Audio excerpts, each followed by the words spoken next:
The Sigh of Haruhi Suzumiya. Nagaru Tanigawa. Prologue. The sole worry of Haruhi, who looked like she didn't have a worry in the world, could be summed up with the words, the world was too normal. So what would she consider not normal? That could be summed up in one word: supernatural. Her mind was constantly asking, why hasn't a single ghost shown up before me yet? Incidentally, you can interchange ghost with alien, time traveler, or esper. But as you should already know, those things only show up in fiction, not reality. Which means that Haruhi's source of distress would remain as long as she lived in this world. At least that's how it was originally.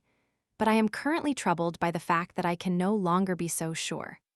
For I happen to know an alien, a time traveler, and an esper. Haruhi, I have something important to tell you. Listen to me. What? You wanted aliens, time travelers, and people who could use ESP, right? Yeah, what about it? So, the goal of this SOS brigade thing is to find those kinds of people, right? Just finding them isn't enough. We have to have fun with them.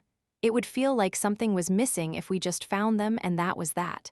I want to be a participant, not an observer. I'll take being an observer for the rest of my life. Or, yeah, moving on. An alien, a time traveler, and an esper are actually closer than you might think. Who might that be? I'm guessing you don't mean Yuki, Mikuru, and Koizumi, right? That wouldn't be closer than I might think in the least bit. Yeah, actually, that's what I was about to say. Are you stupid? Like it would just happen to work out that way?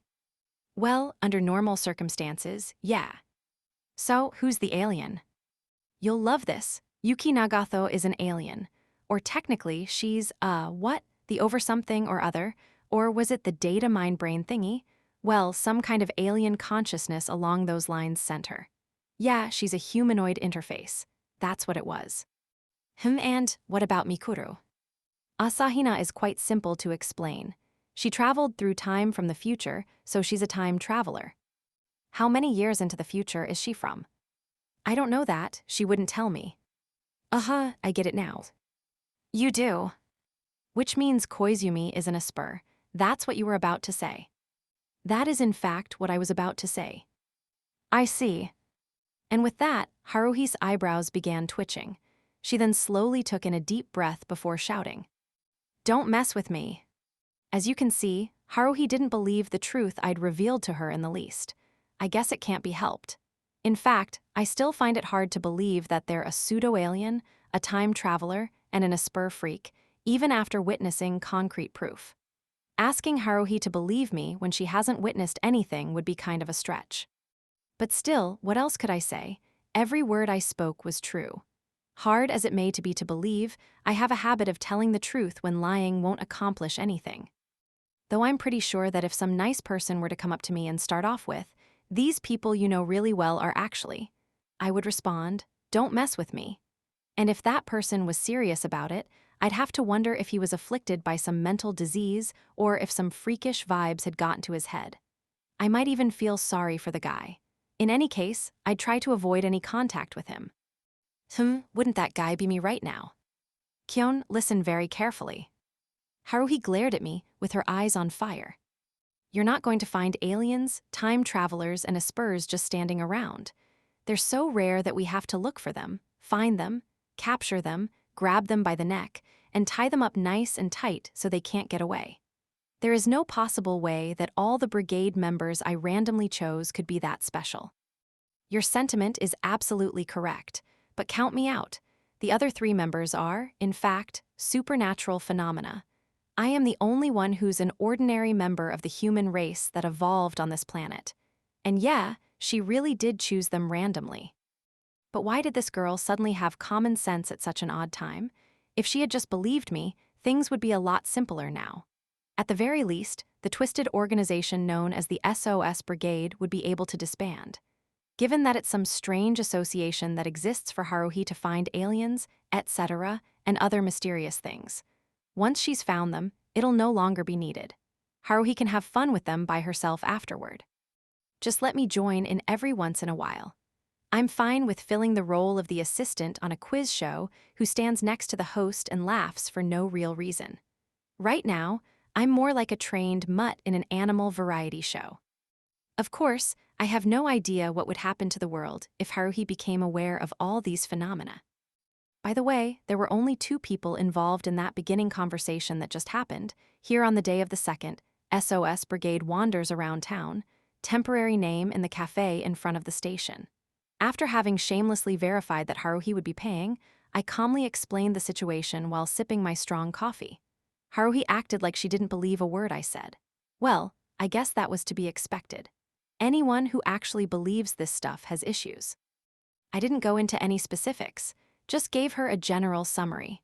Revealing too many details would only make my mind more suspect.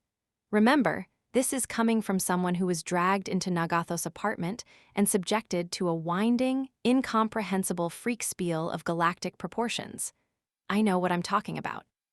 That's enough of your lame, dumb jokes. After Haruhi finished sucking the yellow-green vegetable juice through her straw, she spoke. Let's get going then.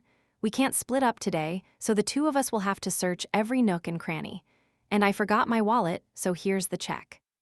As I stared at the slip of paper reading 830 yen and tried to formulate an objection, Haruhi gulped down the rest of my coffee, glared at me as if to ensure that she wouldn't hear any complaints, stomped out through the automatic door of the cafe, and stood outside with her arms crossed. That was half a year ago.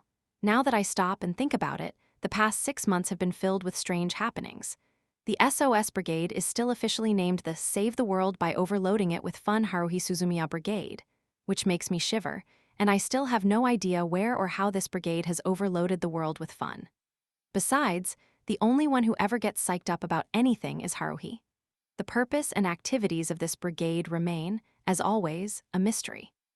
Apparently, her goal is to have fun with aliens, kidnap time travelers, and battle alongside espers. As of this point, Haruhi believes that she has yet to succeed. That would be because Haruhi thinks that she hasn't met aliens, time travelers, and espers. Since she didn't believe me when I was kind enough to tell her the truth about the identities of the 3 other people in the SOS Brigade, it's no longer my concern. And so the SOS Brigade has yet to achieve its goal, and consequently has yet to lose its purpose and happily disband. Which is why to this day, this organization unrecognized by the school continues to exist in a corner of the clubhouse. Naturally, the 5 members, including me, are still parasites in the literary clubroom. The Student Council Executive Committee has apparently chosen to ignore the SOS Brigade in every possible way. While they brushed aside my charter application, they didn't say a word about our illegal takeover of the clubroom. Maybe because Yuki Nagatho, who was originally the only literary club member, hasn't said a word.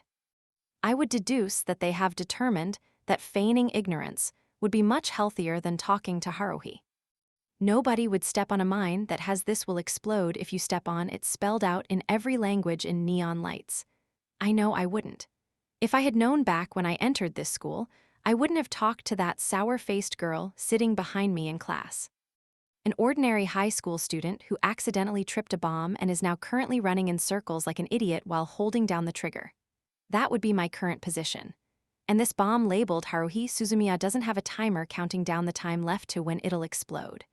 We don't know when it'll explode, how much damage it will cause, what's inside, or if it's even a bomb. It might be just some piece of junk someone said was a bomb. Can't even be sure about that. I can't seem to find the garbage chute for dangerous items, which means that this personally dangerous thing is practically cemented to my hand.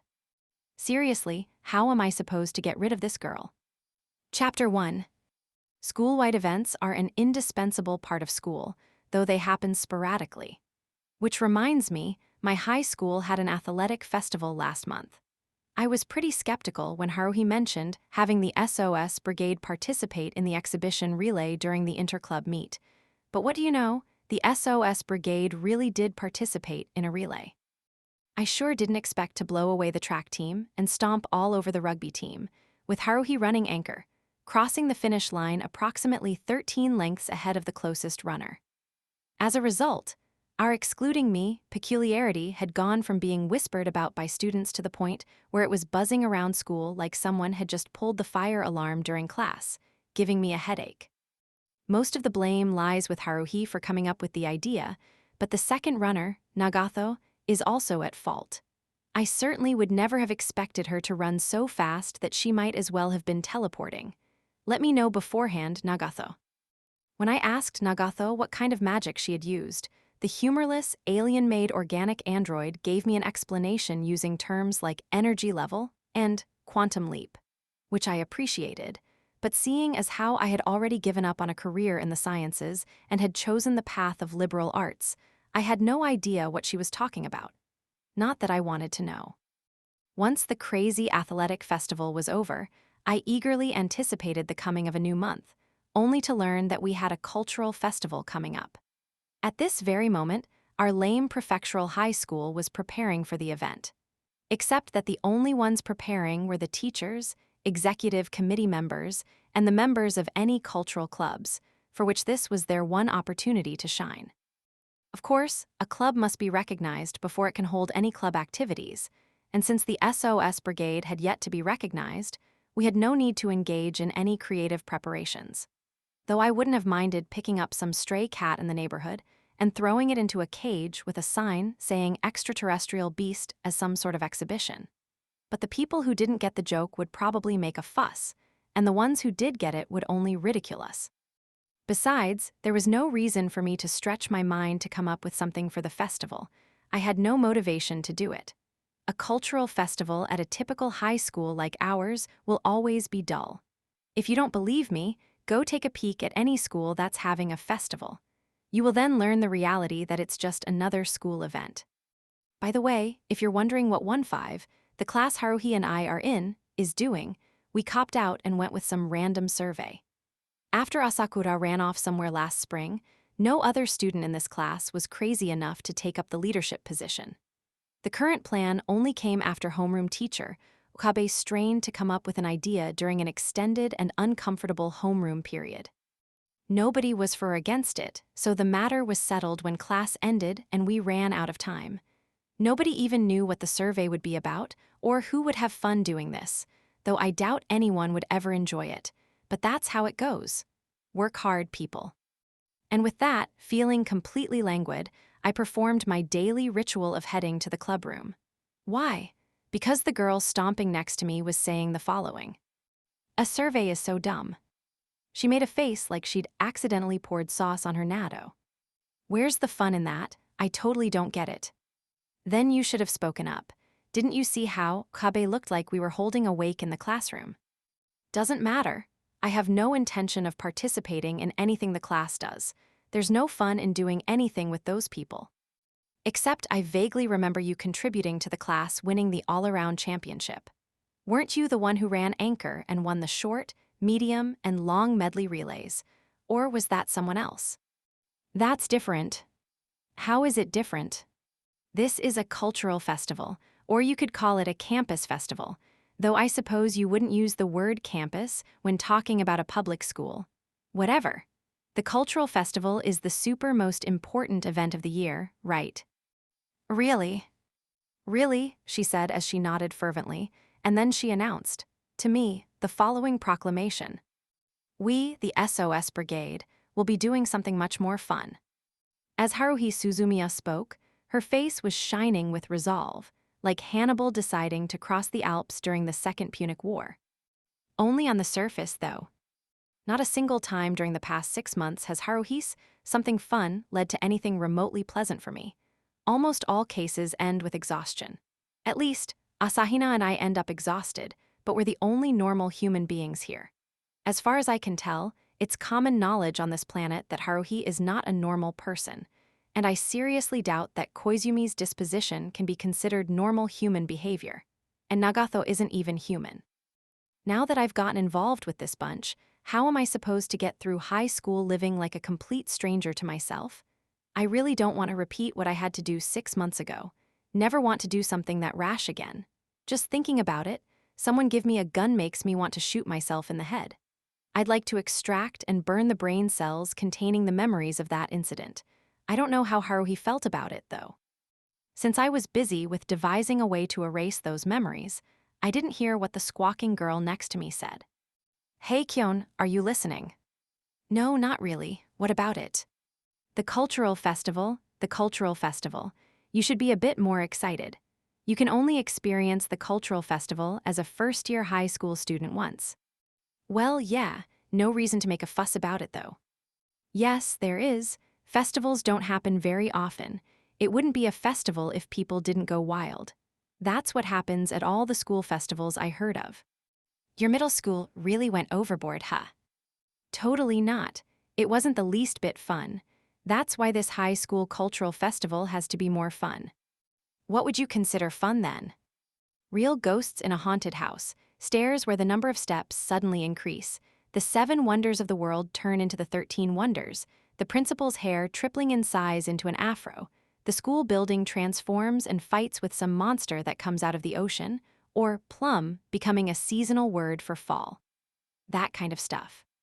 Now I stopped listening halfway, so I missed everything after the stairs part. Maybe someone who has the time could give me a rundown. Well, fine. I'll give you a thorough explanation once we get to the club room. Haruhi apparently lost her good mood and fell into a sullen silence. We marched on, reaching the club room door in no time. Underneath, the plate-reading literary club was a scrap of paper with the words with the SOS Brigade scribbled on it. We've been here for half a year. Nobody can say that this room isn't ours. And with that, she began arbitrarily asserting her occupational rights and started replacing the plate itself before I could stop her. People need to know when to be discreet. Haruhi opened the door without knocking, and I was able to see a fairy standing in the club room. Her eyes met mine, and her face lit up with a smile like the personification of a lily flower. Ah, hello. Sweeping the room with a broom, dressed in a maid outfit, was the SOS Brigade's tea-brewing pride and joy, Mikuru Asahina. As always, she welcomed me with a smile as though she were a fairy living in this club room. Maybe she really is a fairy or something like that. That seems more appropriate than saying she's a time traveler. Back when the brigade was established, Haruhi gave the incomprehensible reason of, I was thinking that we need a mascot character, when she dragged Asahina here. And then Haruhi forced her into a maid outfit, and ever since, she does a complete transformation into the SOS Brigade maid after school every day. Not because she has a few screws loose in her head, but because she's such a sweet girl that it brings tears to my eyes. Asahina has dressed up as a bunny girl, nurse, and cheerleader, but I have to say that she looks best as a maid. As for why, this outfit, while serving no purpose, avoids being suggestive in any way, and I'd rather it stay that way. And I might as well take this opportunity to inform everyone that the majority of Haruhi's actions serve no purpose.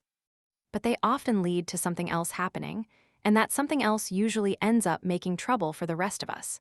I wish everything she did was meaningless. One of the few good things Haruhi has done, actually, the only good thing she's done is creating this maid version of Asahina. She looks so good it makes me lightheaded. This is the only time I can't fault one of Haruhi's ideas. I don't know where she got the costume or how much it cost, but Haruhi has pretty good fashion sense.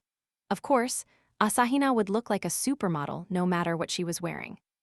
I'll have tea ready at once, Asahina murmured in her cute voice as she placed the broom in the closet. She then ran over to the cupboard and began taking out our individual cups. I felt something hard drive into my side. Apparently, Haruhi had elbowed me. You're squinting. Apparently, my eyes naturally squint when appreciating Asahina's loveliness.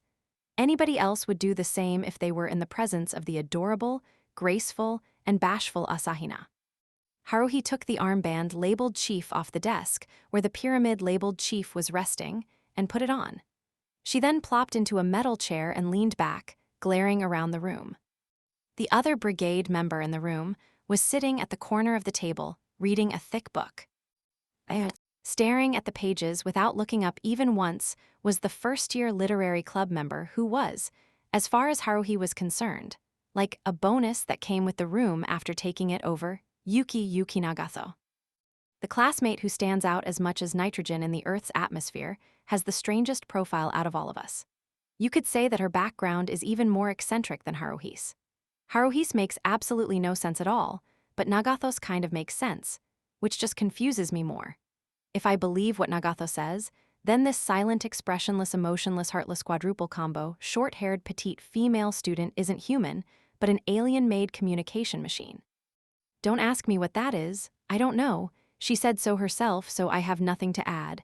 Apparently, it's true. But it's a secret Haruhi doesn't know about.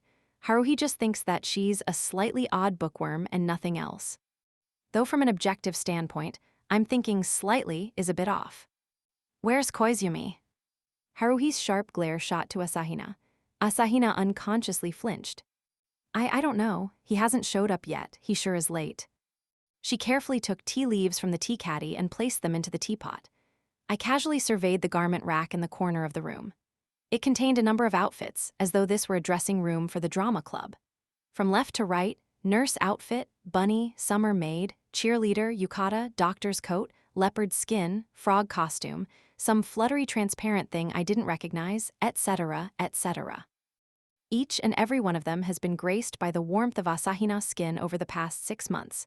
There was no meaning in Asahina wearing any of these.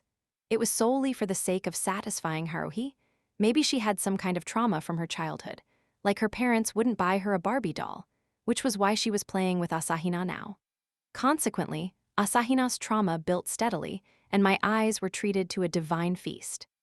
Well, if you add it all up, I guess more people ended up happy than not, so I just kept my mouth shut. Mikoro tea. Why yes, right away. Asahina hurriedly poured green tea into the teacup, labeled Haruhi in magic marker, before placing it on a tray and slowly carrying it over.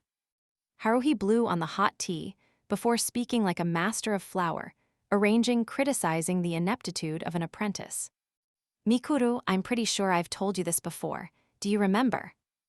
What? Asahina clung to the tray nervously. What was it again? She tilted her head questioningly like a Java sparrow, trying to remember the taste of the hemp seeds it ate the day before. Haruhi set her teacup on the desk. When you carry the tea over, you're supposed to trip and spill the tea once every 3 times. You're not acting the least bit like a clumsy maid. I'm sorry. Asahina shrugged. This was the first I'd heard of such an order. So what, Haruhi thinks that all maids are clumsy. That's fine, Mikuru. You can practice on Kyon. Make sure the teacup ends up flipped over on his head. Hi. That was Asahina's response as she turned and glanced at me. I was looking around for a drill so I could plug up that empty hole in Haruhi's head, but unfortunately I couldn't find one, so instead I just sat and sighed. Asahina, only people with mental issues find Haruhi's jokes funny. You should have learned that by now, but I refrained from voicing that last sentiment. Haruhi's eyes narrowed. Hey, stupid, I'm not joking, I'm always serious. Then it must be worse than we thought. You should go get a CT scan. And if I get really pissed whenever you call me stupid, does that mean I lack a sense of humor? Fine, I'll show you how it's done. You go next, Mikuru. Haruhi leapt from her metal chair, swiped the tray from the babbling Asahina, picked up the teapot, and began pouring tea into the cup marked with my name. As I watched in a daze, Haruhi set the teacup on the tray, spilling a considerable amount. She verified my location before nodding and heading toward my position, which was when I plucked the teacup from the side. Hey, don't interfere. Interfere? If someone's willing to stand still while hot tea is being poured onto his head, he's either one hell of a nice guy or some kind of insurance scam artist. I remained standing as I drank the green tea Haruhi had poured and pondered why it tasted so different from Asahina's tea when they used the same tea leaves. That was a no-brainer. The difference would be in the spice called love. If Asahina were a wild white rose in bloom, then this girl would be some kind of special rose that was all thorns and never bloomed. And bore no fruit, naturally. Haruhi glared at me with chastising eyes as I silently drank my tea. Humph. With a flip of her hair, she returned to the chief's desk. Slurp. She made a face like she was drinking boiling, bitter medicine. Asahina, relieved, returned to her service, pouring tea into Nagatho's cup and placing it in front of the reading girl. Nagatho didn't even flinch. She remained fixed on her hardcover. You should have at least showed a little gratitude. It'd probably take Taniguchi 3 days to finish savoring that tea. Nagatho continued flipping through the pages without looking up. Since that was how it always was, Asahina didn't actually mind and went to put her own teacup on standby. That was when the 5th Brigade member walked in, despite the fact that no one would have cared if he never showed up. Terribly sorry I'm late. Homeroom lasted longer than usual. The one who opened the door with a seemingly harmless smile beaming on his face would be, according to Haruhi, the mysterious transfer student, Itsuki Koizumi. With a smile like that on his face, I would never introduce him as a friend to my girlfriend. That is, if I had one. It appears I'm the last one. I apologize if I delayed the meeting. Or should I treat everyone to something? Meeting? What's that? I didn't hear anything about a meeting. I forgot to tell you, Haruhi said as she rested her chin in her hands. I told everyone else during lunch, just figured I could tell you whenever. How can you have time to go to other classrooms, yet not find time to tell the person sitting in front of you in your own classroom? Who cares? It's all the same anyway. The issue isn't what you heard or when you heard it, but what you're doing right now. Her words may sound impressive on the surface, but it has been well established that anything she does only serves to worsen my mood. Moving on, time to think about what to do now. Do a better job of distinguishing between now as in this very instant or now as in the near future. And would the subject of that sentence be a singular I or a plural we? Of course, I mean all of us. This will be an SOS Brigade event. Event, I asked. Weren't you listening? The only event this time of year is the cultural festival. That isn't a brigade event. It is a school event. If you wanted to promote the cultural festival so badly, you should have run in the elections for the executive committee. You'd be flooded with pointless menial tasks to do. That would defeat the purpose. We need to create an SOS brigade-style activity. I've spent too much effort building up this brigade. Not a soul in this school should be able to say that they don't know about this super hot group, Haruhi said. What would constitute an SOS brigade-style activity? I thought back on the SOS brigade activities over the past 6 months and became a bit depressed. You have it easy since you just throw out whatever idea comes to your mind, but what about the suffering Asahina and I have to go through? Koizumi just smiles shrewdly, and Nagato is absolutely no help when it comes to brainstorming. Ah, I guess Asahina isn't exactly normal, but she's cute, so that makes it all okay. She just needs to stand there as a treat for my eyes and a balm for my weary soul. We have to meet their expectations, Haruhi said with a contemplative look on her face. Who exactly is expecting anything from the SOS brigade? That's worth having a survey about. And I don't see how you've built up this brigade when our standing is still below that of a student association and our number of members hasn't increased. Since more members would only complicate the situation, I can live without them, but the way things look now, this derailed Haruhi Express is going to keep skidding on. And the only passengers are the 5 of us. I'd like to find a scapegoat to take my place. I'll even pay an hourly wage. I'm willing to give 100 yen per. Haruhi drained her first cup in 30 seconds and requested a second from Asahina. What about you, Mikuro? What are you guys doing? You mean my class, a yakisoba cafe. You're probably a waitress, right? Asahina's eyes widened. How did you know? I wanted to cook, but everyone told me to be a waitress. Haruhi had a contemplative look on her face again. Based on experience, that look in her eyes meant she couldn't be thinking about anything good. And those eyes were glancing toward the garment rack. The expression on her face suggested she had just realized that she had yet to put Asahina in a waitress outfit. Now Haruhi had a brooding look on her face. What about your class, Koizumi? Koizumi shrugged slightly. We've decided to do a play, but the class is divided between doing an original work and a classical piece. The cultural festival is fast approaching, yet they are still debating. It's a fierce argument, so some time will be needed before a conclusion can be reached. How lucky of you to be in such a lively class. Sounds like a pain, though. Ahem. Haruhi's floating gaze drifted to the remaining member, who had yet to speak a word. Yuki. The book-loving pseudo alien looked up like a prairie dog sensing rain. Fortune-telling, she responded in her usual flat voice. Fortune-telling, I unconsciously echoed. Yes. Nagato nodded with a face devoid of expression, like she wasn't even breathing. You're telling fortunes. Yes. Nagato telling fortunes? Sure you don't mean telling the future.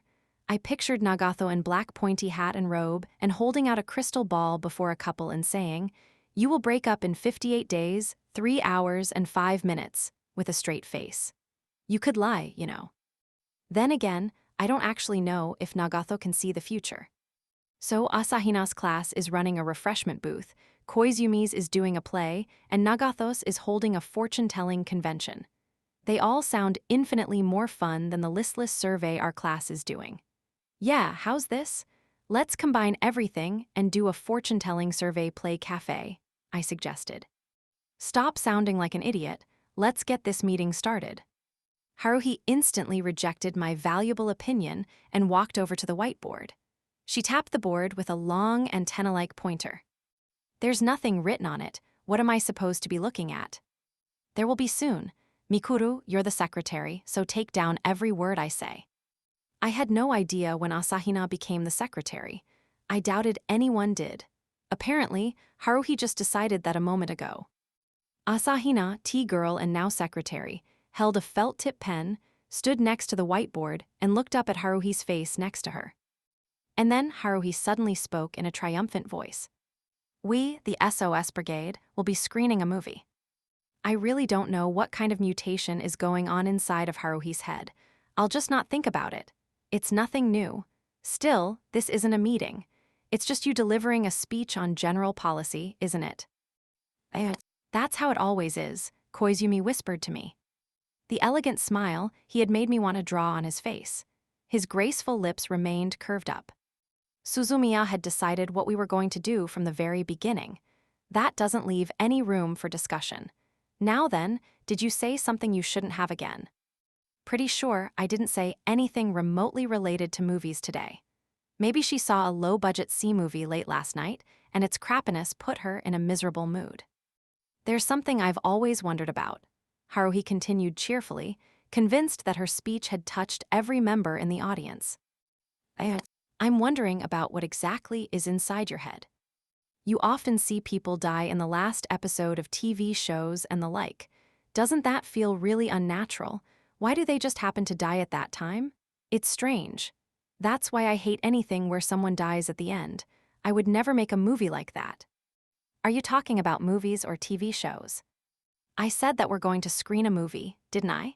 Even those old earthen statues from the tumulus period had better ears than you. Imprint every word I say into your memory with no mistakes. If I'm gonna bother memorizing your insane babbling, it'd be much more productive to memorize every last station on the rail line that runs nearby.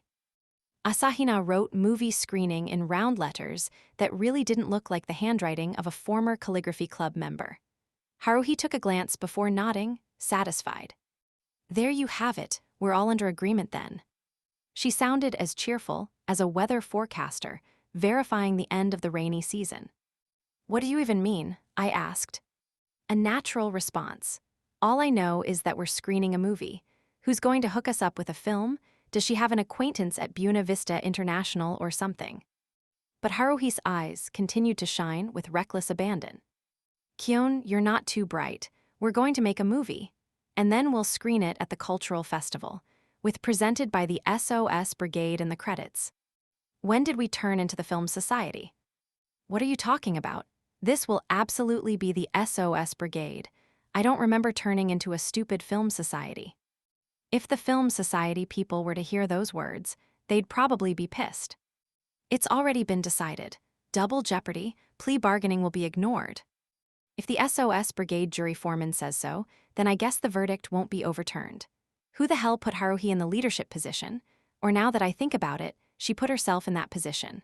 Looks like loud and eager people are the ones who become important no matter what world you're in. Consequently, good Samaritans who tend to go with the flow, like Asahina and me, end up being abused. That's just one of the contradictions in the reality of this cruel and heartless world.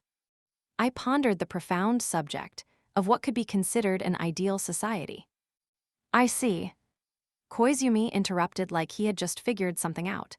He smiled at both Haruhi and me. I understand perfectly. Hey, Koizumi, don't just accept the bomb Haruhi dropped on us. Don't you have your own opinion on this? Koizumi gently flipped the forelocks of his hair. In other words, we're going to make an independent film, gather an audience, and screen the movie. Am I correct? You are correct.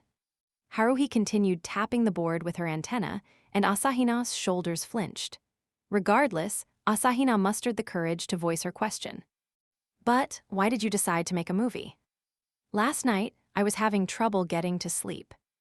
Haruhi waved the antenna in front of her face like a windshield wiper. So I turned on the TV, and there was this weird movie on. Didn't really want to watch it, but I didn't have anything else to do, so I did. Figured as much. And it was such a horrible movie, so bad I wanted to make an international prank call to the director's house. So then I thought, she stuck the tip of the pointer at Asahina's petite face as she continued, if this is the best they can do, I can make a movie that's much better. Haruhi puffed up her chest, full of confidence. So I figured that it was worth a shot. You have a problem with that. Asahina furiously shook her head like she was terrified. Even if she did have a complaint, she would never voice it. Koizumi was just a yes man. Nagato never said anything to begin with, which meant it was inevitable for me to speak up. I don't care if you're aiming to be a movie director or to be a producer. You can do whatever you want with your life. And so the rest of us can do whatever we wish and want, right? What are you talking about? Haruhi puckered her lips like a duck's bill. I patiently explained to her, you say you want to make a movie. We haven't said anything yet. If we say we don't want to, what would you do? A director isn't enough to make a movie. Don't worry, I've got most of the script thought through. No, what I'm trying to say is that there's nothing for you to fret about, just follow me like always, no need to worry. I'm worried. Leave the planning to me, I'll take care of everything. Now I'm even more worried. You sure complain a lot. I said we're gonna do it, which means we're gonna do it. Our goal is to place first in the cultural festival's best event poll. Then that unreasonable student council may even recognize the SOS Brigade as a club now. I'll definitely make them recognize us. Which means that first, we need public opinion on our side. Public opinion and poll results aren't necessarily correlated. I attempted to put up resistance. What about production costs? We have a budget. Where? I can't see the student council giving a budget to this brigade, which moves rather openly for an underground organization. We have the literary club's cut. That would be the literary club's budget. It's not for you to use. But Yuki said it was fine. Good grief, I looked at Nagato's face. She deliberately looked up at me without saying a word before returning to her book. You sure nobody wants to join the literary club? Not that I'm gonna ask, but I wouldn't be surprised if Nagato had driven this club to the verge of being cut. Apparently, she knew beforehand that Haruhi would be showing up. I sure feel sorry for anyone who had their heart set on joining the literary club. If you're out there, do work hard to reclaim what was originally the literary club back from Haruhi. Haruhi, oblivious to my inner monologue, waved her antenna around. Everyone got that? This takes priority over whatever your class is doing. If you have any objections, tell me after the festival. Got it. The director's orders are absolute. Haruhi shouted, completely unaware of what was going on around her, like a polar bear in the zoo who had just been given an ice cube in the middle of summer. From brigade chief to director, what's she planning on being in the end? Please don't say God. Then that's all for today. I have to do some thinking about casting and sponsors. The producer has lots of work to do. I'm not really sure what the producer does, but in any case, what is she planning on doing? Sponsors. Slam. A dull sound rang through the air. I turned to find that Nagato had closed her book. That sound had become the signal for the SOS brigade to pack up and go home for the day. After saying that she would go into details tomorrow, Haruhi shot off like a cat, hearing a tin can being opened. Not that I really wanted to hear any further details. Splendid, don't you think? That obviously came from Koizumi. I'm quite relieved that we aren't trying to capture an extraterrestrial beast to put in a freak show or shooting down a UFO to exhibit its interior. I felt like I'd heard this before. The smiling Esper chuckled with his mouth closed. Besides, I am interested in finding out what kind of movie Suzumiya intends to make, though I can probably guess what she has in mind. Koizumi gave Asahina, putting away the teacups, a sidelong glance. It would appear that this will be a fun cultural festival, quite fascinating. I also turned to look at Asahina. I watched as her hairband bounced up and down. What is it? Asahina realized that we two rascals were staring at her, and stopped what she was doing as her cheeks flamed. I murmured in my heart, "No, it's nothing, just thinking about what costume Haruhi will bring next, that's all." Once she was done getting ready to go home, well, it just meant putting her book in her bag. Nagato silently stood and silently walked out the open door. Maybe she was reading a book about fortune-telling. It was a foreign book, so I wouldn't know. "But yeah," I muttered. A movie, huh?" To be honest, I was somewhat interested. Not as interested as Koizumi, though. My interest was only at the continental shelf level, not ocean floor levels. I suppose I could at least look forward to it, since I'm guessing nobody's expecting much. And I was already eating my words. I shouldn't have bothered looking forward to this. It was after school the next day. I had an extremely unhappy look on my face. Presented by SOS Brigade. Executive Supervisor, Executive Director. Direction Scenario, Haruhi Suzumiya. Lead Actress, Mikuru Asahina. Lead Actor, Itsuki Koizumi. Supporting Actress, Yuki Nagato. Assistant Director, Cameraman Editing. Carrying Things Maid Errand Boy Roundsman. Other Menial Tasks, Kyon. Only one thing crossed my mind after I saw what was written on the scrap of paper. So, what's my role? Exactly what it says on there. Haruhi waved the pointer like a conductor. Your backstage staff. The cast is as written, perfect casting, don't you think? I'm the lead character? Asahina asked in a small voice. She was dressed in her uniform instead of the maid outfit. Haruhi had told her she didn't have to wear it. It looked like Haruhi was planning on taking her somewhere. I'd rather not be in a conspicuous role. Asahina appealed to Haruhi with a distressed look on her face. No, Haruhi replied. You need to stand out, Mikuru. You're like the trademark of this brigade. You should start to practice signing autographs. There will probably be a lot of requests from the audience at the premiere. Premiere? Where are you going to have that? Asahina sounded quite nervous. But I can't act. Don't worry, I'll coach you through it perfectly. Asahina looked up at me fearfully and sadly lowered her eyelashes. We were the only 3 people in the room. Nagato and Koizumi were late because of meetings about what their classes are doing. I didn't see how it could require staying after school. They could just do something random. Guess a lot more classes are serious about this stuff than I thought. Anyway, Yuki and Koizumi aren't very dependable, Haruhi said, before turning her directionless indignation toward me. I told them that this should take priority, yet they're late because of class activities. I'll need to give them a strong warning. It's just that Nagato and Koizumi actually feel a sense of belonging to their class. The 3 of us are the strange ones for being in this place at this time of year.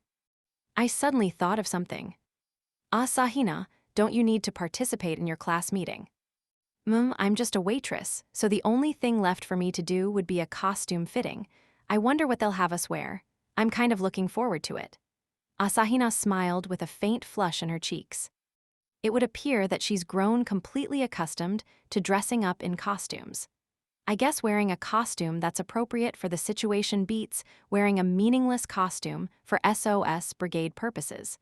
There's nothing strange about a waitress in a yakisoba cafe. Makes a lot more sense than a maid in the literary club room. But Haruhi apparently blew her response way out of proportion. What's that, Mikuru? You were dying to be a waitress. You should have told me sooner. That's easy enough. I'll get an outfit for you. I suppose I shouldn't talk like this has nothing to do with me, but club members in a club room who aren't wearing a uniform just look out of place. The nurse outfit was pretty out there. Might as well stick with the maid outfit then, or I guess that's just personal preference. Well, that's fine. Haruhi turned back to me. Kyon, do you know what the most important thing required to make a movie is? Well, now, I scanned through all the movies that had left a deep impression on me. After some consideration, I confidently delivered my answer. Innovative concepts and earnest passion in the production, right?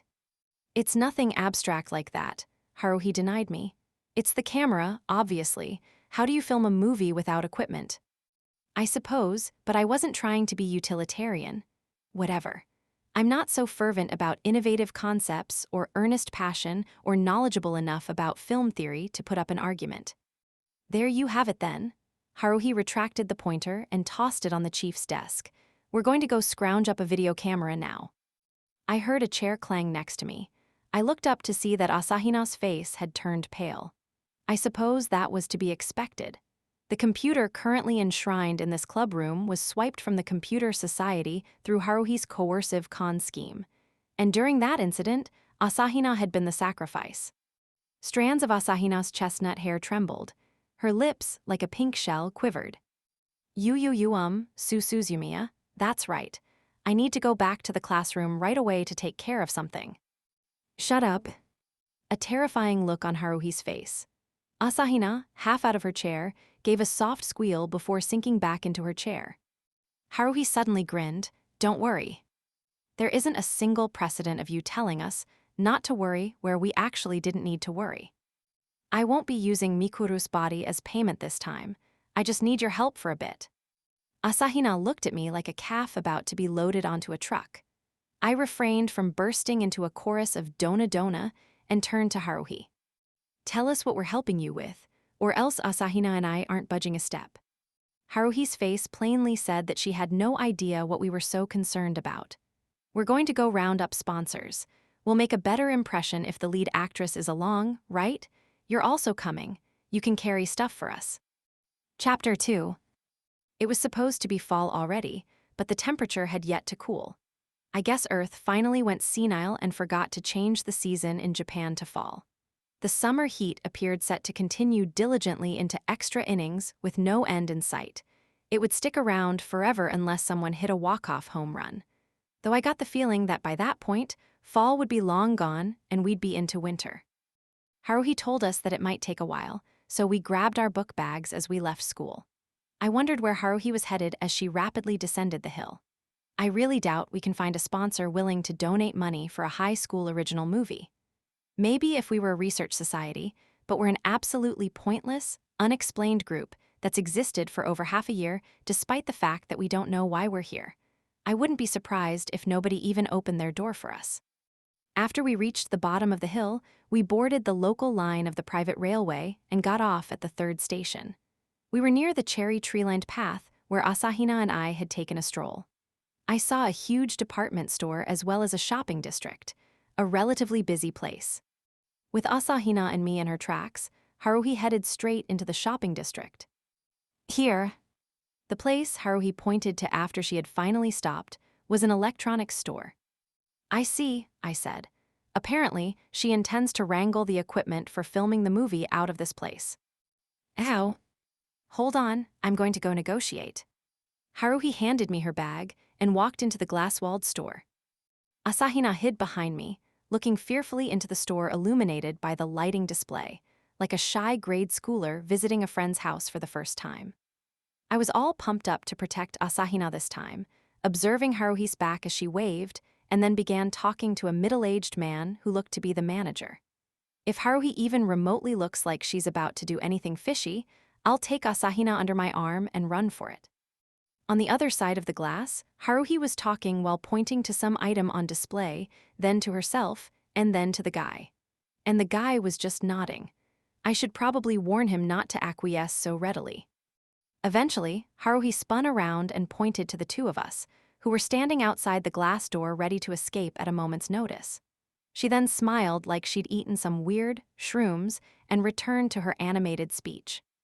"I wonder what she's doing," Asahina hiding behind me to the side said, questioningly, as she repeatedly stuck her face out for a peek before drawing it back. "If someone from the future doesn't know, there's no way I would." "Beats me. She's probably telling the guy to give her his most advanced digital handheld video camera free of charge. She's a girl capable of saying stuff like that with a straight face. One slip and you'll have her thinking that the world revolves around her." I sighed, what a pain. I recall posing a query to Nagato not too long ago. Haruhi believes her values and judgment to be absolute, and it's certain that she has no idea that other people, actually most people, may think or feel differently. If you want to achieve faster-than-light travel, let Haruhi on your spaceship. She'll just simply ignore the theory of relativity for you. When I mentioned this to Nagato, the reticent pseudo-alien responded with the following. "Your belief is most likely correct." One of Nagathos' more meaningful sentences, a joke that wasn't funny. That is the existence of Haruhi Suzumiya. Ah, it looks like they're done talking. Asahina's hushed voice brought me out of my flashback. As expected, Haruhi emerged from the electronics store looking very pleased. She was carrying a small box in her hands. I looked at the product photo next to the large logo of a well-known electronics maker. If I wasn't mistaken, it looked like a video camera. What kind of threats did you make? Hand it over or I'll set fire to the place. Boycott the store? Send prank faxes all night? Go into a violent tantrum on the spot? Self-destruct without any warning? Are you insane? I wouldn't use those kinds of blackmail tactics. Haruhi was merrily walking under the canopy of the shopping district. The first step was a success. Everything's going well. I walked after her, forced to carry the box containing the video camera, as I watched her straight hair swaying across her back. I'm asking how you got such an expensive item for free. Are you holding something over him? Yeah, the first thing she said after leaving the store was got it. If he's giving away stuff, hook me up. What are the magic words? Haruhi looked back with a grin on her face. Nothing special. I said that I wanted to film a movie, so give me a camera, and the guy was like sure and gave it to me. No problem at all. No problem now maybe, but I have a feeling there will be a problem later on. Or do I just worry too much? Stop getting worked up over every little thing. You just need to work enthusiastically as my servant. Unfortunately, it felt as though last spring, I had accidentally gotten on a ship with the word Titanic written across its side. I wanted to send out an SOS at one point, but I regret to say that I don't know Morse code. First of all, I don't have the temperament to just generously be anyone's servant. Come on, let's go to the next store. Haruhi walked off energetically, arms swinging, amid the crowd of shoppers. I exchanged a look with Asahina before running after Haruhi as she faded into the distance at a pace you'd expect from someone participating in a speed-walking race. The next place Haruhi visited was a model shop. Asahina and I were left outside again as Haruhi engaged in negotiations. I was beginning to understand. When Haruhi pointed at us through the glass, she was actually pointing to Asahina. Like she meant for Asahina to perform some kind of action to serve as payment through services. Asahina, completely oblivious to that fact, was curiously staring at the diorama in the display case. Should I tell her? After a few minutes of waiting, Haruhi once again emerged from the store carrying a bulky box. What is it this time? A weapon, Haruhi replied as she pressed the box on me. Upon a closer look, I saw that the box contained something like a plastic model, and it appeared to be a pistol-type firearm. What was she going to do with this? We'll use it in the action scenes, some gun action. A flashy gunfight is one of the basics of entertainment. I'd like to blow up a few buildings while we're at it. Do you happen to know where they sell dynamite? I wonder if the general store sells it. How would I know? I can at least tell you that you're not going to find any in convenience stores or on the internet. You might find some lying around if you go to a quarry. Was the next thing I was about to say, but I swallowed those words. Think about who this is. I wouldn't put it past her to go off in the dead of night to steal fuses and TNT gunpowder. I set the boxes containing the video camera and model gun on the ground and turned to Haruhi. So, what do we do with all this stuff? Take them home with you for now, then bring them to the club room tomorrow. It'd be a pain to go back to school at this point. Me? You? Haruhi crossed her arms with a cheery look on her face, a sight rarely seen in the classroom. Her SOS brigade-only smile. Whenever Haruhi smiled like this, I ended up having to run around cleaning up after each disaster. Was I the opposite of the straw millionaire? Asahina was timidly raising her hand. What should I do? You're fine, Mikuru. You can go home now. We're done for the day. Asahina blinked her eyes rapidly like a raccoon cub bewitched by a fox spirit, since the only thing she'd done all day was nervously follow Haruhi around with me. She had no idea why Haruhi forced her to come along. Haruhi looked like she still had enough energy left to do a second round of cardio exercises as she led us to the nearest station. Apparently that took care of the day's Haruhi-related activities. Either her negotiating skills or underhanded talents had yielded a video camera and a small gun. No expense charged. In other words, they were free. People used to say that there was nothing more frightening than getting something for free. The problem was, Haruhi wasn't the least bit scared. Actually, if something out there is capable of scaring her, please get in touch with me. The next day, I found myself lugging excess baggage, in addition to my book bag up the hill. Yo, Kyun, what you carrying there? A present for some good little children. That was Taniguchi running up next to me, a simple-minded, single-celled idiot, an unmistakably ordinary student you could find anywhere. Ordinary? What a wonderful word. It means so much to me in my current situation. It has the ring of reality to it. I hesitated for a moment before passing the lighter of the 2 plastic bags on to Taniguchi. What is this, a model gun? I didn't know you had such a dark hobby. Not mine, Haruhi's. And I suppose I should have followed up by saying, you shouldn't be so quick to label it as a dark hobby. I really can't picture Suzumiya disassembling and cleaning a Glock by herself. Neither can I, which means somebody else is going to be disassembling and reassembling this thing. I should mention that, when I was a kid, I once attempted to put together a certain mobile suit, which ended with me giving up when I couldn't attach the right shoulder joint. Must be rough for you. Taniguchi didn't sound the least bit like he thought it was rough for me. We could search through all ages and places, and the only person willing to babysit Suzumiya would be you. I guarantee it. So hook up with her already. What the hell is he saying? I have no intention of attaching myself to Haruhi in any feasible way. The one I would want to attach myself to would be Asahina, as would anyone else if given the choice. Taniguchi cackled like a demon. Yeah, that won't do. She's the angel of North High, a resting spot for the hearts of the male students. Unless you want half the school to stuff you into a bag, don't do anything funny. You wouldn't want me to lose my head and stab you in the back, right? Then I'll go with my next choice, Nagatho. That's also out of the question. She has more secret admirers than you might expect. Why'd she stop wearing glasses? Did she switch to contacts? Beats me, ask her yourself. From what I've heard, she ignores anyone who tries to talk to her. Apparently, Nagatho's class believes that if she says a single word that day, something good or bad will definitely happen. Don't talk about Nagatho like she's a bamboo flower. That kind of fortune-telling died out long ago. And while it's true that she isn't quite normal, she still has some normal qualities. Well, I guess not. In other words, you and Suzumiya are made for each other. You're the only one capable of talking with her, and it's best to minimize the number of her potential victims. So take care of it. That reminds me. The cultural festival's coming up. What will your club be doing this time? Stop asking me. I'm not the SOS, Brigade Public Relations guy. But Taniguchi calmly continued. If I ask Suzumiya, she'll just feed me some random nonsense. And there's the fear that if I ask at the wrong time, she'll snap.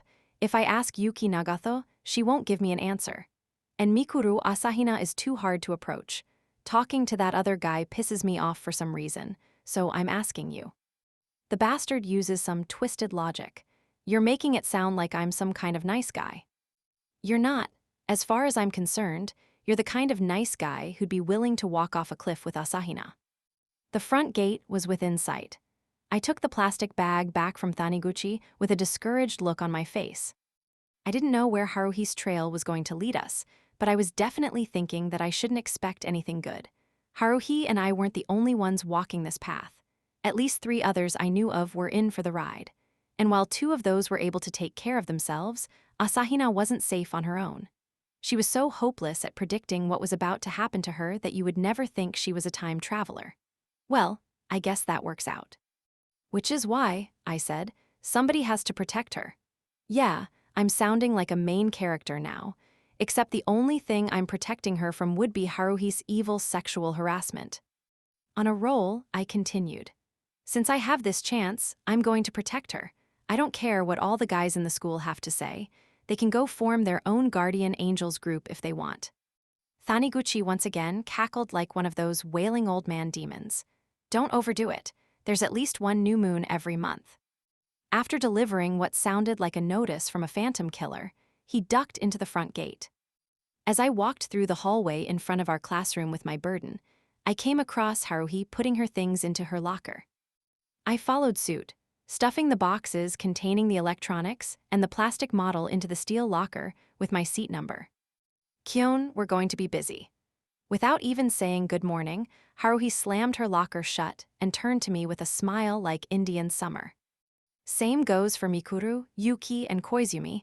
I won't allow any complaining. The movie script is already bubbling in my mind. It's almost ready to burst. All that remains is to put it into action." "I see," I answered half-heartedly as I entered the classroom. My desk was second from the back of the room.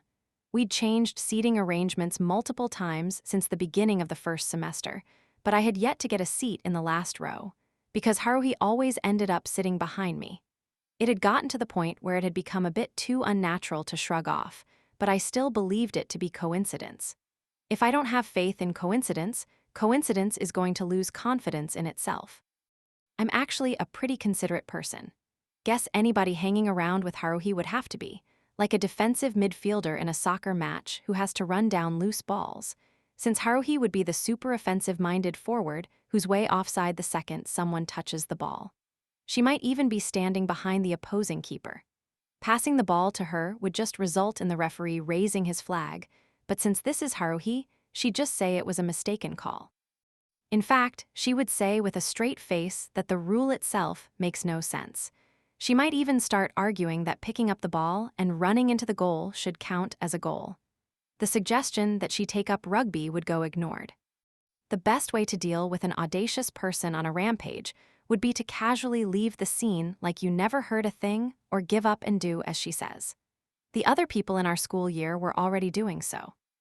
Which was why when Haruhi disappeared from the classroom when 6th period ended and the final homeroom period began, neither homeroom teacher, Okabe, nor anybody else said a word about the fact that the seat behind me was empty.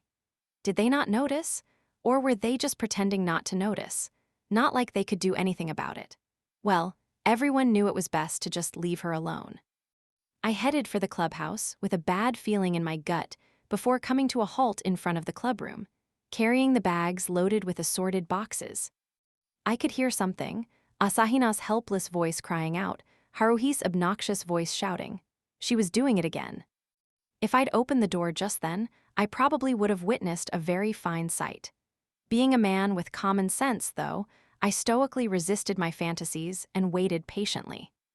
After 5 minutes, the weak struggle inside came to a finish. I was sure Haruhi was standing with her hands on her hips and a triumphant look on her face. Based on the reasoning that a rabbit cannot win against an anaconda, I couldn't see Asahina ever winning. I knocked. "Come in." A boisterous response from Haruhi. As I wondered about the contents of the paper bags I'd seen that morning, I opened the door and entered the room. The first thing I saw was, in fact, Haruhi's triumphant face. However, I was pretty sick of that sight. With fervent ardor, I turned my attention to the person seated in the metal chair in front of Haruhi. A waitress sat there looking at me with teary eyes. The waitress, hair disheveled, was doing an impression of Nagato being silent. Her head was drooped. Her full chestnut hair had been tied by Haruhi into 2 pigtails dangling behind her head. Oddly enough, Nagato was nowhere to be seen. "Well," Haruhi asked me with a self-satisfied smirk, "why do you look like you had something to do with this? Asahina's adorableness is her own." Then again. "You know, I think it looks nice. How does Asahina feel about it? Not that I have any objections, but isn't the skirt a tad too short?" Asahina was as perfect a waitress as 100% fruit juice is pure. Her clenched fists rested on her knees. "You look so peculiarly perfect, like you're dressed in tailor-made clothes." Which was why I spent a good 30 seconds staring in silence at Asahina before jumping when I was tapped on the shoulder. "Why, hello, I'm terribly sorry about yesterday. We were supposed to do a run-through of the script today, but I had them wrap things up early. I'm finding myself endlessly running around in circles." Koizumi's handsome, cheery face peered over my shoulder into the clubroom. "Oh," he smiled merrily, "what do we have here?" Koizumi passed next to me and set his book bag on the table before sitting in one of the metal chairs. "It looks quite splendid on you, Asahina." We all know that already. What we don't know is why a waitress is in this dirty little room that is neither a cafe nor a family restaurant. "That's because, Kyon," Haruhi said. Mikuru will be wearing this outfit in the movie. A maid won't work. A maid's job is to go to a rich person's mansion and provide personal service. It's different for a waitress. The goal there is to provide assorted services to an unspecified number of customers in a shop on a corner for 730 yen an hour. I'm not sure if that's a good wage or not, but it's not like Asahina is dressing up to serve in a mansion or work some part-time job. Maybe if Haruhi actually paid her. Don't sweat the small stuff. It's all about feeling. I like how this feels. Who cares about you? How does Asahina feel about this? Suzumiya. This seems a little too small for me. Asahina seemed quite concerned. She was incessantly tugging downward on the hem of her miniskirt, but her motions were too tantalizing. You realize that my eyes can't help but be drawn there, right? It's just fine, a perfect fit. I forced myself to look away and focused instead on Haruhi smiling like a colorful flower blooming in the jungle. Haruhi directed her eyes, always looking forward at me. The concept for our film, she pointed to Asahina, curled up in a fetal position is this. Are we doing a documentary on the daily life of a girl working in a cafe? No, there isn't anything fun about taking secret videos of Mikuru's daily life. The only way you could ever get an interesting story out of filming someone's daily life would be if it was about a person living an extremely eccentric life. Filming the daily life of an ordinary high school student would only be for self-satisfaction. I failed to see how that would satisfy Asahina, and from an objective point of view, I'd think that self-satisfaction would be important in itself. Besides, Asahina's daily life would actually be considered quite eccentric, but I'll keep my mouth shut. As the director representing the SOS Brigade, I decided to provide quality entertainment. Just you watch. Every single member of the audience will be on their feet in a standing ovation. Upon closer look, I noticed that Haruhi's armband had changed from chief to director at some point. She sure was prepared. As I watched the female director getting excited by herself, the female lead getting depressed, and the male lead standing back smiling enigmatically like a bystander, I was wondering what exactly was going on. Then the door opened without a sound. I thought something big had come to make an appearance. Scared for a moment there that they'd come to retrieve me from my rather short life. It almost made me wonder if I hadn't accidentally stepped into the music room from the movie where Salieri goes to Mozart to commission a requiem. As she delivered her signature ellipsis, Yuki Nagato entered the room with a paler face than usual. Only her face was visible. Everything else was covered in black. I wasn't the only one at a loss for words. Haruhi and Asahina were the same. Koizumi's smile had a hint of surprise tacked on like a tax. Nagato was garbed in clothing strange enough to startle Asahina. Her body was wrapped in a mantle as dark as a blackout. Her head was covered by a wide-brimmed pointy hat of the same color. She looked like a vampire hunter, or maybe the Grim Reaper. As we watched, Nagato silently headed to her designated seat in the corner, withdrew her bag and a hardcover book from under her mantle, and set them on the table. And completely ignoring our Shakshi, began reading her book. Apparently, it was the costume for her class's fortune-telling convention. That's what I gathered from Nagato's short responses to Haruhi, who was the first one to recover and issue a rapid string of questions.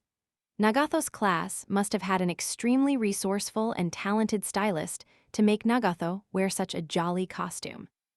In any case, if she walked here from her classroom in this monk-like getup, did it mean this was supposed to be Nagato's way of competing with Asahina?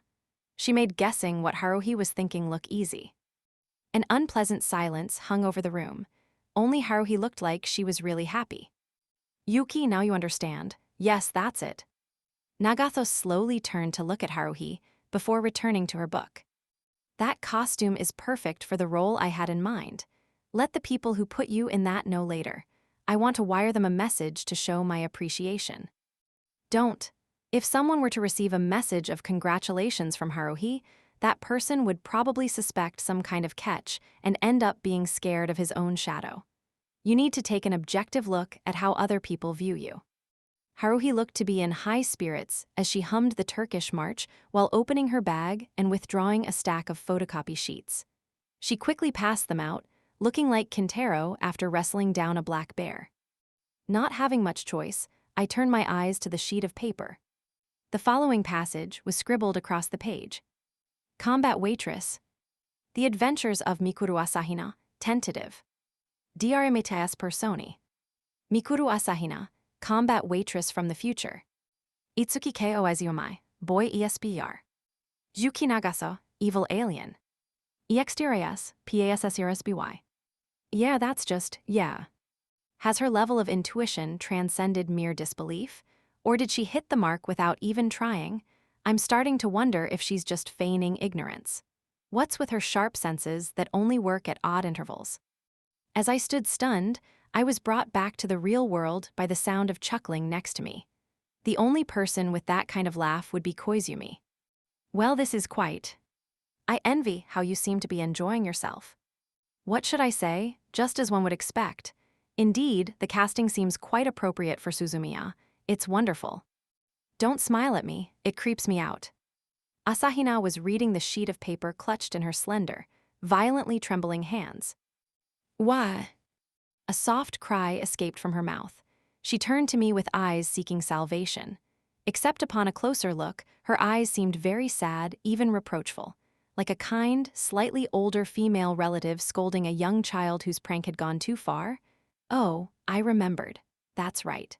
After the incident 6 months earlier, I'd revealed their true identities to Haruhi. Gah crap, is this my fault? I frantically spun to look at Nagato, the human contact purpose humanoid interface clad in a black mantle and black hat. She was silently reading her book. I see no problems of consequence, Koizumi later asserted optimistically. I failed to see the humor in this situation.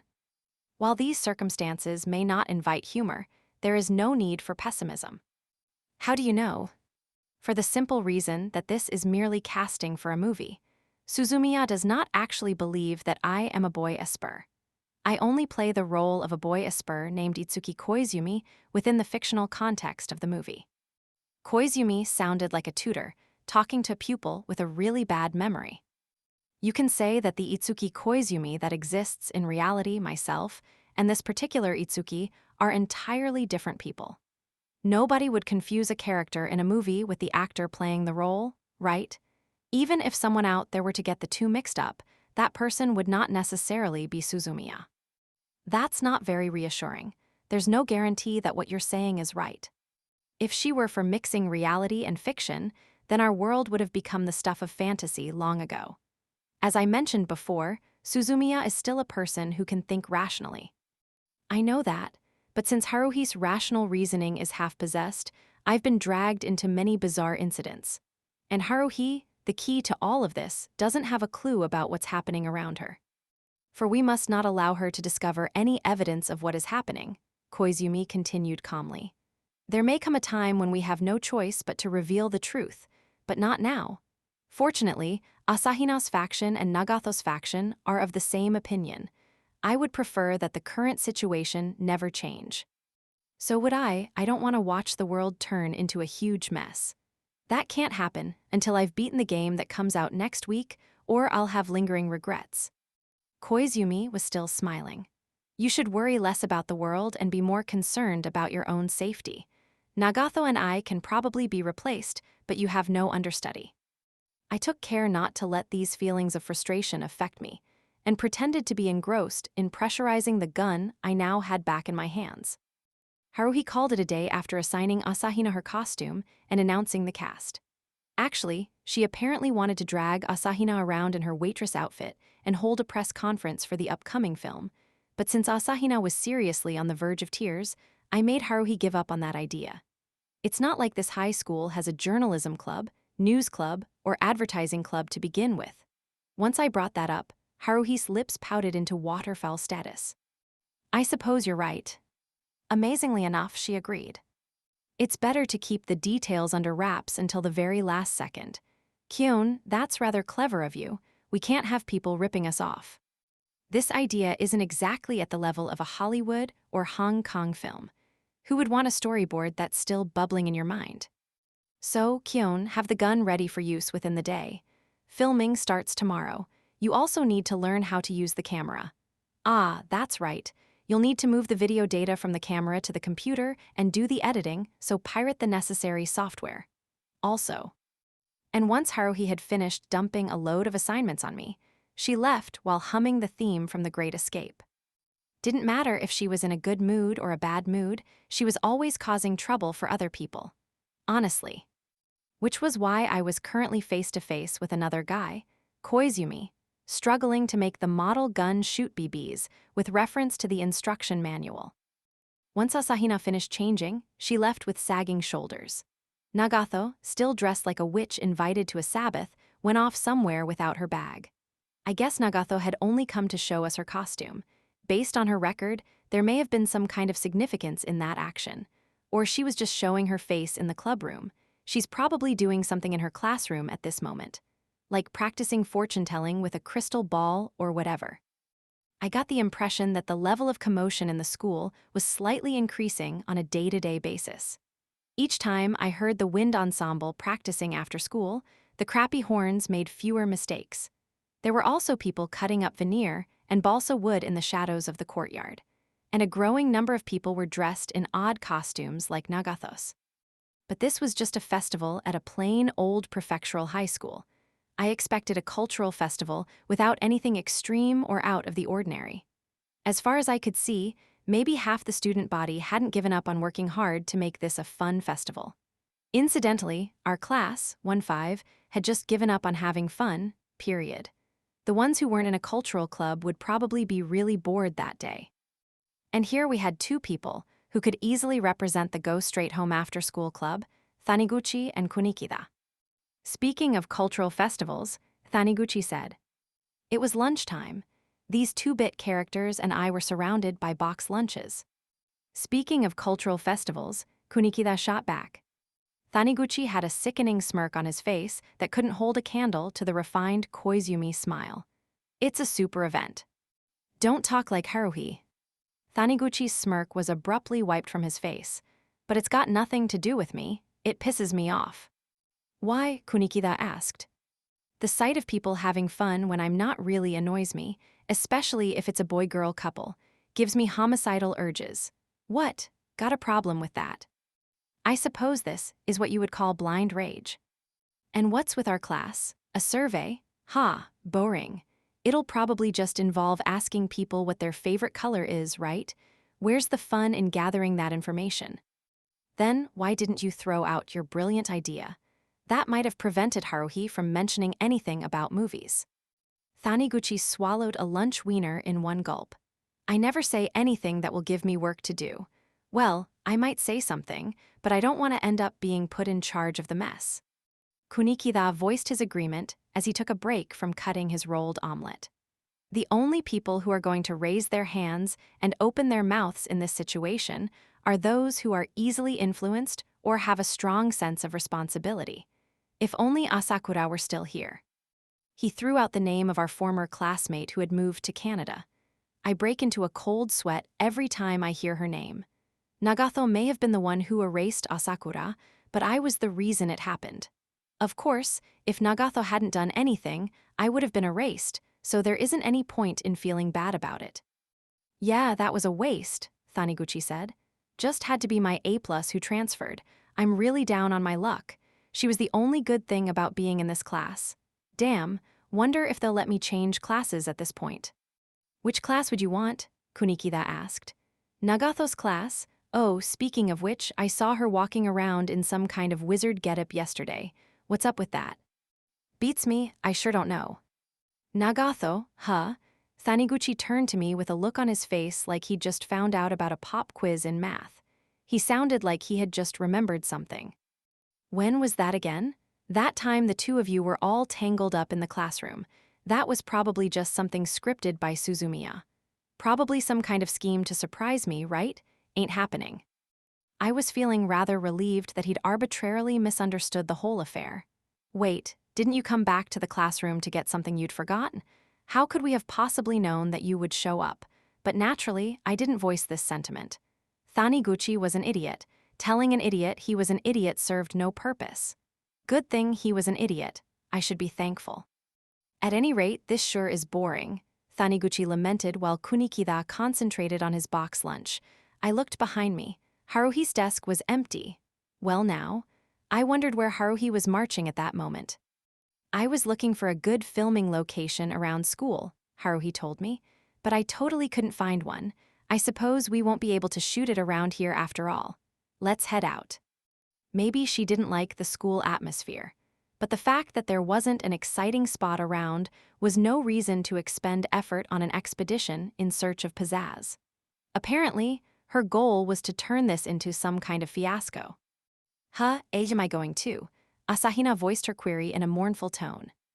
Of course, we can't do anything without the star. I in these clothes. Asahina was balled up, trembling, in the waitress costume Haruhi brought yesterday. Yep, that's right, Haruhi nodded readily. Asahina hugged herself with a reluctant look on her face. Isn't it a pain to keep getting changed? Besides, there might not even be a place for you to change there, so you might as well just wear it the whole time, right? Right. Come on, let's go, everybody.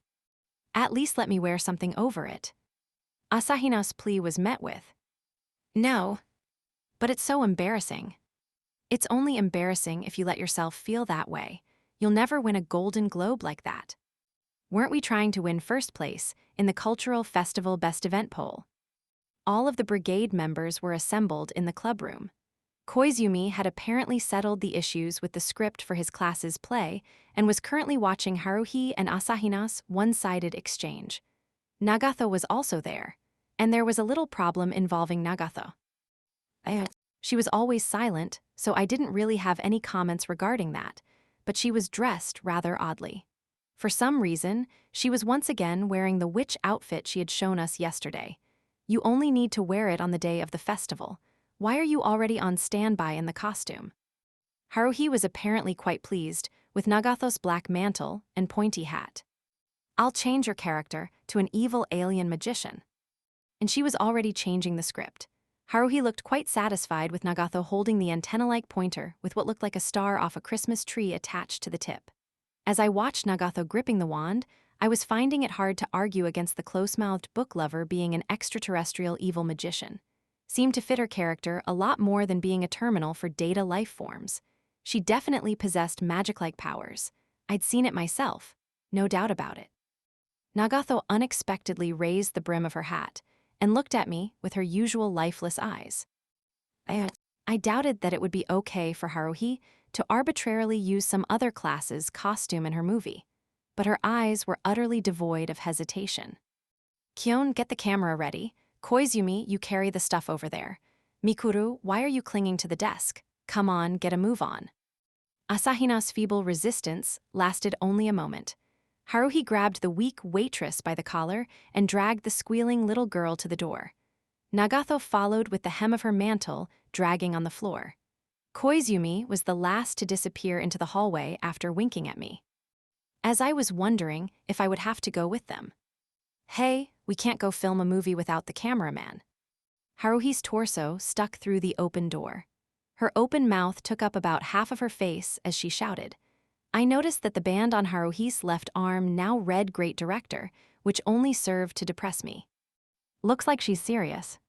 The self-proclaimed great director, who had yet to film a movie, led the way as the beautiful waitress followed with her eyes glued to the ground. The dark-clad witch trailed behind like a shadow. Koizumi carried the paper bag with an easy smile on his face, and I brought up the end, trying to put as much space as possible between me and the band of weirdos. We had already managed to become the center of attention while moving around campus, but this procession that resembled a Halloween party was doing a fine job of attracting interest off campus. Asahina, already the focus of much attention at school, was currently looking down 20% of the time, blushing 30% of the time, and dragging her feet like a robot 50% of the time. Haruhi was cheerfully humming the melody of the heaven and hell theme like an impending disaster was on the horizon. No idea where they came from, but she was energetically carrying a yellow megaphone in her right hand and a director's chair in her left, like Mongolian cavalry riding west across the plains. As I wondered where she was planning on making her assault, we arrived at the station. Haruhi bought tickets for all of us and handed them out. She then advanced toward the ticket gate with a prosaic look on her face. Wait, I objected in Asahina's stead, seeing as how she had lost her ability to speak. I pointed to the mini-skirted waitress drawing inquisitive glances from every direction, and the vertically challenged girl, dressed in black, standing next to her like an attendant. You're going to have them get on the train dressed like this? Something wrong with that? Haruhi replied, feigning innocence. You might get arrested if you're running around without anything on, but they're fully dressed. Or what? Would you prefer the bunny girl outfit? You should have told me earlier then. I wouldn't mind changing it to combat bunny tentative, if you'd like. Not sure you should be saying that after dragging her all the way here in a waitress outfit. Anyway, didn't you say that this was the concept for the movie? Not that I would know, but are you supposed to be able to change the concept just like that? I worked my brain to try to get a glimpse of the feelings of the creator. The most important thing is your ability to adapt to the situation. That's how life on Earth was able to evolve. It's adaptive selection. If you aren't careful, you'll end up eliminated through natural selection. You have to adapt properly. Adapt to what? If the environment had a mind of its own, I could see Haruhi being ejected out of the atmosphere. Koizumi was just smiling and carrying stuff. Nagato was maintaining her silence as mentioned above. Asahina apparently lacked the strength to speak up, which meant that everyone else was keeping their mouth shut. I wish someone would do something. Haruhi apparently took the silence to mean that everyone had been deeply impressed by her words. Come on, the train's here. Walk fast, Mikuru. The real stuff's yet to come. Like a police detective leading away a female perpetrator who had committed a murder for sympathetic reasons, she put her arm around Asahina's shoulders and walked toward the ticket gate. And we were there. We got off at the same station as the other day and headed for the same shopping district. I was beginning to have my suspicions when we really did stop in front of the same store as the other day. The electronics store where Haruhi had haggled for the video camera. We came as promised, Haruhi shouted as she cheerfully walked in. The middle-aged guy appeared from the store interior and rested his eyes upon Asahina. Ho ho. The guy stared at our lead actress with a grin on his face that could only be considered sexual harassment. Asahina was completely motionless, like a fighting game character after using a super move. The guy continued speaking. Is she the one from yesterday? I didn't recognize her. Ho ho, then I'll leave it to you. Leave what to us? I was in the process of reflexively moving forward to defend the quivering Asahina when Haruhi pushed me back. Okay, we're going to have a meeting now, so listen up. And Haruhi made her announcement with the same smile she did right after winning the interclub relay. We will now begin shooting the commercial. This store, has a very friendly owner, and he's a nice guy. This store has been around since when it was owned by the grandfather of the current owner, I drew. They carry everything from batteries to refrigerators. Waitress Asahina forcedly recited in a deadpan voice with a twitching smile on her face. Nagato stood next to her holding a placard saying Omori Electronics as I watched the two of them through the video camera viewfinder. Asahina had an impressively awkward smile on her face as she held a mic that wasn't actually hooked up to anything. Koizumi stood next to me holding up cue cards with a faint mocking smile on his face. The cue cards were just a sketchbook Haruhi had scribbled on a moment ago without giving it much thought. Koizumi was flipping through the pages as Asahina went through her lines. We were in front of the store, still in the shopping district. Haruhi leaned back in her director's chair with her legs crossed as she watched Asahina's acting with an intense look of concentration on her face. Okay, cut. She whacked the megaphone against her palm. There isn't any emotion. I'm not sure why I can't feel the vibes. It just doesn't have any oomph to it, she said while biting her nails. My reaction as I stopped the video camera was along the lines of good grief. Asahina also stopped with her hands clutching the mic. Nagato was stationary to begin with. Koizumi just smiled. Behind us, people passing through the shopping district chattered curiously. Mikuru's expression is too stiff. Your smile needs to be more natural. Think happy thoughts. Yeah, aren't you feeling happy right now? You've been handpicked to be the star of the movie. You're never going to experience anything happier in your life. I'd really like to tell her to go shove it. If I had to summarize Haruhi's conversation with the manager from yesterday, it would probably go something like this. I'll stick a commercial for this store in the movie, so give me a video camera. Sure. I'm pretty sure there's something wrong with the manager for going along with Haruhi's sweet talk, but there is definitely something seriously wrong with Haruhi if she's planning on screening a homemade movie with commercials. I've never heard of a leading actress doing a commercial in the middle of a movie. Maybe if you casually sneak something in the background during a scene of the movie, but this is just a feature-length commercial. I got it, Haruhi was shouting to herself. Could you please stop having these revelations? It's kind of odd for a waitress to be at an electronics store. Weren't you the one who brought the costume? Koizumi, hand me that bag, the small one. Haruhi took the paper bag from Koizumi and grabbed the hand of Asahina, who was looking relieved. Then she barged into the store. Manager, do you have a room in the back we can change in? Yeah, anywhere will do. The bathroom's fine. Really? Then we'll borrow your storeroom. She casually disappeared into the back of the store with Asahina in tow. It appeared that poor Asahina no longer even had the strength to resist. She obediently allowed herself to be dragged forward by Haruhi's ridiculous strength. It might just have been that she was willing to do anything if it meant getting out of that costume. The rest of us Koizumi, Nagato, and I stood around with nothing to do. Nagato in her black attire hadn't stirred an inch from her position of holding up the placard. She just stared at the video camera. I'm amazed her arms weren't tired. Koizumi smiled at me. It would appear that I won't be making much of an appearance in this film. You see, I'm actually also acting in our class play. It was decided by a class vote, which means that I am currently struggling to memorize my lines. I would prefer a role in this film with a minimal number of lines. Hey, why don't you have a go at the lead role? In any case, Haruhi's the one holding authority as far as casting goes. Direct your ideas to her. Do you believe me capable of such an incredible task?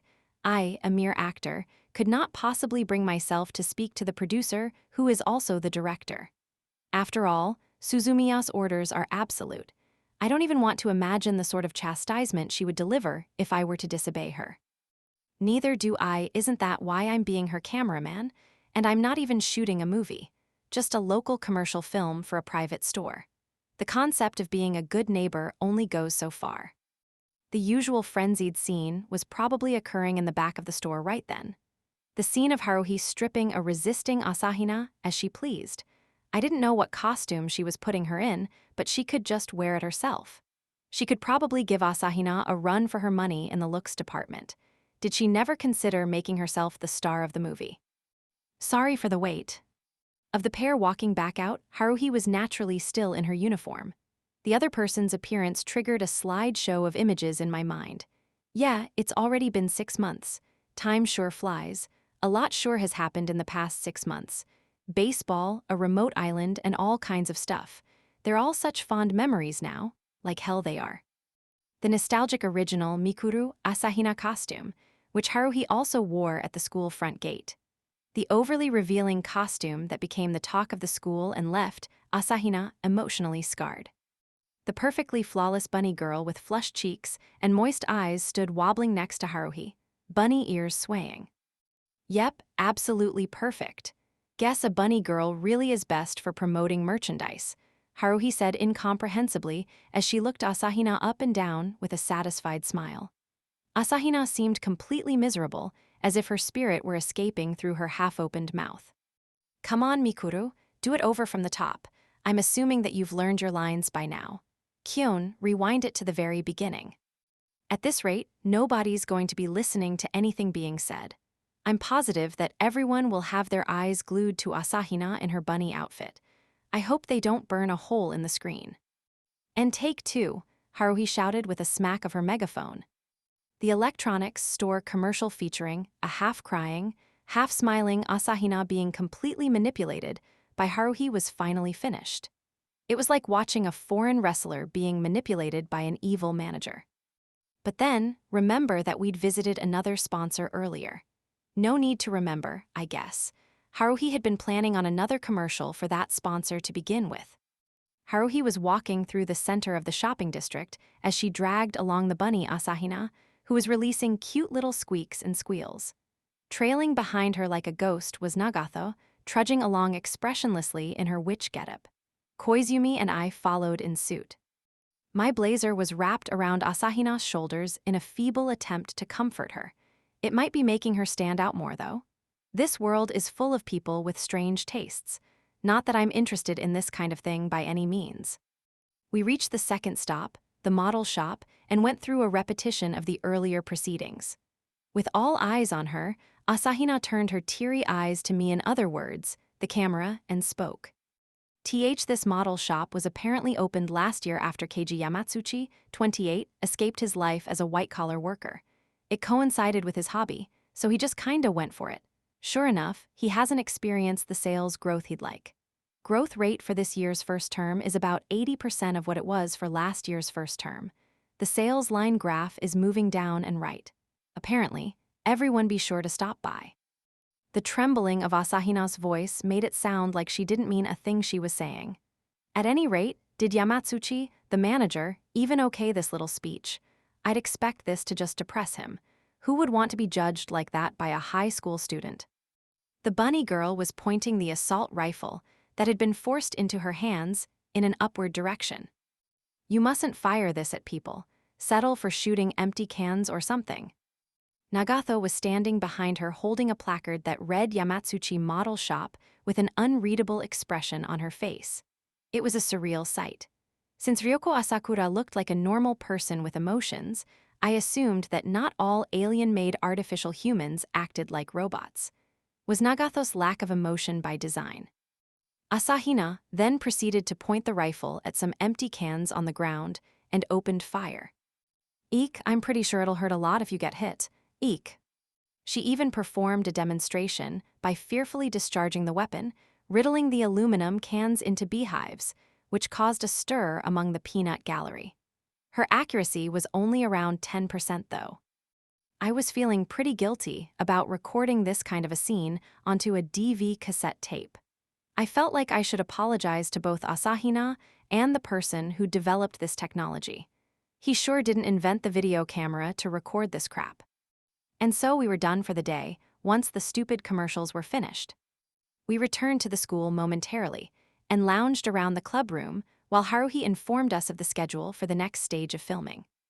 Tomorrow's Saturday and we have the day off, so we're meeting up in the morning. Be in front of Kithaguchi Station at 9. Got it. Incidentally, the commercials already ate up 15 minutes of time. How long would the actual film be? If you screened some 3-hour-long epic at a cultural festival, nobody would stick around to the very end. I doubt there'd be much of a turnout either. I mulled this over in my mind as I watched a discouraged-looking Asahina. She'd been in a waitress outfit for the trip there, and then she'd been forced to wear her bunny girl outfit on the train for the ride back before finally being allowed to change back into her uniform. She lifelessly collapsed onto the floor. At this rate, we'll have to watch out for the lead actress falling asleep during filming. I finished off the tea Koizumi had brewed in place of the exhausted Asahina. Hey, Haruhi, can't we do something about Asahina's outfit? There's gotta be something that looks more like something she could actually fight in, like a combat uniform or camouflage fatigues, I asked.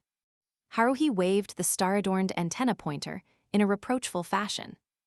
That would kill the surprise when she starts fighting.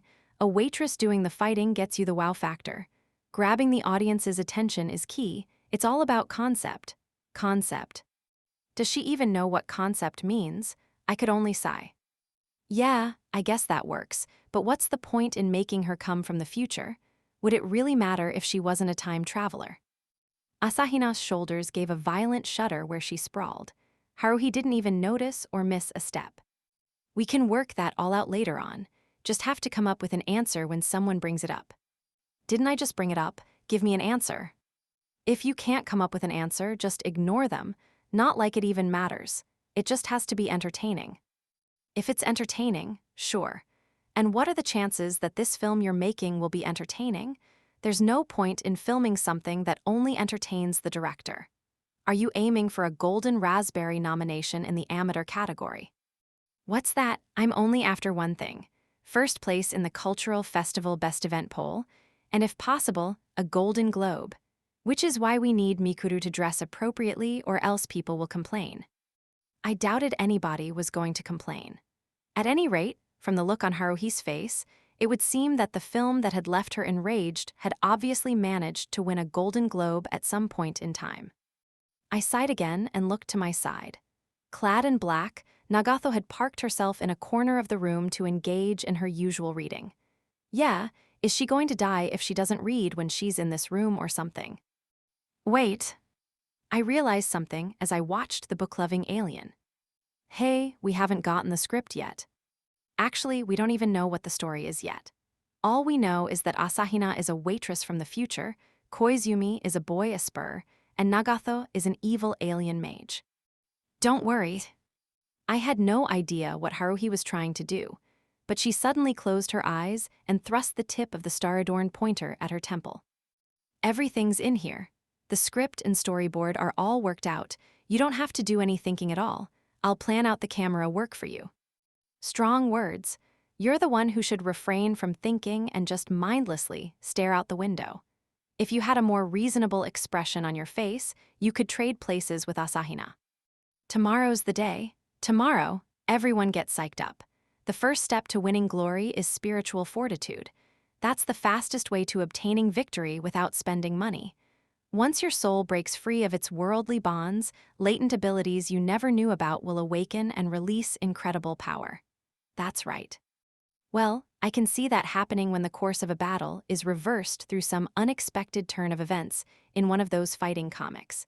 But I'm pretty sure that no matter how much you talk about spiritual fortitude and nationalism, we're a long way from witnessing the Japanese soccer team win the World Cup. Then that's it for today. Look forward to tomorrow. Kyon, don't forget about the camera, props, costumes, and other stuff. Make sure you're on time. And with that said, Haruhi departed, swinging her bag heroically. As I listened to the rocky theme fade off into the hallway, I bitterly glared at the pile of crap. I wondered which guild I was supposed to report this director's oppression to. Fact of the matter is, our school life up until this day had consisted of ordinary everyday happenings, with the exception of Haruhi's abnormal passion for filmmaking being on the excessive side. If you went through every single school in the country, you could probably find another group of people doing something similar. Or to put it simply, this was normal.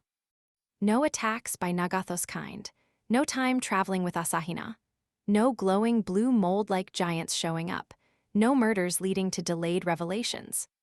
This was totally normal school life. As the countdown to the approaching cultural festival progressed, Haruhi was on a high, riding a steady stream of adrenaline and racing like a pet hamster getting whipped into running Mach 1 on a wheel. In other words, business as usual. Until this day, that is. In retrospect, I'd have to say that Haruhi was still holding back. I realized that we had yet to shoot a single frame of the movie. The only footage recorded on the digital videotape was of bunny girl Asahina promoting the electronics store and plastic model shop in the local shopping district, which only served to get sponsors. Not a glimmer of light had been shed on the film that would be produced, directed, and supervised by Haruhi. We didn't even know the storyline yet. I guess we would have been better off not knowing. I could have lived with a video of Asahina reporting on the local shopping district. Actually, wouldn't that bring in a bigger audience? It'd also promote the local area. That'd be killing two birds with one stone. Yeah, why don't we just turn it into a Mikuru Asahina promotional video? That'd make me a lot happier, considering that's my true motive as the cameraman. Still, I knew that Haruhi would never be satisfied by that. She always carried through on her word. If she said she was gonna do it, she'd do it. She never gave up halfway through. A troublesome case of keeping one's word. And so, beginning the following day, we would once again find ourselves caught up in some bizarre business. Yeah, seriously, I'm at a loss for words. What was it that Haruhi said again?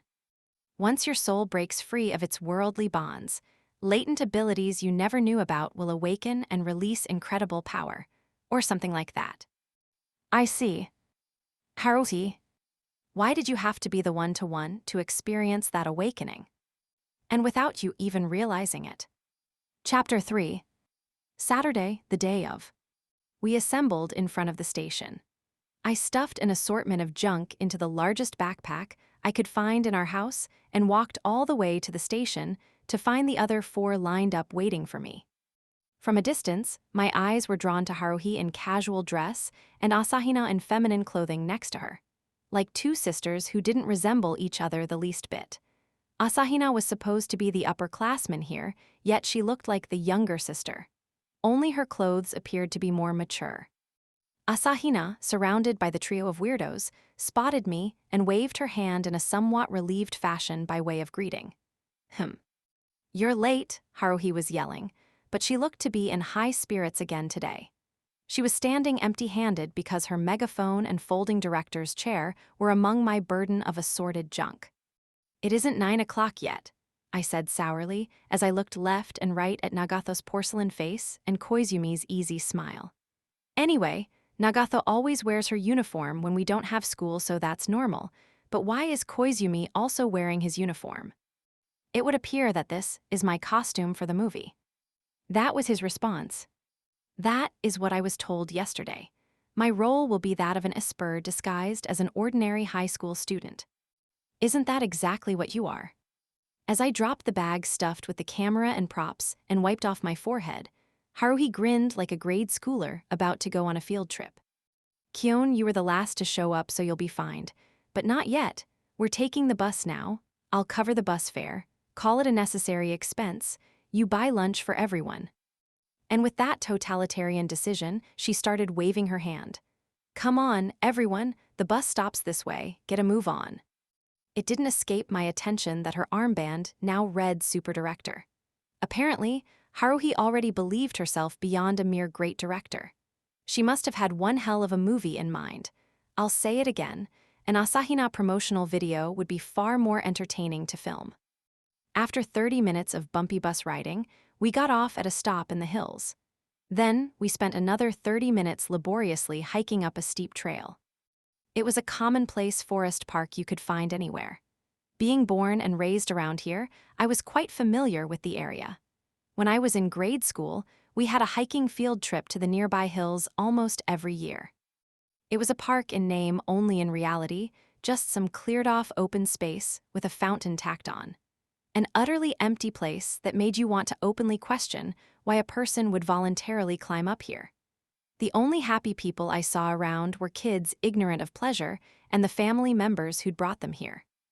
We set up in a corner of the plaza where the fountain was and designated it as our filming base. Empty-handed, Haruhi looked to be brimming with energy, but I was completely worn out. If I hadn't forced half the stuff onto Koizumi on the way up, I seriously might have collapsed. I leaned against the Wandervogelish-looking bag and tried to catch my breath. Would you like a drink? A small plastic bottle was thrust before me. The hand holding the bottle belonged to Asahina. If you don't mind that I already drank from it. Oolong tea made for gods. It must taste heavenly. No ifs, ands, or buts about it. If I don't drink it, lightning will strike me down. As I gladly reached for the offered drink, the evil devil's hand brushed away the angel's arm. Haruhi snatched the oolong tea away from Asahina. Save it for later. Mikuru, now isn't the time to be watering the help. We have to hurry or else we might lose this perfect weather. Let's get the camera rolling. Asahina's eyes opened as wide as saucers. What? We're going to shoot here? Of course we are. Why do you think we came here? Then I don't have to change, since there isn't a place for me to change around here. Sure there is. Look, there are places all around us. Haruhi pointed to an area, surrounded by a jagged ridge of trees. Anna no help. Before I had a chance to help, Haruhi disappeared deep into the woods with Asahina in tow. Once Asahina reappeared, she was clad in the spiffy waitress outfit that would serve as her film attire.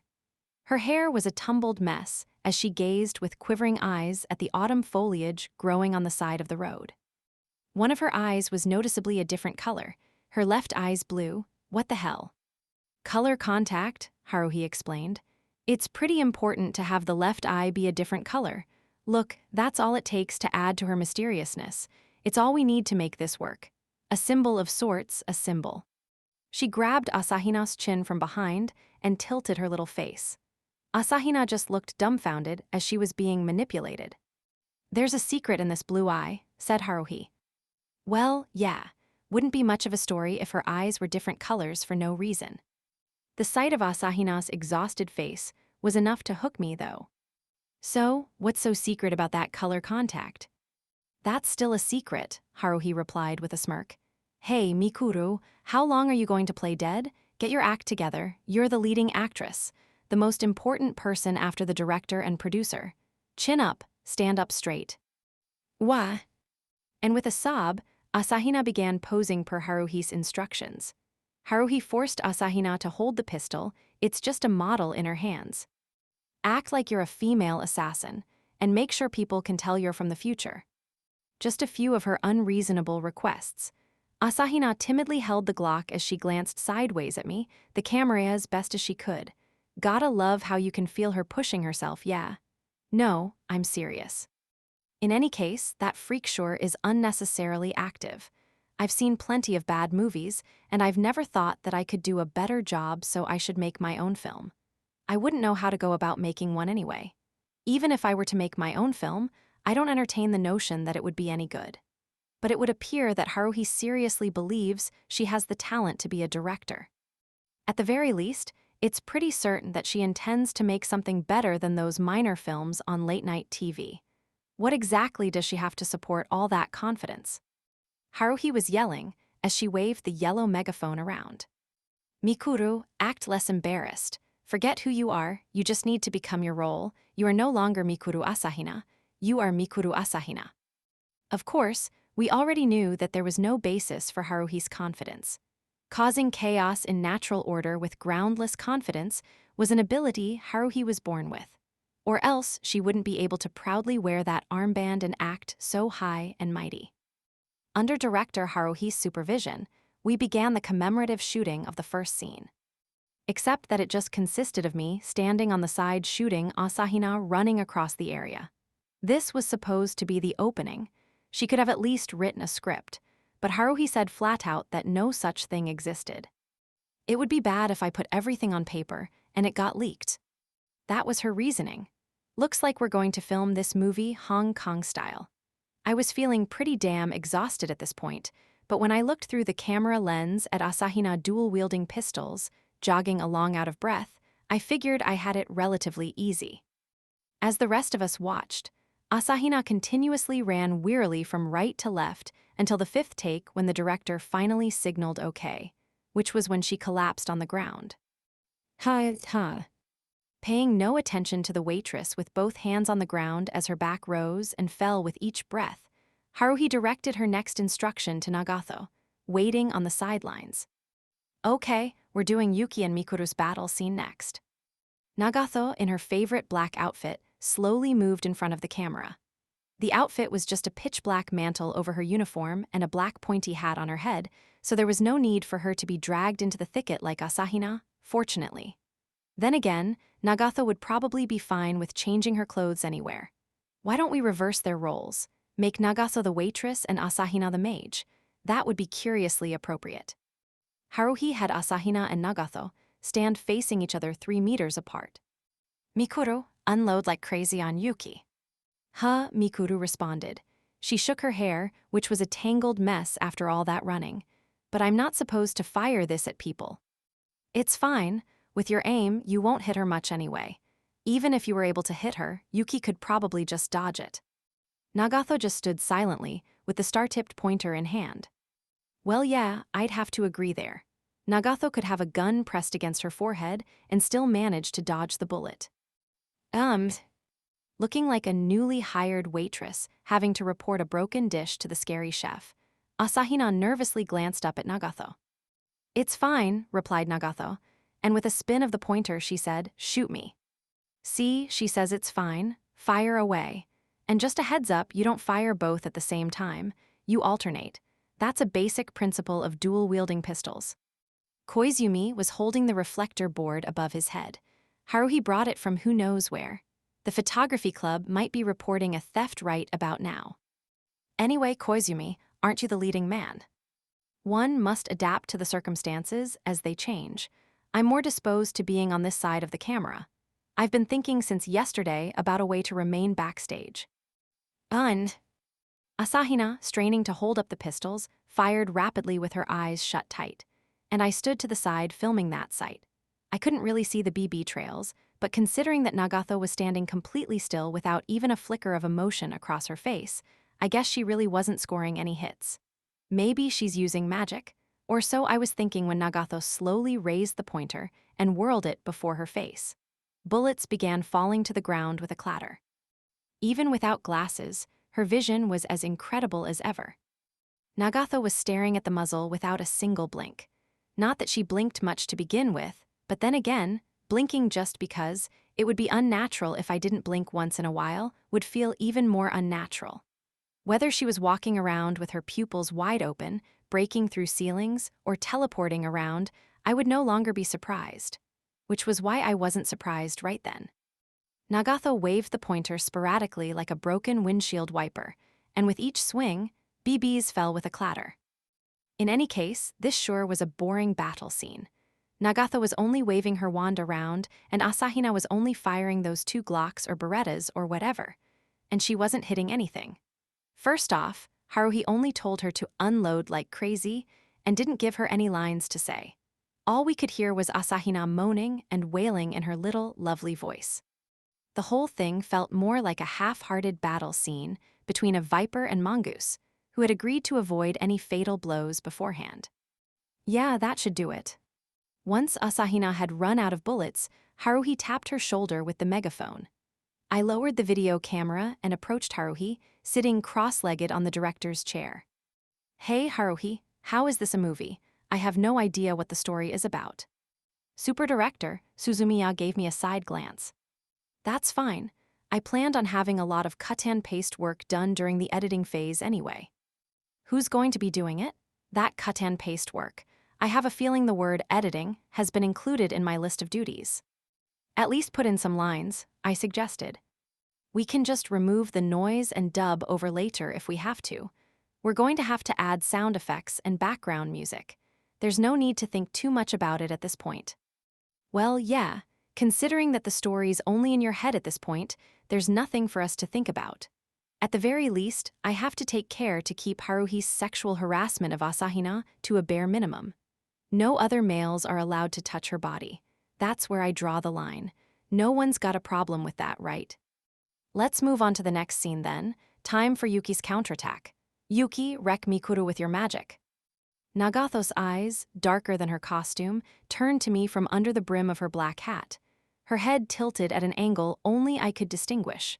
I basically got the message. Nagato was asking if it was okay.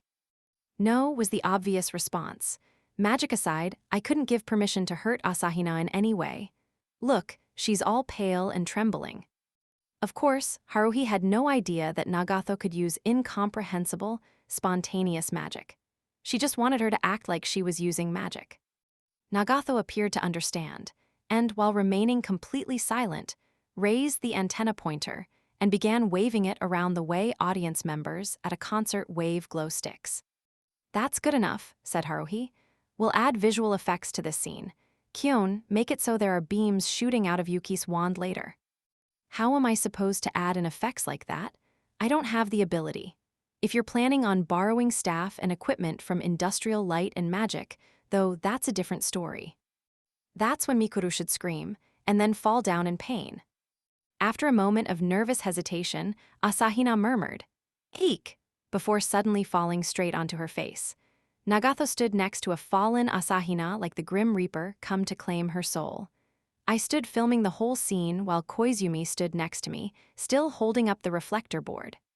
The stares from all of the families around us were starting to hurt. Having been granted a brief respite in a most compassionate act by Haruhi, we sat in a ring on the ground. Haruhi was replaying the film I had shot with a deliberate look on her face as she nodded to herself. A number of children had scurried in between Asahina and Nagato and were asking questions like, "What show is this for?"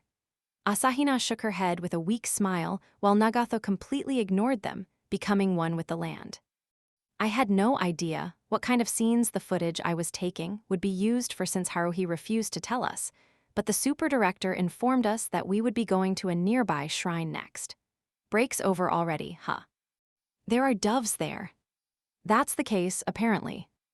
We're going to film Mikuru walking with doves flying all around in the background. I'd prefer doves that are completely white, but I'm willing to take any color at this point. I was pretty sure we were only going to find typical park doves, with her arm linked in the already worn-out Asahina's arm, so she wouldn't be able to run away. Haruhi walked through the forest park toward the street. Koizumi and I divided up the equipment and followed like local Sherpas trailing a film crew doing a piece on the jungle. We eventually arrived at a large shrine in the middle of the mountains. I hadn't been there in a while, not since a field trip in grade school. Haruhi stood in front of a sign on the grounds that said "Do not feed," while spreading breadcrumbs like she was trying to make flowers bloom on a wilted tree. I guess she can't read. All at once the ground was covered by a swarm of doves endlessly dropping from the sky. The sight of the shrine grounds covered in doves was quite disturbing. Asahina was standing alone within the carpet of doves.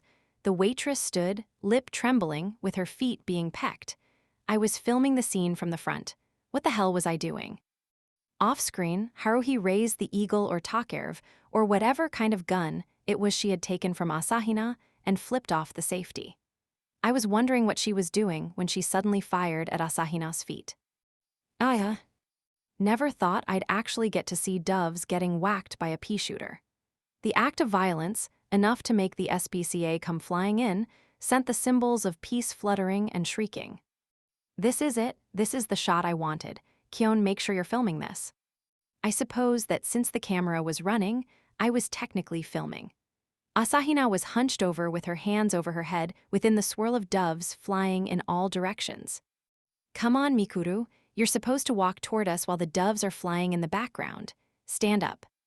It didn't look like we'd have time to shoot such a scene. As I gazed through the viewfinder, I could see that in the background, a priest from the shrine had come flying in the SPCA's stead. He was wearing a hakama, so it'd be safe to assume he was affiliated with the shrine. I was preparing for a stern lecture or two when Haruhi, without a moment's hesitation, resorted to drastic measures. With the CZ or SIG or whatever model gun in hand, she aimed at the old man and opened fire. The priest probably began dancing like he was standing on a hot iron plate. The AARP's going to come calling next. Retreat! And with that cry, Haruhi quickly turned and sprinted off. No idea when Nagato had made her move, but she was already waiting for us under the gate in the distance. Asahina would probably be too slow to escape if we left her by herself, so Koizumi and I each grabbed an arm and carried her off with the rest of the equipment. The director had already run away. We couldn't leave the leading lady behind to be the scapegoat. 10 minutes later, we were sitting in the corner of some kind of roadside restaurant. We were having lunch, and for some reason I had to pay for it. That might have been a waste. It might have been a better ad-lib to just pretend that the old priest was an enemy and beat the crap out of him. Haruhi was babbling on about borderline criminal activity. Once Asahina had sucked in a whole 3 noodles of her zaru soba, she collapsed face forward on the table. Mikuru, you don't eat much, huh? You'll never grow like that. Only your breasts are growing. That'll only satisfy a group of hardcore freaks. You need to grow taller, too. While she was saying that, Haruhi was stealing Asahina's noodles and scarfing them down. I already know. I don't know how many years it will be, but Asahina will grow to have a face and body that could represent the whole solar system. She doesn't know that, though. Koizumi had a mocking smile on his face. Nagato tacitly moved assorted sandwiches to her mouth and chewed. I pushed my empty plate of spaghetti to the side and spoke to Haruhi, with 2 people's lunches before her. What are you going to do if that priest complains to the school? Koizumi's uniform made it pretty obvious where we were from. It'll probably be fine. Haruhi was ridiculously optimistic. It was fairly far away and the blazer's pretty common. If he does complain, we just have to play dumb. Pretend it was someone else. BBs aren't enough to prove anything. I stared at the video camera containing the incriminating evidence. I'm pretty sure that the second this is screened, the cat will be out of the bag. I doubt there is another waitress in the area willing to go to a shrine to be surrounded by doves. So, where are we going next? We'll go back to the park. On second thought, that wasn't enough to be a battle. We'll need more intense action to grip the audience's hearts. Yeah, I can picture it already. Mikuru running frantically around the forest, pursued by Yuki, and then Mikuru falls off a cliff. That's when Koizumi, who happens to be passing by, saves her. How's that sound? Pretty haphazard turn of events. What kind of high school student would happen to be walking by in the middle of these mountains in his uniform? Pretty damn suspicious. And I had a feeling Haruhi really intended to shove Asahina off a cliff. Yeah, Haruhi, you should take the fall. Put on the costume and act as Asahina's stunt double. Well, you're missing a bit around the chest area. As I was pondering such matters, Haruhi raised her eyebrows and gave me a sideways look. Are you thinking about something else? You had better not be picturing me in the waitress outfit. What an accurate guess. I'm the director. I can't just merrily step in front of the camera.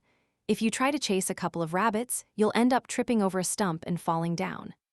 Aren't you also supposed to be the producer? There's nothing wrong with undertaking multiple backstage roles. Still, it might be nice to show up on camera for a brief cameo appearance. Adding some fun tidbits will hook those hardcore fans.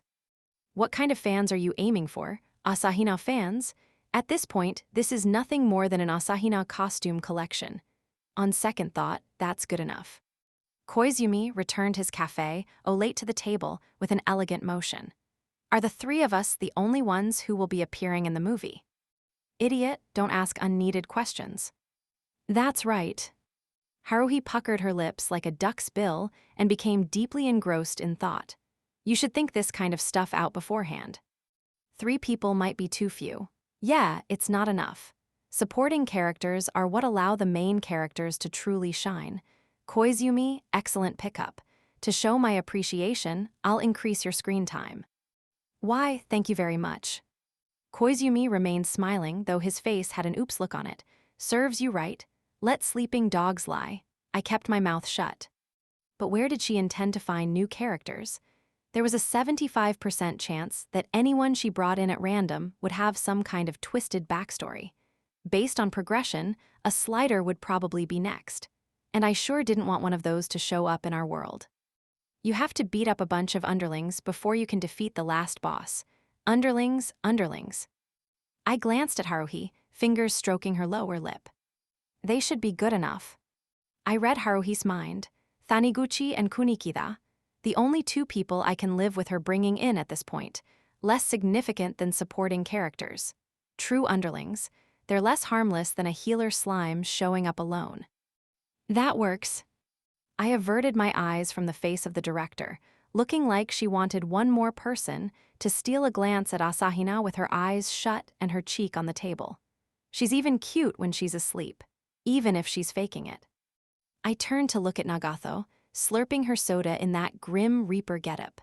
Once I was done observing her utter lack of emotion, I turned back to Haruhi.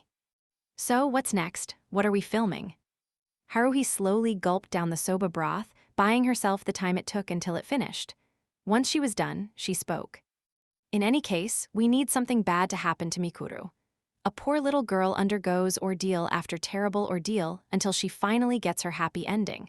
That's the theme of this movie. The more Mikuru suffers, the more impact the final catharsis will have.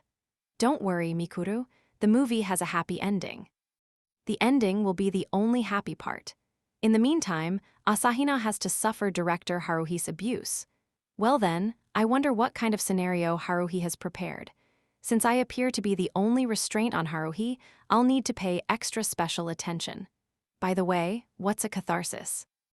Asahina's closed eyes were now half open and looking at me, pleading for help. A case of heterochromia where only her left eye was blue. However, she quickly released a soft sigh and her eyes slowly closed. What is this? Are you saying that you can't rely on me? Since Koizumi and Nagato won't serve as any sort of obstruction at this point, I'm your only ally here.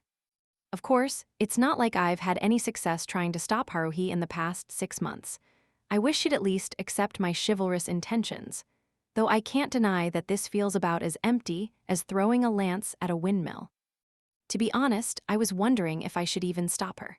Half a year ago, I felt that I absolutely had to stop her from founding the SOS Brigade, even if I had to tie her arms behind her back. In the end, while I was dillying around, Haruhi went ahead and prepared a room and members. Little by little, I also ended up as one of the members, which brings us to our current situation. Still, if I had whacked her in the back of the head with a stick or jumped her or ambushed her and managed to stop her, I might not have met Asahina or Nagato or Koizumi. Or we would have met under different circumstances. Which means I wouldn't have known about unbelievable things like aliens and time travelers. We would just pass each other in the hallway as classmates or total strangers. Don't ask me which way would have been better. I've already heard self-promotion spiels from the other 3 members, and I've already been witness to Nagato's weird power, the other Asahina, and Koizumi turning into a red ball. If we went to some parallel world, you could probably find a version of me that hasn't spoken a word with Haruhi or the other 3, so go ahead and ask him. I don't have an answer. But I had to come up with an answer in this current situation. Filmmaking? An appropriate cultural festival activity. Nothing wrong with that. The only thing weird would be inside Haruhi's head, but at this point that would come as a surprise to nobody. As far as I'm concerned, Haruhi spontaneously babbling about wanting to make a movie could be considered routine work. Just wing it and things will work themselves out. At least that's what I thought. That's why I didn't bother trying to stop filming the movie. Be a director or whatever you want. Abuse everyone around you to your heart's content. If that's what makes you happy, I'll smother my internal sighing and go along with it.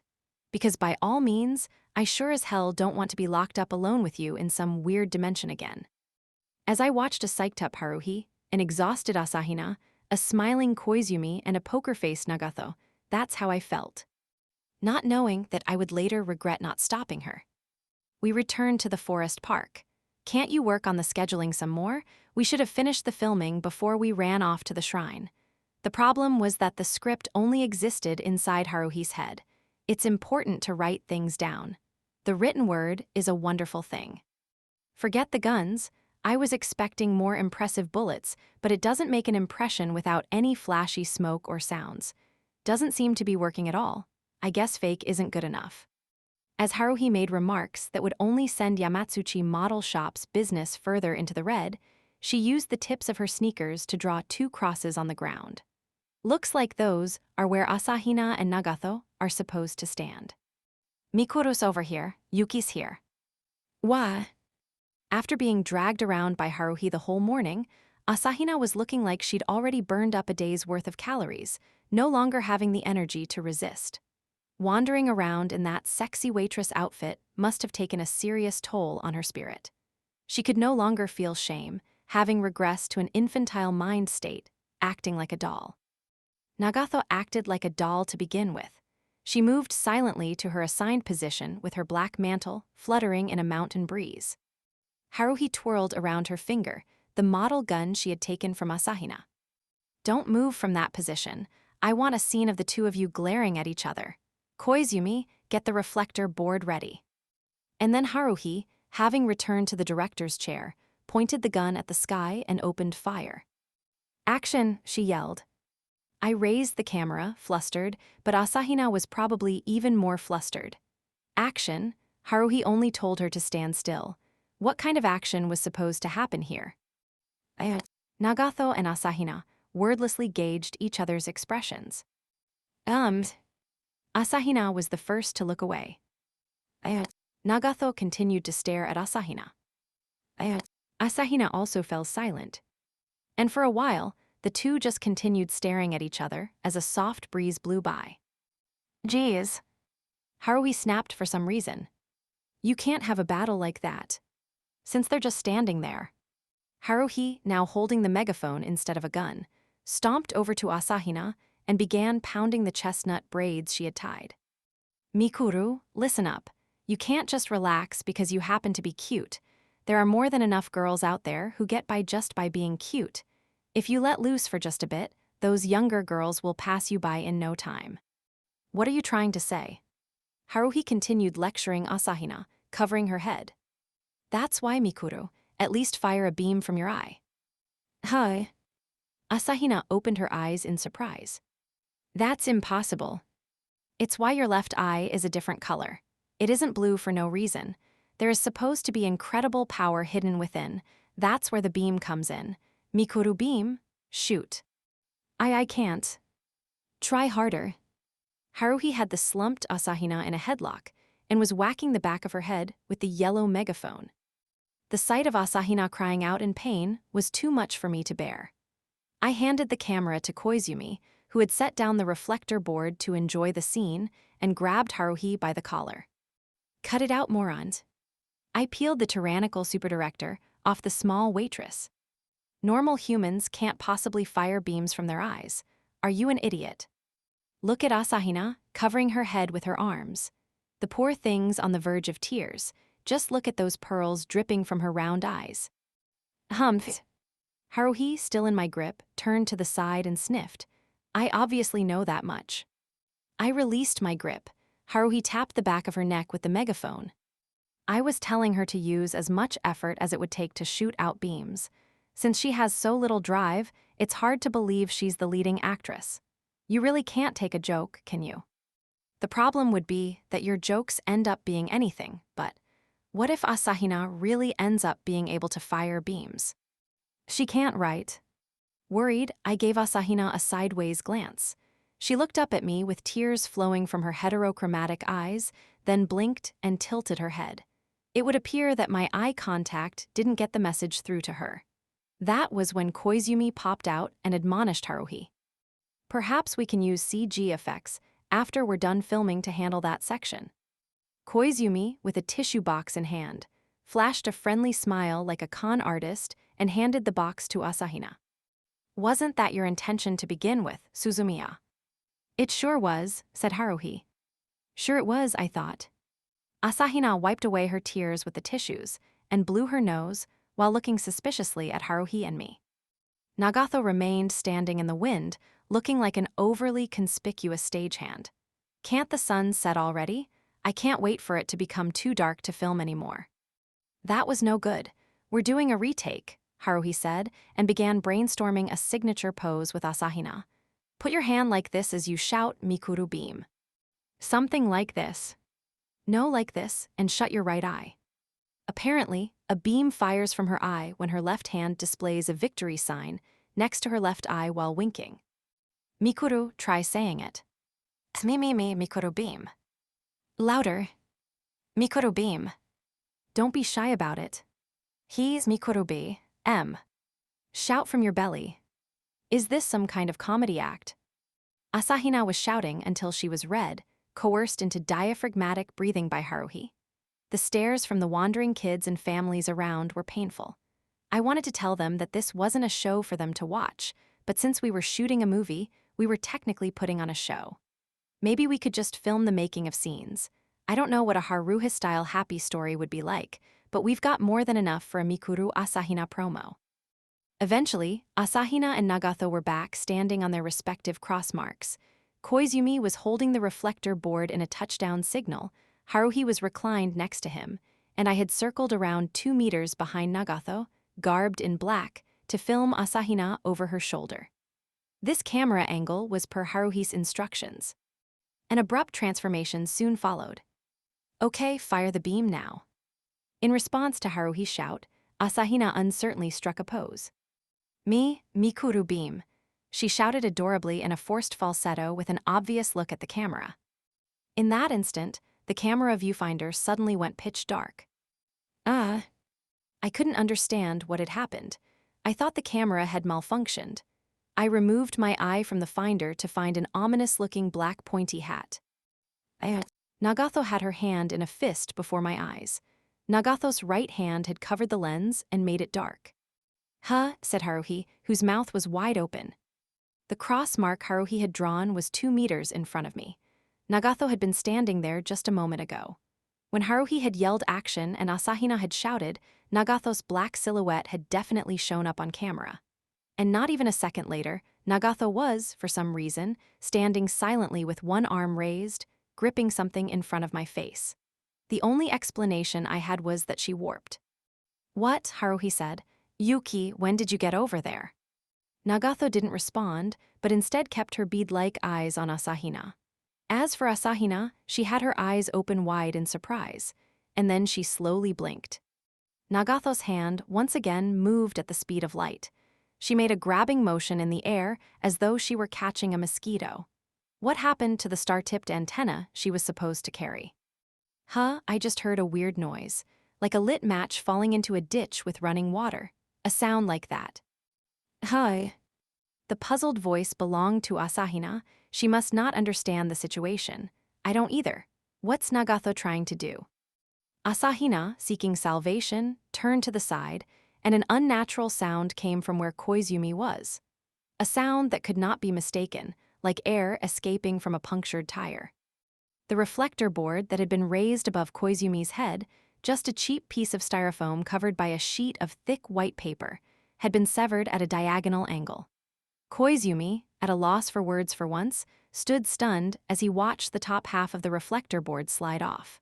But I didn't have the time to enjoy such a rare sight. Nagaso moved, Nagaso alone. A dark shadow leapt from the ground and landed right in front of Asahina. Nagatho's right hand reached out from under her black mantle and grabbed Asahina's face. Her slender fingers covered Asahina's eyes, and her fingertips drove into Asahina's temples. Oya nagat. Nagatho paid no heed and threw the star waitress to the ground, looking like the Grim Reaper riding on top of that ample bosom. Asahina screamed and grabbed Nagatho's slender arms, locked in an iron grip. Ah! I finally came to my senses. What was that? It looked like Nagatho had teleported over to interfere with the filming, but then Koizumi's reflector board split in half, and then the alien attacked the time traveler. When did Haruhi tell the two of them to act out this scene, or I guess that's not possible? The director, along with Koizumi and me, was also at a loss. And the two of them didn't look like they were acting. Cut. Haruhi stood up and whacked her chair with the megaphone. Hey Yuki, what are you doing? That wasn't part of the plan.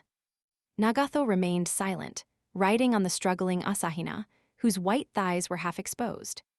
Upon hearing a soft murmur, I turned to find Koizumi staring at the severed edge of the reflector board with a grimace on his face. He then noticed my gaze and gave me a strange look. What's that supposed to mean? Or no, who cares about Koizumi's meaningful looks? Right now, I have to do something about Nagatho's all-out martial arts antics. I ran, with camera in hand, toward the jumbled waitress and black-garbed mage. What are you doing? Hey, Nagatho. The wide-brimmed hat slowly turned toward me. Nagatho's black hole-like eyes looked up at me, and her thin lips parted. My expectations that she would say something were shot. Nagatho silently shut her mouth with a look on her face, suggesting that she couldn't find the appropriate words for this situation, before gradually standing up from the mount position. With a jerk of her black-mantled right shoulder, her arm withdrew under her outfit. Ha.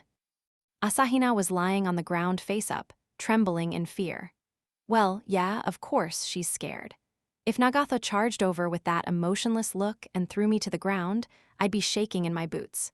Especially since in her current getup, she looks like some kind of dark wizard that you really wouldn't want to bump into in the middle of the night. Might even make some faint-hearted preschooler wet his pants. Nagatho, eyes covered by the oversized pointy hat, didn't move an inch. She just stared at me. I gently helped the sniffling Asahina stand up. The sight of those long eyelashes, bordering gorgeous eyes brimming with tears, only served to make her even more attractive. Man, what are the two of you doing? Please don't do stuff that isn't in the script. The director, who hadn't even written down the script, walked over and went, in a dubious voice, just as I had. Mikuru, what happened to the contact? What? Asahina, clinging to my arms in tears, moved her finger below her left eye. The three of us could only stand around looking puzzled. In these situations, you're supposed to consult the person who has a firm grasp on the situation. Nagatho, do you know what happened to Asahina's color contact? Don't know, Nagatho replied in a flat voice. Pretty sure she's lying. Maybe it fell out during the tussle, Haruhi guessed incorrectly and began searching the ground. Kyon, you help look, that wasn't cheap. It cost quite a bit. I joined the scampering Haruhi and got on all fours, even though I told her it was useless. I had a feeling that I'd seen Nagatho's right hand holding something when she got off Asahina, and that hand had been attached to Asahina's face when they were tangled together. Why can't we find it anywhere? My apologies to the duck-billed Haruhi, but I wasn't looking very hard. I turned to find Koizumi playing with the pieces of the reflector board, attaching and separating them. You pretend to look, too. Koizumi smiled.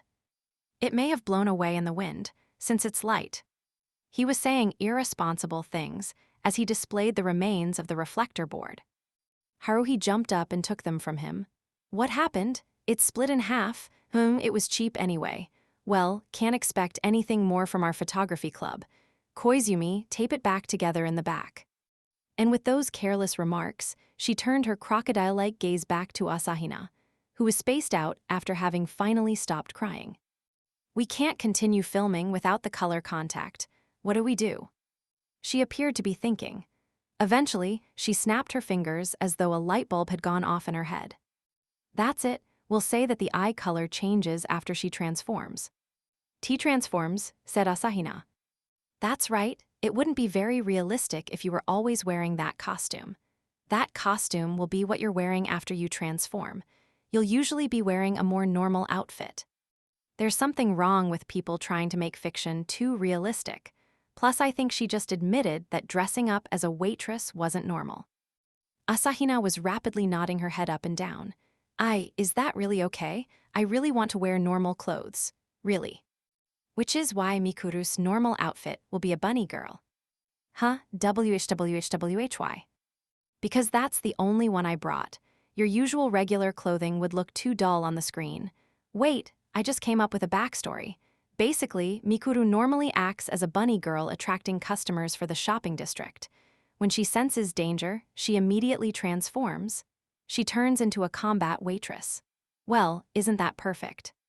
Didn't you just say something about being realistic? Then let's get started. Haruhi smiled a dangerous smile that looked like a crescent moon as she pinned Asahina's arms behind her back. Ow, ow, ow, cried the waitress as she was taken into the woods. Well, I guess that's fine. I can only pray for Asahina, but it is very convenient for me if Haruhi runs off right now. Her sacrifice will not be wasted, and I can't wait to see her in a bunny suit.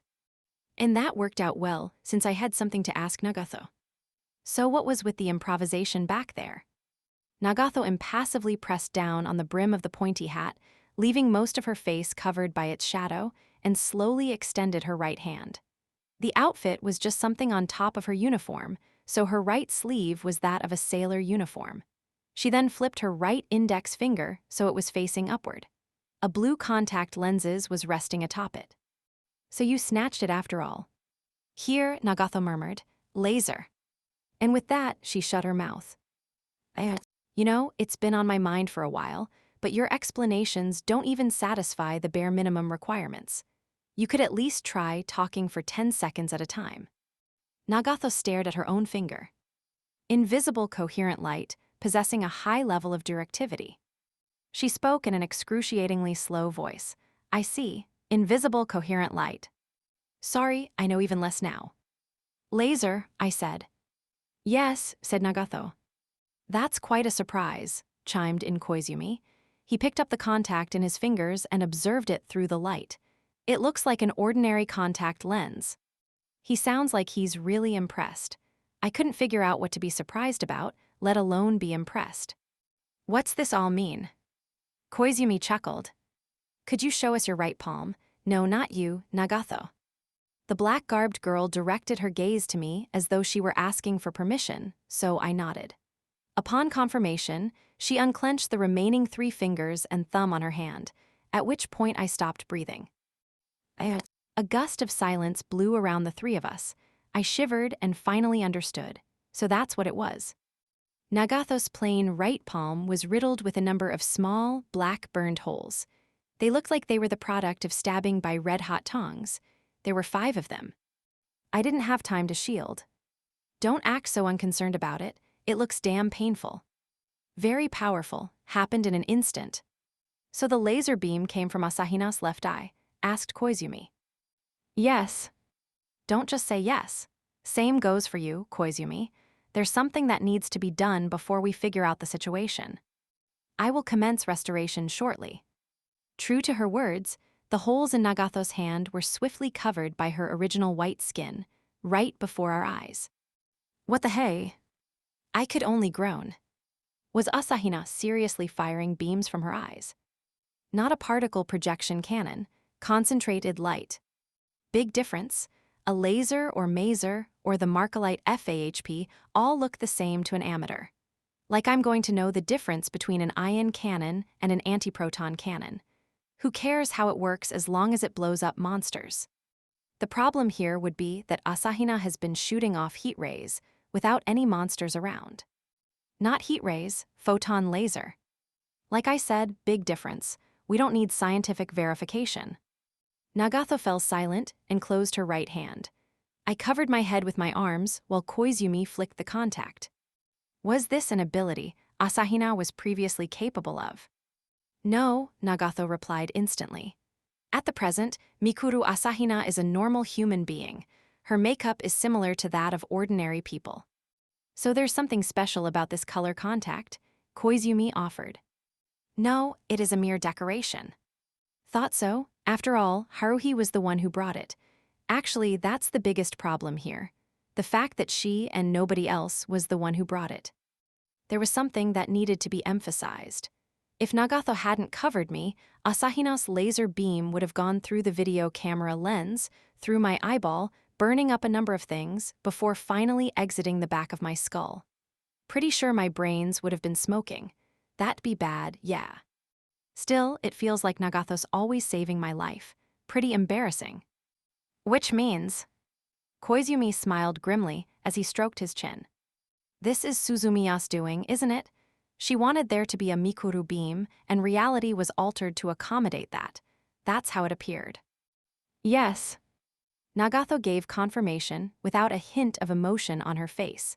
I wasn't able to stay so calm. Hold on, there isn't any magic or whatever in the contact, right? How can it fire killer rays just because Haruhi wished for it? Suzumiya doesn't need magic or unknown technology. If she believes something to exist, then it actually does. Don't expect your bullshit reasoning to convince me. Haruhi didn't seriously mean to shoot beams when she said that. That was just within the movie.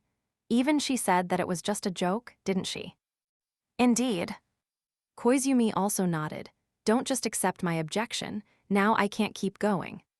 We are also aware that Suzumiya possesses common sense. However, it is also a fact that the common sense of this world does not apply to her. This incident is most likely the result of some kind of extraordinary phenomenon. That would be, oh, they've come back, we shall continue this later. Koizumi casually slipped the contact into his shirt pocket. What a pain. Use wit and tact to save the world from destruction. Beat the crap out of bad guys, no questions asked. Hold limited ESB battles within a conveniently small world, and throw in some random human melodrama. Fact of the matter is, I'd prefer it that way. If I have to be dragged into a world that sounds like it's out of fiction, give me something that's way out there. The more removed from reality, the better. But look at me now. Talking to a certain classmate resulted in disaster. I'm surrounded by a bunch of people with backgrounds I completely don't understand, and we're doing stuff I can't even begin to try to comprehend. Shooting beams from eyes? What's with that? What's the point of trying? On second thought, not a single member of the mysterious trio of Asahina, Nagato, and Koizumi has actually proven their identity. All of them delivered their little introductions, but I'm still not crazy enough to buy their crap.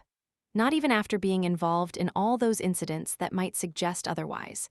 Everything has its standards, and I've got my own set of them, though they're starting to get out of whack. According to these people, first off, Asahina was a time traveler from the future. She wouldn't tell me what year she was from, but I knew why she was here. To observe Haruhi Suzumiya. Nagato was an alien-made humanoid interface. Don't start going, what's that? That was my reaction too, so we're even. As for why something like that is on Earth, it's because Nagato's superiors, the data overmind or whatever, apparently have an interest in Haruhi Suzumi.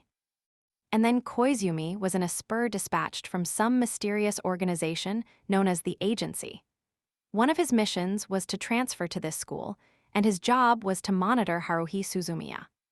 As for Haruhi herself, surrounded by 3 people with such bizarre profiles, her identity is still the greatest mystery. According to Asahina, she was a time warp. Nagato said she was the potential for evolution. Koizumi went so far as to call her God. Seriously, good work everyone. And while you're at it, do something about Haruhi. Or the female brigade chief will remain a mystery and I'll remain trapped in her neutron star-level gravitational field. I can live with it for now, but, try to picture how it'll be 10 years from now. What are we supposed to do if Haruhi's still Haruhi? That'll be pretty ugly. Illegally occupying club rooms, prowling the streets with the eyes of a predator, going berserk while causing a ruckus, and unstable mood swings can be forgiven when you're still a teenager.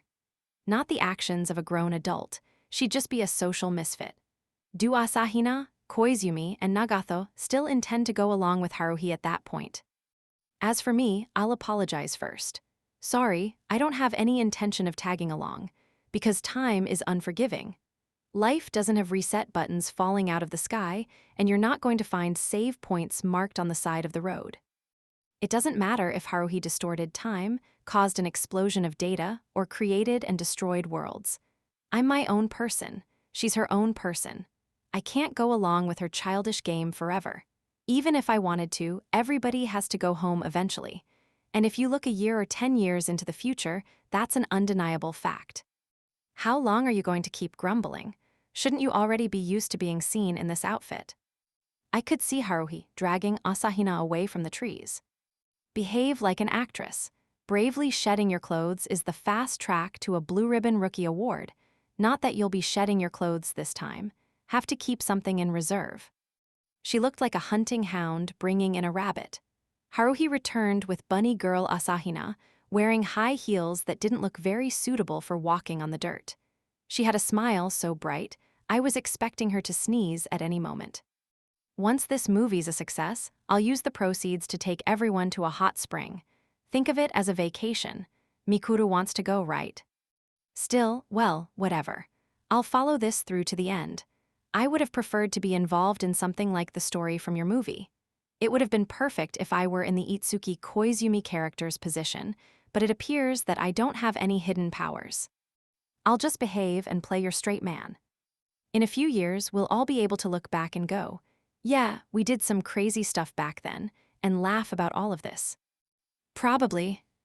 Bunny girl Asahina walked along, looking even more embarrassed than when she was a waitress.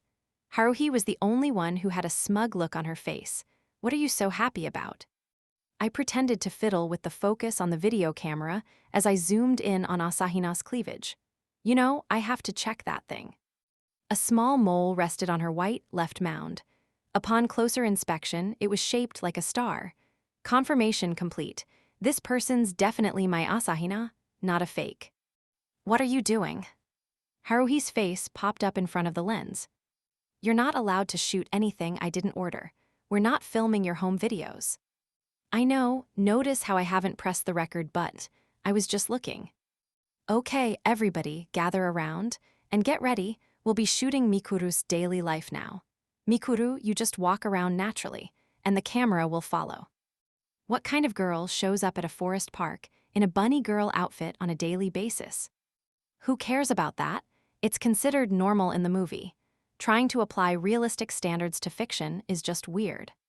I'd like to return that line straight back at you. Except that in your case, you're applying fictional standards to reality, so it's the other way around.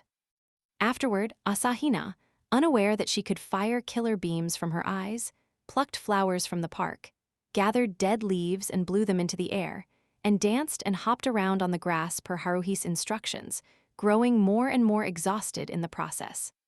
And then Haruhi dealt the final blow. Doesn't feel right with mountains in the background. I suppose a bunny girl wouldn't be walking around the mountains.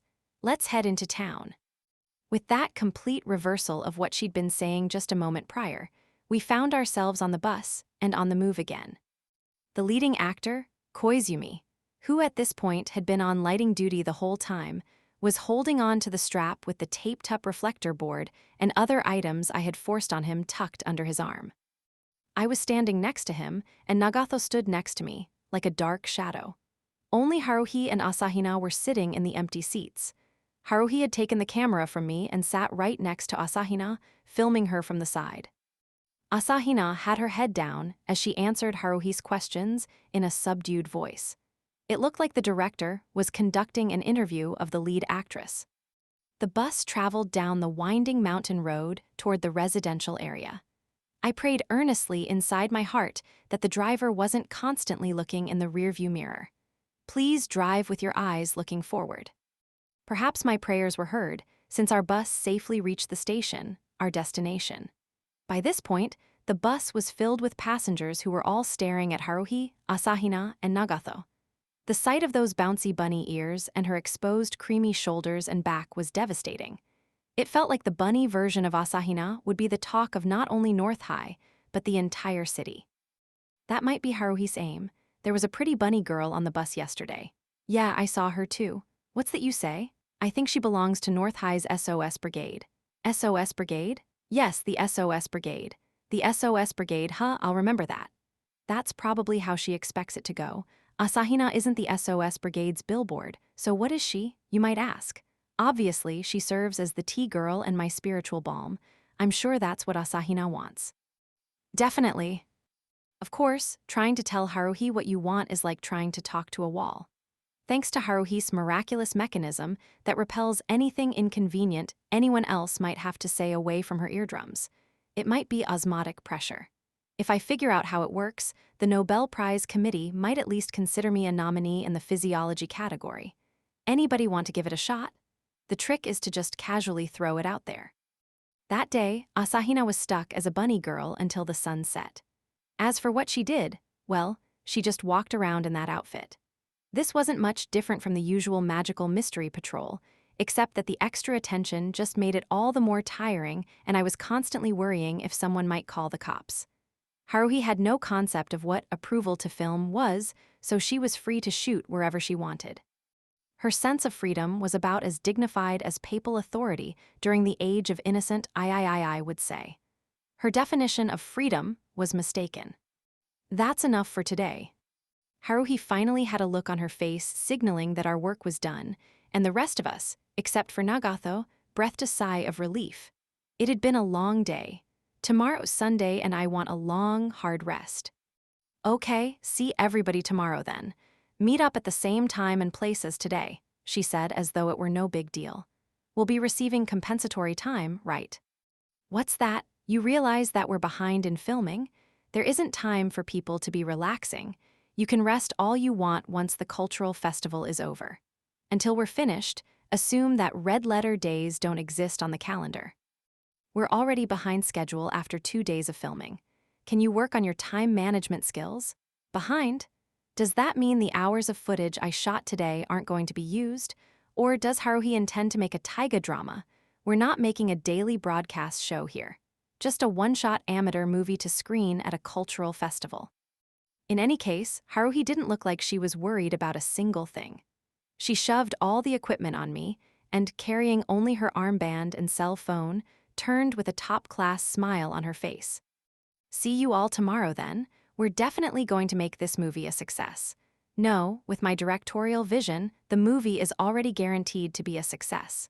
The rest depends on how hard you people work. Make sure you show up on time. If anyone doesn't show up, there will be lynching and heads will roll. And with that proclamation, she walked off humming Marilyn Manson's Rock is Dead. I'll let Asahina know, Koizumi whispered in my ear before he left. Asahina had Koizumi's blazer draped over her head. If it were winter, I'd have brought a coat, but unfortunately the weather had been stuck in a late summer pattern. I directed an irritated glare at the pile of items next to my feet. Let her know what? About the laser we were discussing. There shouldn't be any odd rays being fired if her eye doesn't change color. That's how it works according to Suzumiya's rules, so we should be okay if she doesn't put on any color contacts. The reflector board-carrying leading bastard flashed me what looked like one of those insurance salesman smiles. Let us err on the side of caution and prepare a safety net. I'm sure she will be willing to cooperate. After all, beams are dangerous. Koizumi walked over to the black-garbed figure that looked something like a human crow, Nagato. As I returned home carrying my huge load of crap, my sister came out to greet me, looking at me like I was some kind of weird animal. The grade schooler who had been responsible for the nickname, Kyon spreading all over started spouting stuff like, "Is that a video camera?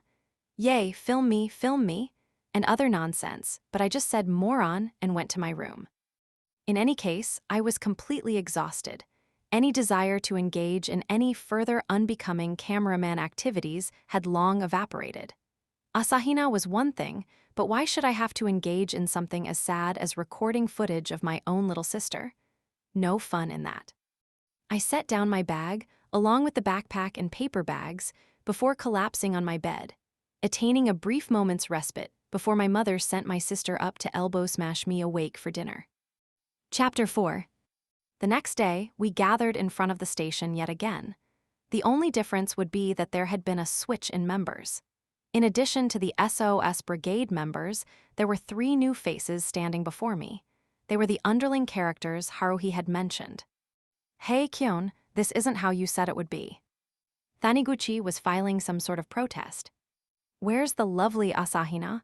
I only came because you said she'd be here to greet us. She's not here, Chief." Exactly. The scheduled time had passed, and Asahina still hadn't shown up. She's most likely cooped up inside her room, refusing to go outside, considering how much she went through yesterday and the day before. I came here for the eye candy. And what's this? All I've seen so far is Suzumiya's pissed off face. This is a scam. Shut up, why don't you look at Nagato or something? In any case, that outfit really suits Nagato, Kunikida commented in a carefree tone. He would be the second underling after Taniguchi. The night before, I had just gotten into the bathtub when Haruhi called. I took the phone from my sister and answered it as I washed my hair. That moron Taniguchi and the other one, I can't remember his name, but anyway, your friend. Bring the 2 of them with you tomorrow. We'll be using them for underlings. And with that, she hung up. Didn't even say hello. When you ask people to do something for you, you should try sounding more appealing, the way Asahina sounds, instead of just barking out orders. Once I was done with my bath, I called Taniguchi and Kunikida to ask if they had any plans for the weekend, and the board-side duo immediately consented to come. What do you guys usually do on the weekend?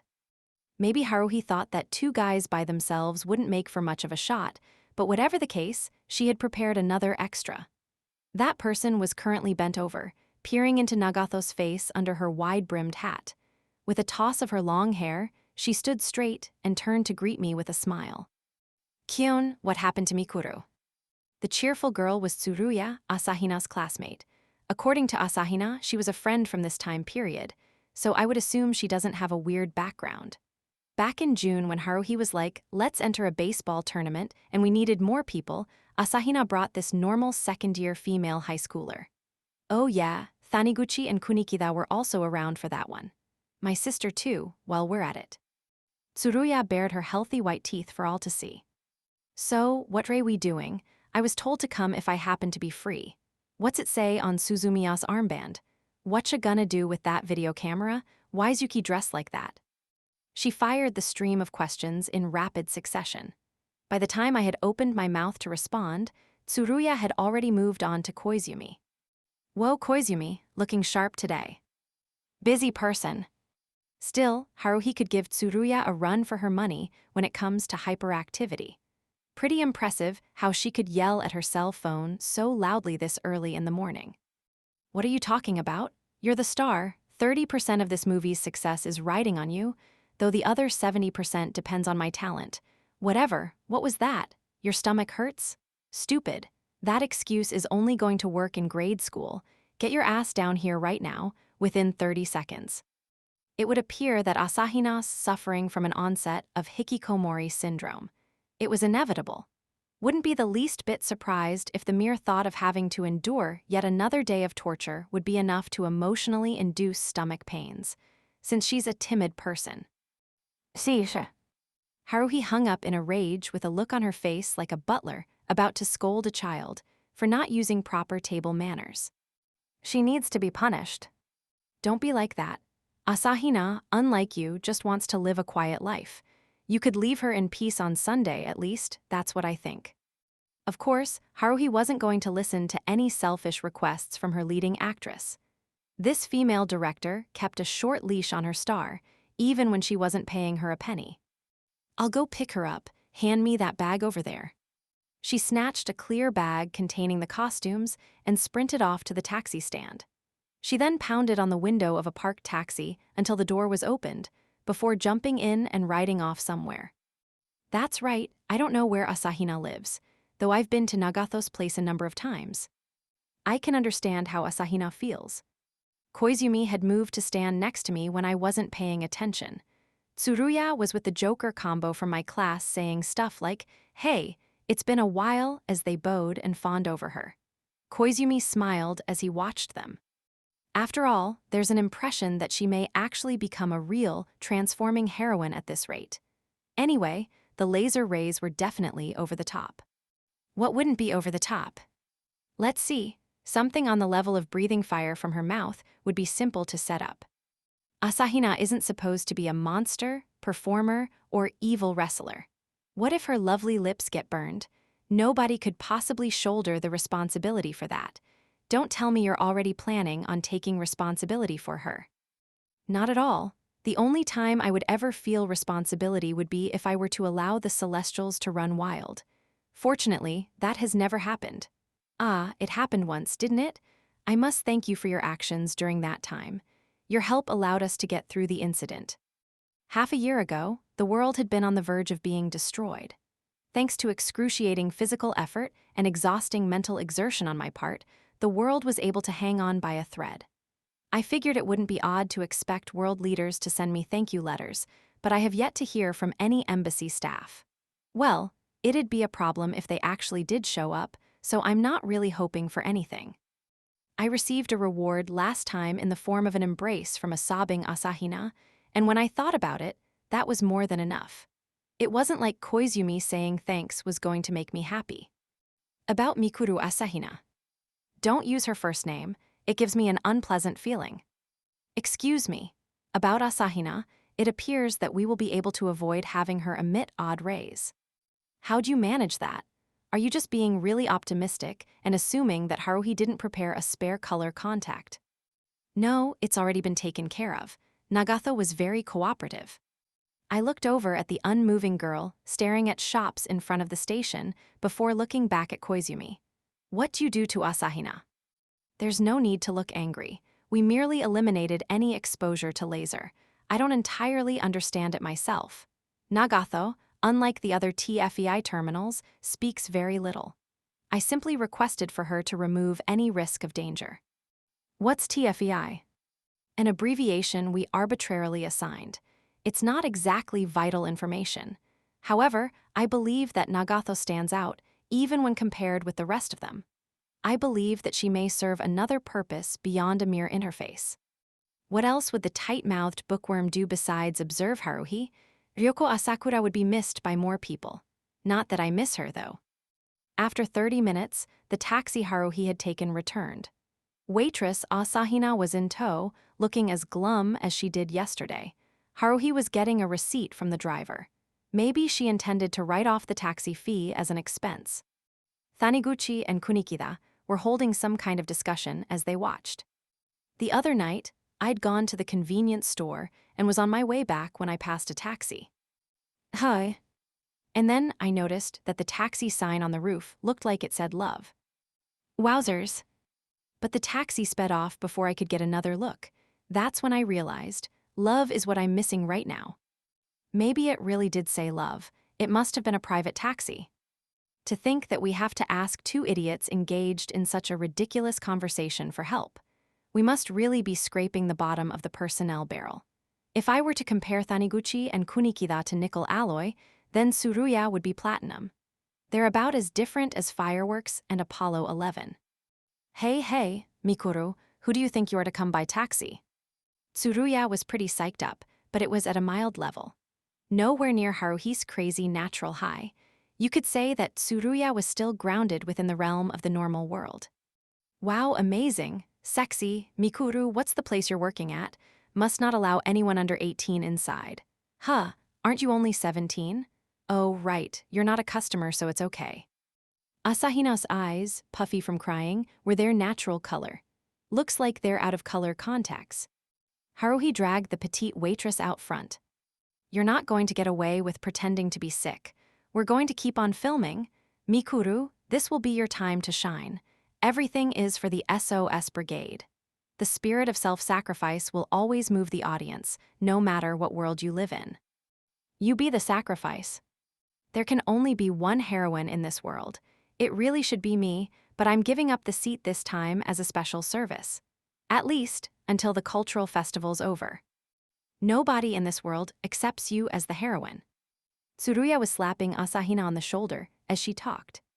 What's this, race queen? Some kind of character? Oh, that's it. Let's use this for the yakisoba cafe at the cultural festival. A bunch of customers will come. I can understand why Asahina wanted to coop herself up in her room. No pitcher's going to stand on the mound when he knows a rally is about to start. Asahina slowly raised her head and looked at me with the eyes of a martyr, begging for salvation, before quickly looking away. She let loose a soft sigh before offering a wan smile and dragging her feet over to me. Sorry I'm late. I was looking at the top of Asahina's head as she bowed down. Nah, I don't really mind. I guess I'll have to pay for everyone's lunch. No way, don't sweat it. I'm sorry about yesterday. It looks like I fired some kind optical weapon without realizing it. No sweat, I was perfectly fine. I took a quick peek. Nagato was standing around absent-mindedly with the star-tipped antenna in her hand. Noticing my reaction, Asahina lowered her already soft and fine voice. I was bitten. She rubbed her left wrist. Bitten by what? Nagato, she said something about injecting nanomachines, but it looks like my eyes will no longer emit anything. What a relief. Which means I don't have to worry about getting sliced up, huh? Still, it's hard to picture Nagato biting Asahina. So, what exactly did she inject? It was last night. She came with Koizumi to my home. Koizumi, in charge of keeping an eye on the equipment, was talking with Haruhi about something. I would have loved to have come along. Invite me to these kinds of things. I'd much rather be invited on a visit to Asahina's home instead of closed space. Whatcha whispering about? Tsuruya wrapped her flexible arm around Asahina's neck. Mikuru sure is cute. I'd love to keep her at my place. Kyon, are you guys getting along? Absolutely. Taniguchi and Kunikida, the hack combo, were admiring Asahina, who had her mouth half open. Don't stare. What if you damage her looks? That was when Haruhi shouted. We've decided on a place. For what? Filming. Oh yeah, I'd almost forgotten that we were shooting a movie here. Actually, I want to forget. It feels more like we're producing a cheap idol DVD, oddly enough. There's a large pond near Koizumi's house. We'll start filming there today. Haruhi was already out in front, carrying a vinyl flag with the words film crew written on it and leading the way. I called over Taniguchi and Kunikida, who were still staring inappropriately at Asahina, and we shared the bags and packs among us. After 30 minutes of walking, we reached the bank of the pond. It was located within some hills in approximately the center of the residential district. It was pretty big for a pond.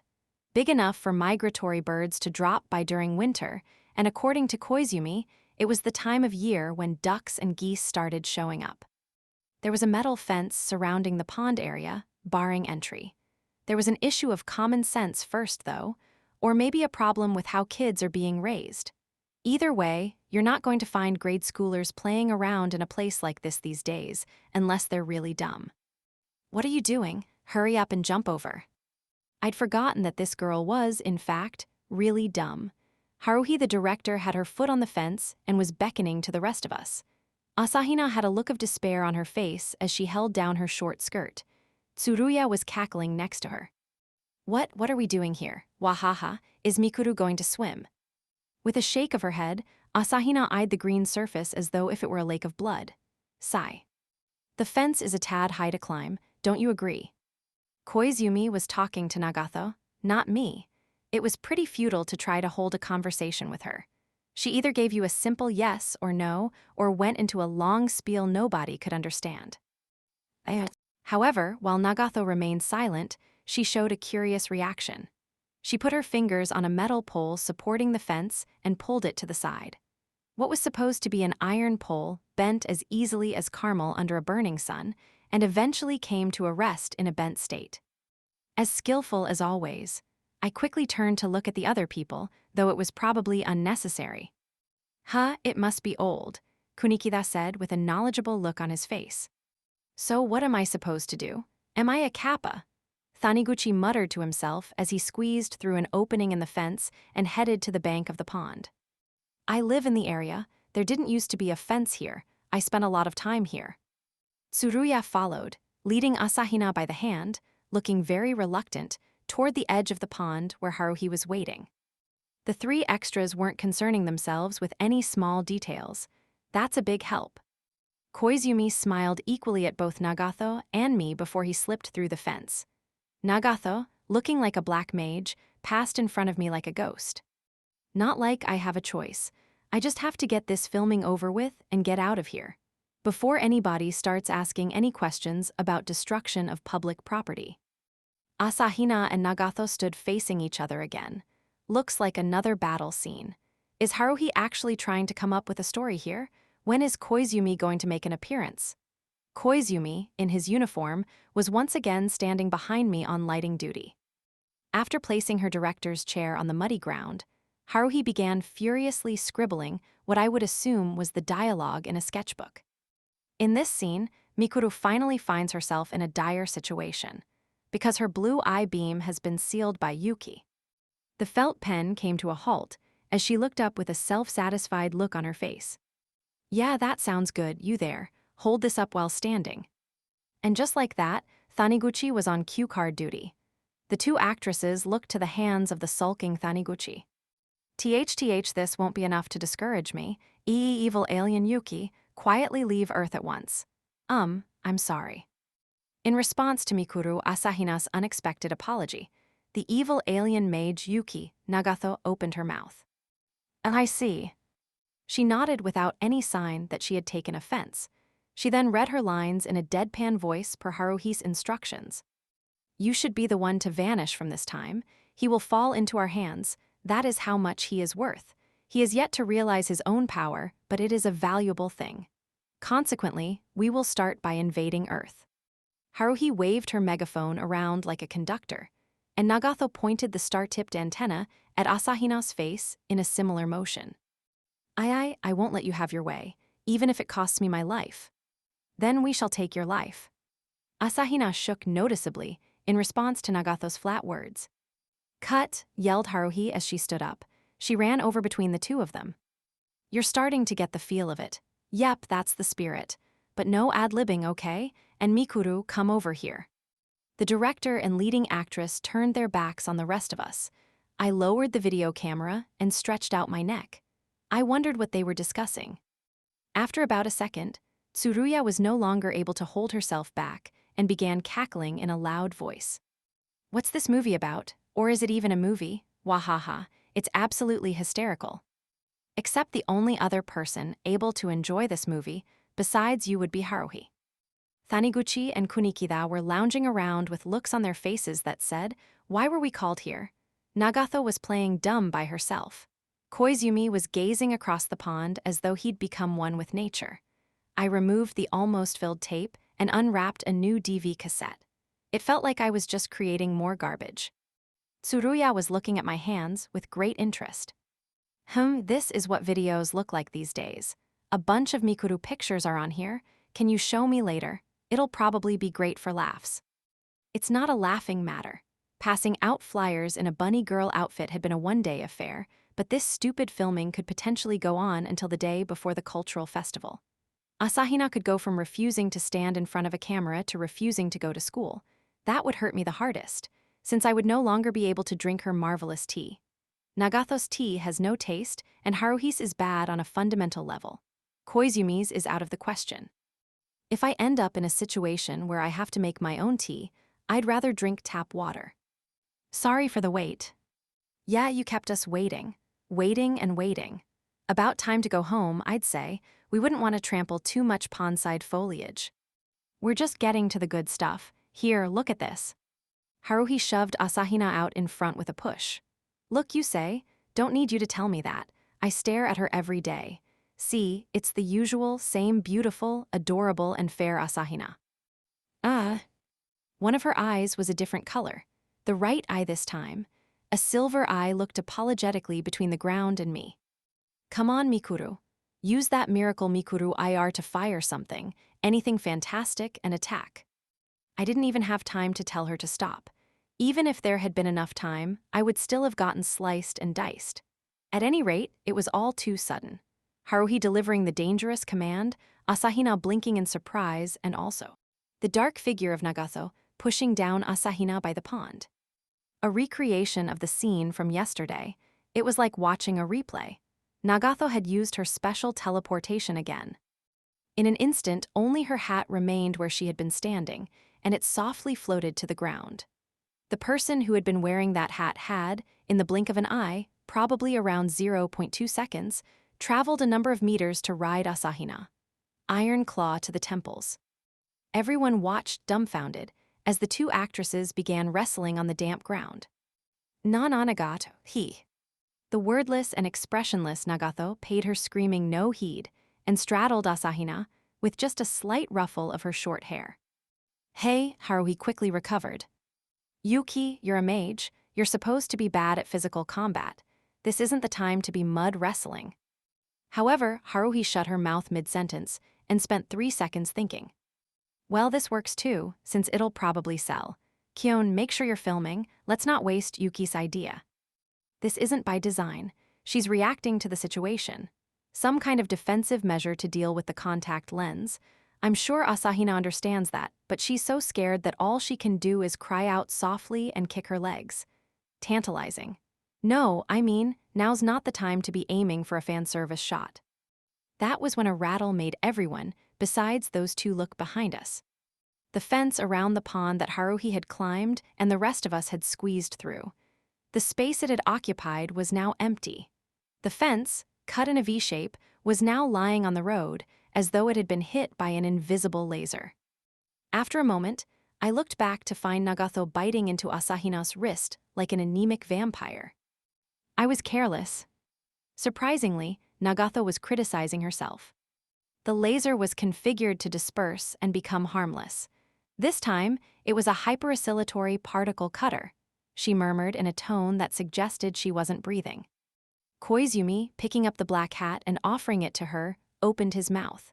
Something like monofilament, I presume, but if the particle cutter isn't visible to the eye, it must have no mass. Nagato took the hat and casually put it on her head. I perceived a trace amount of mass, approximately equivalent to 1/10 to the 41st power grams. Less than a neutrino. Nagato remained silent as she stared into Asahina's eyes. The waitress's right eye was still silver. Asahina wiggled around as she rubbed her bitten wrist. What did you, inject into me this time? The tip of the pointy hat moved about 5 millimeters. I took that as a sign of confusion.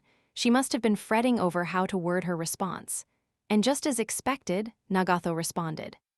A force field was established on the surface, with the ability to phase-shift dimensional oscillatory cycles and transform them into gravitational waves. She delivered that baffling sentence in a strained voice. I had no idea how that would eliminate the killer wire, but for some reason beyond my comprehension, the other two people appeared to accept the explanation. Koizumi was saying irrelevant things like, I see. Incidentally, gravity manifests itself in waves. Nagato probably also thought his question was irrelevant, since she didn't give him an answer. Koizumi shrugged like it was some kind of signature pose. However, we certainly were careless. This was also my responsibility. I was only expecting laser beams to shoot from her eyes. Fire something, anything fantastic, were her words, I believe. It seems other people aren't allowed to follow Suzumiya's train of thought. She's an amazing person. Follow her train of thought? More like she's already lapped the rest of humanity multiple times. A whole 3 laps even. And you can feel the pressure as she creeps up from behind. It's so intense that at first glance, a person in the stands might be confused and assume you were on the same lap. That's something only people racing on the circuit would know, and Haruhi isn't going to ease on the pedal, be it an S-curve, a Digner curve, or a crisscrossing one. And on top of all that, she's the only one with a Bussard ramjet engine, which allows her keep going forever. She set up the rules so that nobody could keep up with her, even if they wanted to. And she has no idea that this whole thing is fixed. When matters are this serious, you can't just laugh it all off because she happens to be clueless. Well, fortunately, said Koizumi, everyone appears to have accepted that the fence had deteriorated due to poor maintenance by the local government. I'm glad the matter didn't get out of hand. I glanced at the pale face hidden under the hat. Yuki shown us her palm, which looked like it had been sliced up by a whirlwind. A picture gruesome enough to scare people who can't stand pain, except it was healing so fast, it was as if it had never happened. I looked over at the second group, standing some distance away. Haruhi and the haphazard trio of extras were watching the video on the camera and shouting in a melodic voice. Or that was just Tsuruya. What do we do? I asked. I feel like there's going to be a disaster if we keep filming. However, we cannot simply call off the movie, Koizumi replied. What do you think will happen if we force Suzumiya to stop filming this movie? She'll probably go berserk. Most assuredly. Even if she didn't personally go around wreaking havoc, we can rest assured that Celestials would be rampaging within closed space. Don't remind me, I never want to go there again. I never want to do that again. Most likely, Suzumiya is having too much fun in the current situation. She's able to freely engage her imagination and create her own movie, almost like playing God. As you already know, she is usually irritated by how reality doesn't work the way she desires. That's actually not true, but since she hasn't realized it, the result is the same. However, in this movie, the story progresses according to her wishes. Anything is possible. Suzumiya is using this movie as a medium to reconstruct a world. She's as selfish as ever. You can't have what you want unless you're extremely rich or powerful. Go become a politician or something. As my face cycled through a variety of grimaces and frowns, Koizumi continued talking with a smile on his face. Of course, Suzumiya is not aware of that. She believes that she is creating a fictional world within the movie.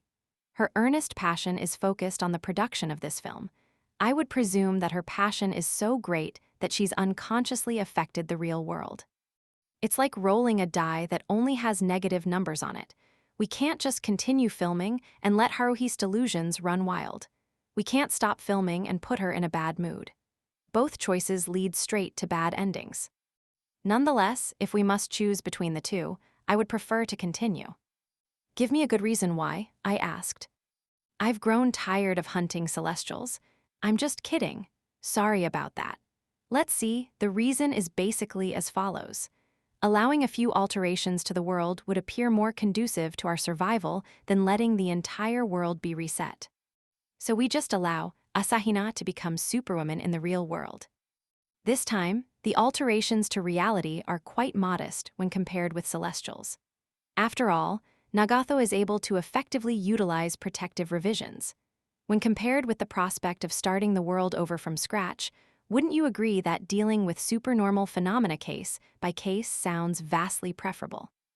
I'd have to say that neither scenario sounds very good. What if we whack Haruhi from behind and knock her out until the cultural festival's over? What a frightful notion, but if you take full responsibility, I won't stop you. I can't shoulder the entire world. And with that reply, I turned to look at Asahina, who was picking dirt off the waitress costume with her fingers. She looked like she'd pretty much given up hope. Upon noticing my gaze, she quickly opened her mouth. Dee, don't worry about me, I'll get through this somehow. So sweet. Her face looks pretty pale, though. Well, yeah, I'm pretty sure she doesn't want to be bitten by Nagato every time something comes up. Even if the tooth marks do disappear shortly, it doesn't change the fact that it's creepy. After all, if I were to give Nagato a long-handled sickle, she'd look like Death Girl from the 13th tarot card or an ageless space vampire. Either way, she's going to be sending you to the beyond. Of course, in Asahina's case, it was injecting instead of sucking. Still, even if you attribute this all to carelessness, Asahina seems to have a weak sense of danger for someone from the future. Maybe it's because I don't know how she really feels, since it involves a bunch of classified information. Well, I'm sure she'll tell me one of these days. And of course, we should all be alone in a confined space when it happens. It was finally time for Taniguchi and Kunikida, along with Tsuruya. When Haruhi revealed their roles in the movie, we learned that they would play nameless bit characters.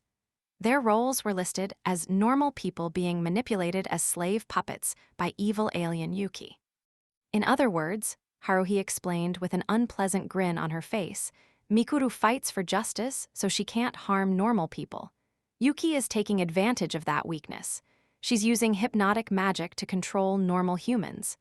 Mikuru, unable to fight against ordinary civilians, gets all beat up. Asahina's pretty beaten up already. What more do you intend to do to her? By the time I finished that thought, Haruhi was already talking again. Start by throwing Mikuru into the pond. What? Asahina was the only one reacting with surprise. Tsuruya was guffawing to the side. Taniguchi and Kunikida looked at each other before turning to Asahina's bewildered face. Hey now, Taniguchi said with a strange half-smile on his face. The pond, the water might be warm, but it's fall already. Even the most generous fool in the world wouldn't call this water clean. Suzumiya, at least use a warm water pool. Asahina was presenting her earnest objection, on the verge of tears. Even Kunikida was defending her. That's right, what if it's a bottomless bog? She'll never float back up again. Look, there's a bunch of black bass. Don't say stuff that'll make Asahina faint. Also, it's already been proven that the more you resist, the more stubborn Haruhi gets. True to form, her lips were puckered like a duck's bill. Shut up, okay? Sacrifices must be made for the sake of realism. I wanted to use Loch Ness or the Great Salt Lake for this scene, but we don't have the time or money for that. It is our duty as humans to do the best we can in the limited time we are given, which means we have to use this pond. What kind of logic is that?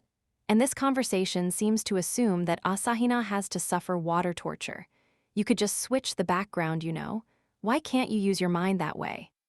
As I was pondering whether I should stop her, someone tapped my shoulder from behind. I turned back to see Dame Koizumi with a thin smile on his face, wordlessly shaking his head. I know. Tamper with Haruhi the wrong way and weird stuff will start happening. If Asahina starts shooting plasma fireballs from her mouth, we might have the Japan's self-defense forces coming after us.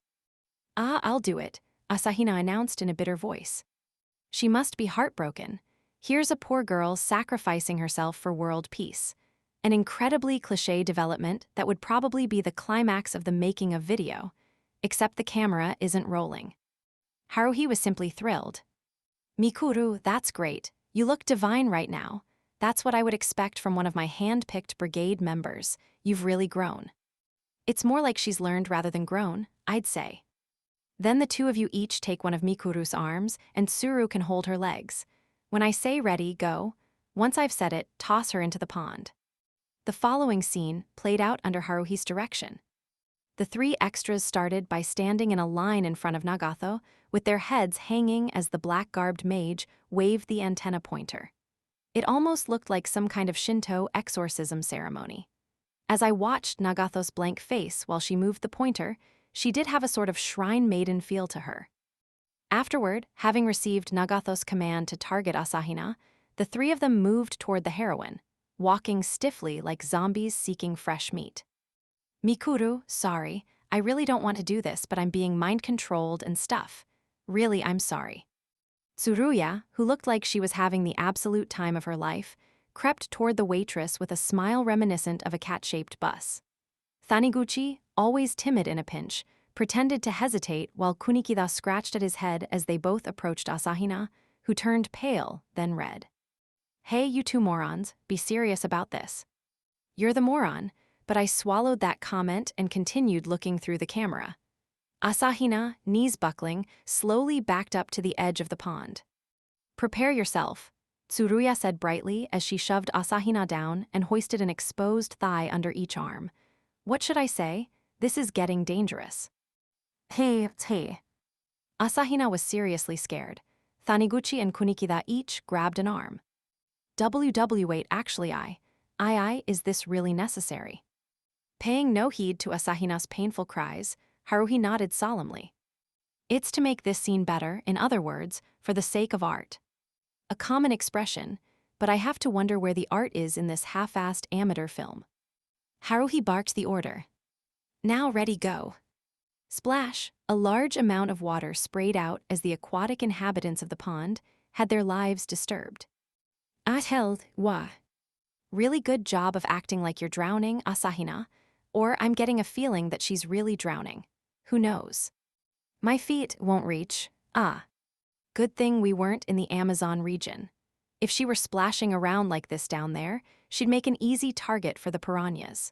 I wondered if black bass attacked people as I looked through the viewfinder when I discovered that Asahina wasn't the only one splashing around.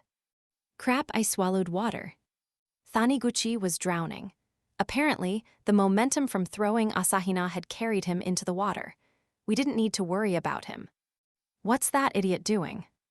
Haruhi apparently agreed and ignored the moron as she pointed the megaphone at Koizumi. Okay, Koizumi, it's your turn, go save Mikuru. The leading actor, who had been stuck on lighting duty, smiled elegantly as he handed the reflector board to Nagato and ran over to the edge of the pond, extending his hand. Please grab on, calm down, try not to drag me in as well. Asahina clung to Koizumi's arm like a shipwreck victim clinging to a piece of driftwood. Koizumi gently lifted the soaked, time-traveling combat waitress and held her close to his body. Hey, that's too close. Are you all right? Nah, it was cold. Her already tight costume, now soaked, was practically transparent. If I were a member of the Motion Picture Code of Ethics Committee, I would ban anyone under 15 from watching this movie without any hesitation. To be honest, this feels worse than full nudity. It feels like we might get arrested. Yep, perfect. Haruhi was whacking the megaphone as she shouted triumphantly. I ignored Taniguchi, still splashing away in the pond, and hit the stop button on the video camera. We had enough crap to open up a vending stall, yet we didn't have a single towel. Asahina's eyes remained shut tight as she wiped her face with Tsuruya's handkerchief. I stood next to Haruhi, breathing silently, as she diligently checked the video. Yeah, not bad. Haruhi nodded after playing back Asahina's drowning scene 3 times. The scene of their meeting was adequate. You can feel how Itsuki and Mikuru are still awkward around each other at this point. Yep. Really? Koizumi looked the same as always. The second step is next. Itsuki, after saving Mikuru, decides to hide her in his own home. That's where the next scene will start. Wait, that doesn't flow at all. Where did Nagato, the one controlling Taniguchi and the others, go off to? And Team Taniguchi, what about them? How were they stopped? Even underlings need a proper portrayal or the audience isn't going by it. You sure are annoying. People will understand what happened without us filming it. You can just skip the boring parts. Freak, you just wanted to throw Asahina into the pond, huh? As I grew enraged, Tsuruya raised her hand and spoke. Heya, my house is close by. Mikuru looks like she's about to catch a cold, so can I get her a change of clothes? That's perfect, Haruhi cried as her shining eyes focused on Tsuruya. Can we borrow your room, Tsuruya? I want to film Itsuki and Mikuru getting friendly there. What a smooth turn of events. This movie will definitely be a success. For Haruhi, whose main theme in life is apparently opportunism, that's probably a convenient proposal. Yeah. I can't get rid of the gnawing suspicion that Tsuruya only brought it up because Haruhi wished it to be so. Except that Haruhi accepted Tsuruya as an underling, so she should be just as ordinary as me. What about us? Kunikida raised that question. Taniguchi stood next to him, wringing out his shirt. You guys can go home, Haruhi said heartlessly. Good work, bye, so long, we may never meet again. The names of those 2 classmates must have been erased from Haruhi's mind at that point. Without another look at Kunikida, with a shocked look on his face, or Taniguchi, shaking water from his hair like a dog, Haruhi dubbed Tsuruya our guide and walked off. Lucky for you guys. Your job is done. Apparently, you're worth as much as expended BBs as far as Haruhi's concerned. That's actually something to be happy about. Tsuruya was also pumped up for some reason, as she talked happily. Okay, everybody, it's this way. She stood at the head, waving the flag around. It's not like Haruhi's arbitrary behavior was anything new. She'd probably been born with it. In 500 years, they'll probably have a story going around about how she was proclaiming that the universe belonged to her the second she came out of the womb, just one of the many legends in the Haruhi Suzumiya chronicles. Well, who cares about that? Haruhi and Tsuruya, walking at the front of the group, had hit it off at some point and were singing the chorus of Bryan Adams's 18 Till I Die over and over in ridiculously loud voices. It was excruciatingly embarrassing to be an acquaintance walking behind them. I'm amazed the silent black Nagato and reflector board-carrying star Koizumi can tag along without bothering to keep their distance. You should learn from Asahina, walking along with her shoulders slumped and head down, and you should help share the load of stuff I'm carrying. We've been going uphill for quite a while now. I'm starting to understand how it feels to be a racing horse training by running uphill. Okay, we're here. This is my house, Tsuruya shouted as she stopped and stood in front of a house. Her voice was big and her house was big too. Well, I assumed it was big, since I couldn't actually see the house from the gate. But there was more than enough to support the notion. If you can't see the house from the gate, that must mean it's a great distance away, and if you look to the left and right, you find a wall looking like something from a samurai residence stretching as far as the eye can see. I wonder what kind of crimes you'd have to commit to live in a place like this. Here, come on in. Haruhi and Nagato must not have known what the word restraint meant, seeing as how they just barged on in as if it were their own home. Asahina appeared to have been here before, since there was no sign of surprise on her face when Tsuruya pushed her in. An old family that follows old customs. You can feel the refinement in the mysterious bearing of the place. You can feel its age, Koizumi said in a voice that didn't exactly sound filled with admiration. Are you some kind of extravagance reporter? After crossing space large enough for a baseball triangle, we finally reached the entrance. Tsuruya took Asahina to the bathroom before leading us to her room. This made my own bedroom look like something a cat would sleep in.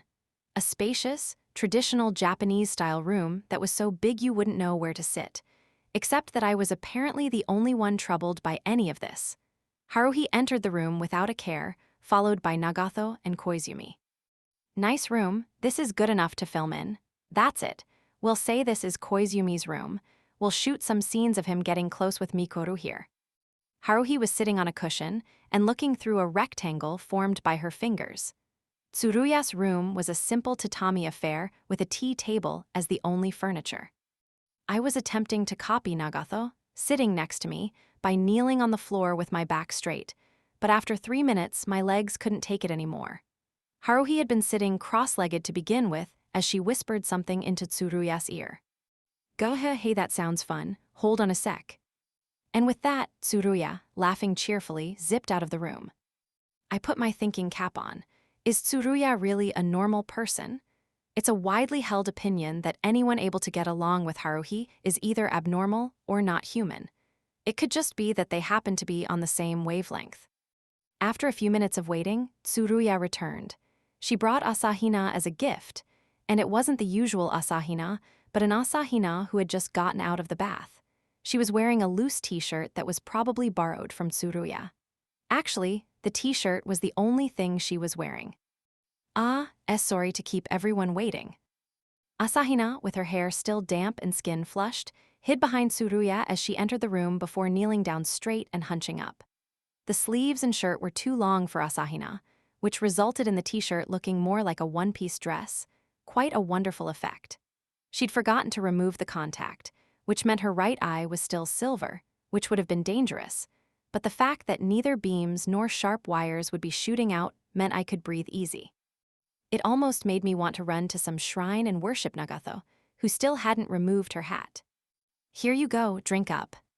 The tray Tsuruya set on the floor was filled with enough glasses of orange-colored liquid for everyone in the room. In a flash, Asahina drank half of the glass of orange juice handed to her by Tsuruya. She'd been the most active today, so she was probably pretty dehydrated. As I also gratefully savored my juice, Haruhi had already downed hers in a single gulp and was crunching away at the remaining ice. Okay, we might as well film in this room while we're here. After barely any rest, we were already starting to film the next scene. Koizumi carried Asahina, pretending to be unconscious, into the room.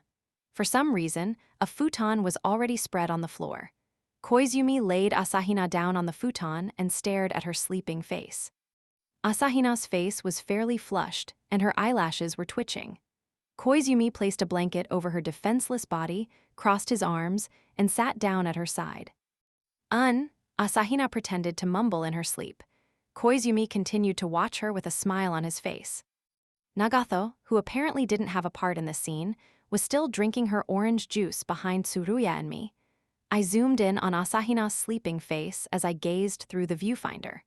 Haruhi didn't provide any instructions, so I was free to follow my own preferences.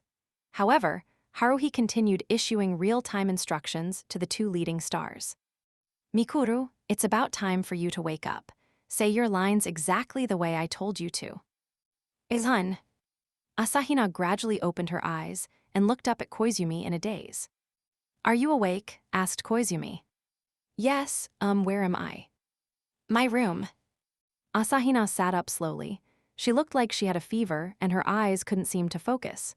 She's behaving awfully sexy. Is she acting? Thank you very much. Haruhi immediately relayed the next instruction. Now, you two, get your faces closer together, and then Mikuru closes her eyes and Koizumi puts his arm around her shoulder. Or just shove her down and kiss her. Hi.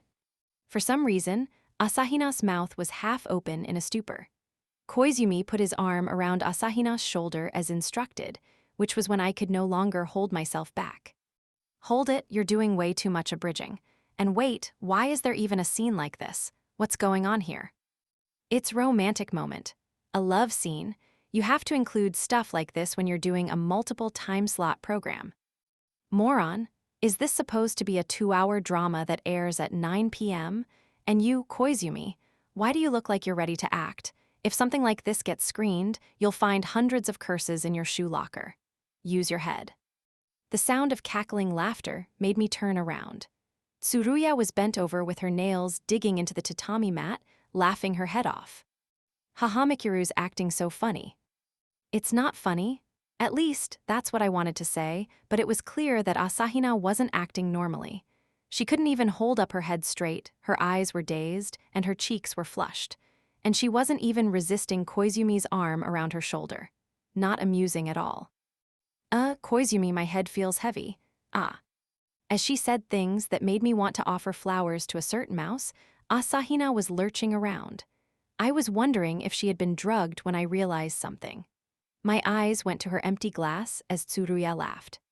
Sorry, I mixed tequila into Mikuru's juice. I was told that some alcohol might help her acting get better. Haruhi's sinister idea, huh? I was more angry than shocked. Don't secretly mix that kind of stuff in. Who cares? Mikuru looks really sexy right now. Makes for a better scene, said Haruhi. You couldn't call this acting anymore. Asahina was staggering around. Her cheeks were flushed red below her closed eyes. I don't mind her looking sexy, but I'm not too happy about her leaning up against Koizumi. Koizumi, just kiss her already. Of course, I mean on the lips. Hell no, you shouldn't be doing that to someone who can't even tell left from right in her current condition. Cut it out, Koizumi. Koizumi appeared to ponder whether he should listen to the director or the cameraman. I'm gonna smack you. Either way, I lowered the camera. I don't intend to film such a scene, and I don't intend to let such a scene be filmed. Koizumi smiled as though to reassure me, and moved away from the staggering leading lady. Director, this is too much for me to handle, and Asahina seems to have reached her limit. I'm perfectly fine, though, Asahina said while looking anything but perfectly fine. Honestly, I guess it can't be helped. Haruhi puckered her lips like a duck's bill and approached the inebriated girl.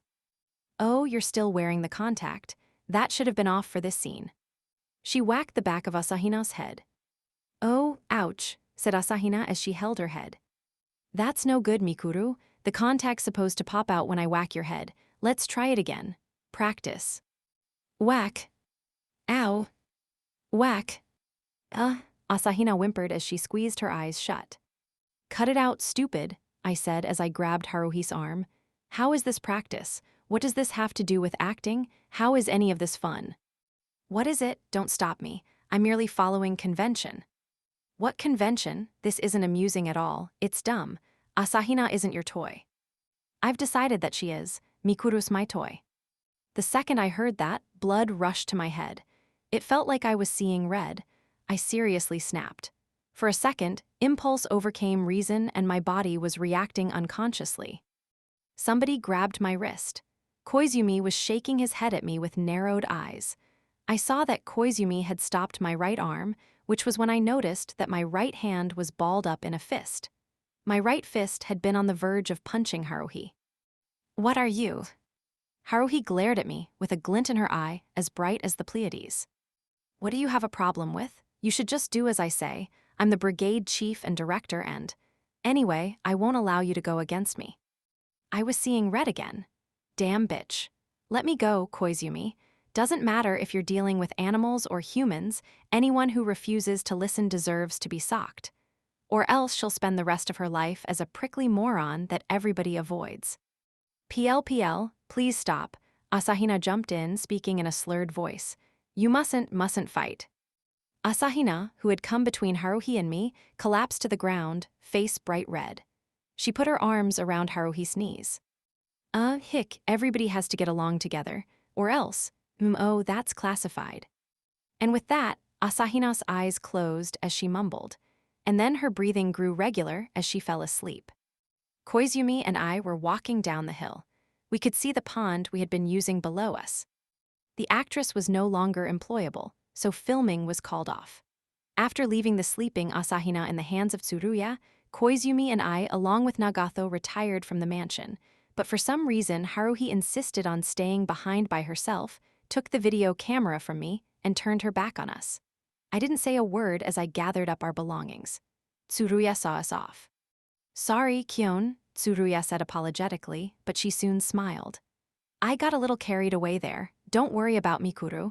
I'll send her home later, or she can even stay the night." Nagato trudged off the second she was through the gate. Doesn't seem like she has anything to say about all of this. That's how she is anyway. She never has anything to say about anything. After 5 minutes of walking by my side silently, Koizumi opened his mouth. "I expected you to be a more composed person." "That's what I thought too. We already have enough irregularities in the real world to deal with. I would rather you refrain from any actions that would lead to the creation of closed space." "Like I care. Isn't that what the fishy-sounding secret agency, or whatever, is for? You people can deal with it." In regard to the prior incident, it would appear that Suzumiya was unconsciously restraining herself. Closed space has not appeared anywhere. This is a request from me. Please make amends with her tomorrow. I decide what I'm going to do. I'm not going to do something because you told me to. Well, what's important now is to think about what to do about any effect she has had in real space. Koizumi shamelessly changed the subject. I went along with it. Can't really do any thinking about it. I have no idea what's wrong with what. The theory is simple. Whenever Suzumiya has an idea, there is a ripple effect in the real world. Isn't that how it's been? I recalled the blue giants wreaking havoc in the gray world. Whenever Suzumiya says something, we have to respond accordingly. After all, that is our role in this world. I remembered the glowing red balls. Koizumi spoke in a confident voice as he strolled along. "We serve as Haruhi Suzumiya's tranquilizer, her sedative." "Well, guess that would apply to you." "It also applies to you." The mysterious former transfer student continued to smile. "Closed space is our primary workplace. You are responsible for the real world. If you can keep Suzumiya calmed down, closed space will not appear. As a result of your efforts, my workload has decreased significantly in the past 6 months. I should thank you." "Don't bother." "Is that so? Then I won't." We reached the road at the bottom of the hill. Koizumi broke the silence again. "Incidentally, there's somewhere I'd like you to come with me right now." "If I refuse?" "We will reach the location shortly. You won't need to do anything there. Of course, this is not an invitation to closed space." Koizumi abruptly raised his arm. A familiar black taxi came to a stop next to us. As I was saying, Koizumi leaned against the backseat of the taxi. I stared at the back of the driver's head. At the present, there is a pattern to the situations involving you and Suzumiya. The basic framework involves you and the rest of us brigade members actualizing Suzumiya's whims. It's a pain. Indeed, however, we do not know how long the status quo will be maintained. A repetition of events is most likely one of Suzumiya's peeves. Though she appears to be having fun right now, continued Koizumi with a smile that lacked any sense of urgency. We must strive to keep Suzumiya's quirks within the contents of the movie. If you want to become a baseball player, you start by practicing swinging. If you want to become a shogi or go player, you start by memorizing rules. If you want to score the highest on final exams, you should start by having the resolve to stay awake all night with your eyes glued to your textbook. In other words, different methods can be applied to the concept of hard work. However, what kind of hard work is needed to eliminate Haruhi's mental delusions? If you tell her to stop, there'll be a mass outbreak of that stupid, aggravating gray space. But if you just go along with her fantasies, there's a possibility they'll become reality. Either way leads to an extreme result. Does she not understand the concept of moderation? Well, I suppose that's what makes Haruhi Suzumiya. I noticed that you could see more green in the scenery outside the car. The taxi was driving a snaking uphill road. It led to the mountain the bus had taken us to yesterday. Eventually, the car came to a stop in an empty parking lot. It was for visitors to the shrine. The shrine where Haruhi had turned a gun on the priest and doves yesterday. That's odd. There should be more people here on Sunday. Koizumi exited the taxi first. Do you remember what Suzumiya said yesterday? Like I'm going to remember every random thing she said. You'll remember once we're there. Let's head inside. He then added, it was already like this in the morning. We ascended the stone stairs. We passed through here yesterday. The gate's at the top and there's a gravel path that leads to the shrine, and that's where the flock of doves. What was my reaction? There were doves bustling all around. A flock of birds pecking at the ground like a moving carpet. However, I couldn't be sure that these were the same doves as yesterday. That would be because every single feather on the mass of doves was completely white. Did someone paint them? In just one night. There is no doubt that the white feathers on these doves are completely natural. They are the result of neither dyeing nor bleaching. Maybe they were really scared by Haruhi, or someone brought a whole bunch of white doves and replaced the park birds. Infeasible, who would sew such a thing? Just throwing the idea out there. I've already come to my own conclusion. I just don't want to say it aloud. This is what Haruhi said yesterday. I'd prefer doves that are completely white, but I'm willing to take any color at this point. Obviously, she wasn't. That's how it is. This must be the result of an unconscious act by Suzumiya. We are fortunate that it happened a day later. Possibly expecting us to feed them, the rustling doves came over to us. There weren't any other worshippers around. As you can see, Suzumiya's rampage is steadily progressing. The ill practices from the film production are advancing into the real world. Wasn't Asahina shooting rays and wires from her eyes enough? Can't we just shoot Haruhi with a tranquilizer and let her sleep until the cultural festival's over? Koizumi responded to my proposal with a chuckle. It's plausible, but would you be willing to handle the aftermath when she wakes up? No thanks. It's not my duty to provide such service. Koizumi shrugged. What do we do then? Isn't she God? You fanatics can deal with it. Koizumi feigned a look of surprise. Suzumiya is God. Who said such a thing? You did. Is that so? This guy's the one I should punch in the face. Koizumi laughed and delivered his usual, just kidding, before moving on. The fact of the matter is, I see no problem with labeling Suzumiya as God. The general view within the agency is to regard her as God. Of course, there are dissidents. I would consider myself a skeptic as well. What I'm trying to say is that if she truly were God, she would not be living in this world, unaware of that fact. A creator should be high above, performing occasional miracles and watching calmly as we scurry around. I squatted down and picked up a feather that had fallen. I then began twirling the feather. The cries of the doves grew louder. Sorry, I didn't bring any breadcrumbs. This is what I believe. Koizumi was still talking to himself. Suzumiya was granted divine powers, and she is unaware of that fact. If a divine being really exists in this world, then Suzumiya would be a special human chosen by God. But she would still be human. I don't think it makes much difference whether she's human or not. Still, why does Haruhi unconsciously possess such baseless magical power? Enough to turn doves white? What's it for? Who's it for? I haven't slightest idea. I do not know. Perhaps you do. Is he trying to pick a fight? Excuse me, Koizumi chuckled before continuing. Suzumiya builds, but at the same time, she destroys. Perhaps our current reality was a failed effort. And perhaps Haruhi Suzumiya is the existence who has been given the mission of correcting this failed world. Keep going. Which would mean that we are mistaken. Suzumiya is always in the right. We who interfere with her actions would be considered alien elements to this world. That's not all. In fact, every human besides Suzumiya would be mistaken. Huh, sounds bad, eh? The problem would be for those of us on the wrong side. When the world is reconstructed in its correct form, will we be a part of the new world? Will we be removed as bugs? Nobody knows the answer. Don't say anything if you don't know the answer. Especially not in a tone that makes it sound like you know what you're talking about. But you could say, in a way, that she has been unable to effectively reconstruct the world. That would be because her conscience is suited to create. Suzumiya is a very positive person. However, what do you think would happen if that were reversed? It didn't look like he was going to shut up. I gave up and asked, what will happen? We don't know. However, it is easier to destroy than to create.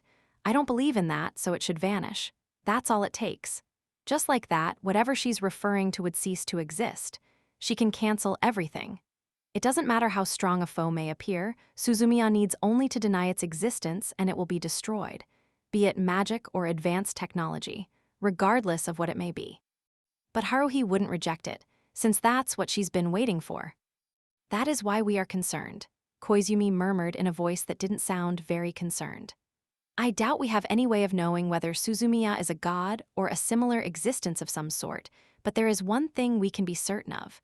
If she were to freely use her power, it would not matter if the world changed or not because no one would realize it. That's quite impressive. After all, Suzumiya herself would not realize it. Why? Because Suzumiya is part of the world, evidence that she is not the creator. The god who created this world should be outside of it. However, she lives in the same world as the rest of us, and the fact that she can only cause incomplete changes is unnatural and extremely bizarre. From where I'm standing, you're the bizarre one.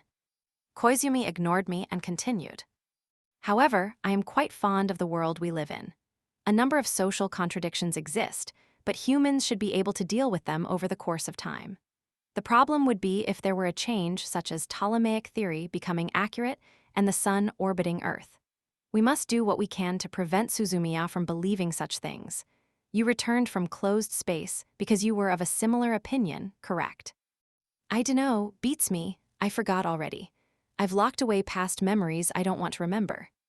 Koizumi smiled thinly, a self-mocking sort of smile. I spoke out of character. I must have sounded like a defender of justice, convinced that we were protecting the world. Please excuse my outburst. Chapter 5. It was Monday morning. Less than a week was left before the cultural festival, yet the atmosphere in our school was as relaxed as ever. Does this school really intend to hold a cultural festival? Shouldn't there be more activity? Everyone seems a little too laid back. I was feeling pretty lousy as a result. And as I walked to the classroom, I came across something that made me feel even worse. Koizumi was leaning against the wall in front of my classroom. You still have something to say after all that talking yesterday. Class 19 held play rehearsal early this morning. I just happened to be passing by. I'd rather not have to see your smirking face this early in the morning. What is it? Don't tell me that stupid space ended up showing up again. No, it never appeared yesterday. It seems that Suzumiya is too busy feeling depressed to feel irritated. Why's that? You should know the answer, but allow me to explain. Suzumiya believed that you were the only one who would always be on her side, no matter what happened. You might complain and protest, but you would support her in the end. No matter what she did, you would still forgive her. Right. What do you mean, right? The only person capable of forgiving everything she does would be one of those ancient martyred saints. And just so you know, I'm neither a saint nor a great person, just an ordinary, sensible individual. Did anything happen with Suzumiya? Like I'd let anything happen, nothing's changed. Could you tell her to cheer up? white doves are relatively harmless. But if Suzumiya's mood continues to deteriorate, the doves at the shrine may be replaced by something that isn't very dove-like. Like what? This wouldn't be so hard if we knew the answer to that. Would it not be fairly creepy if a swarm of slimy tentacle creatures were crawling around the shrine? Just spread some salt around. That wouldn't solve the fundamental problem. Suzumiya is currently in a state of suspension. Thus far, she had been proactively altering reality through filming the movie. But after your incident yesterday, she's gone off on an opposite tangent, from positive to negative. There wouldn't be an issue if that were the end of it, but at this rate, things will get much worse. So, you want me to comfort her? It's not that complicated, simply kiss and make up. How does that even make sense? We're not even close or anything. Well, I expected you to have cooled down by now. Was I expecting too much? I kept my mouth shut. I lost my cool yesterday because the goodness of my heart couldn't bear watching the tyrannical abuse of a Sahinor. Maybe not. Maybe it was just a result of calcium deficiency. Since after drinking a whole liter of milk last night, I woke up this morning to discover my rage had mysteriously evaporated, though it could just be a placebo effect. Still, why should I have to be the one to compromise? I'm pretty sure that everyone would agree that she was the one who went too far. Koizumi was chuckling like a cat, hacking up a hairball as he clapped my shoulder. I'm counting on you, since as far as physical distance is concerned, you're the closest one to her. As long as I never turned around, Haruhi, sitting right behind me, and I would never make eye contact. She appeared really interested in the weather today as she just sat there staring out the window until it was lunchtime. On top of that, there must have been an epidemic or something, because Taniguchi was in a bad mood as well. How was that a movie? Yesterday was such a waste of time. Taniguchi cursed as he ate his box lunch. Haruhi was rarely ever in the classroom during breaks, and this was no exception. If she were here, this guy wouldn't be saying stuff like that. Timid people tend to speak loudly when the coast is clear. We're talking about Suzumiya here. This movie or whatever will just end up being trash. That's obvious. I don't care what anyone else has to say. I don't consider myself to be a remarkable person, and I don't see my name going down in history. I'm the kind of person who sits in a corner, mumbling to himself. The kind who specializes in complaining about his mother's cooking when he can't even cook. However, there was something I had to get off of my chest, so I did. You're the last person who should be saying that. Taniguchi, what have you been doing? At least Haruhi is trying to participate in the cultural festival. Even if she ends up causing trouble for a bunch of people, that still makes her better than someone who does nothing besides complain. Idiot. Apologize to all the Taniguchis in this country.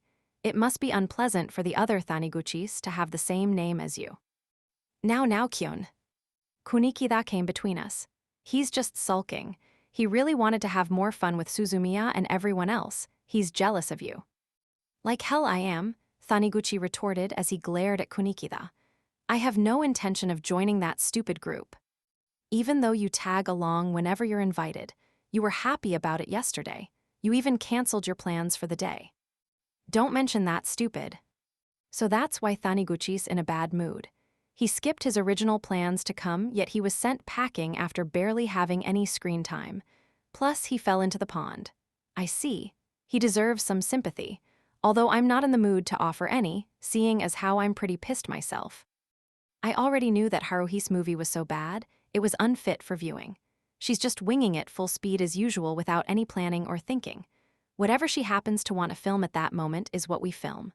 No transition or direction. If all of this produced an amazing movie, that would be the work of a genius, and as far as I can see, Haruhi doesn't have any talent as a director. Still, when other people start pointing that out to me, well, as for why it pisses me off. What's wrong, Kyun? Suzumiya seems to be in a worse mood than usual today. Did something happen? I did some thinking as I listened to Kunikida's voice. I was no different from Taniguchi. I would do what Haruhi told me to do and then bitch about it. I could apply what I felt about him to myself. I had gotten fed up with griping about every little thing Haruhi did, but it's my duty. A job only I can do. Not because I don't want to let someone else do it, but because that's just how it is.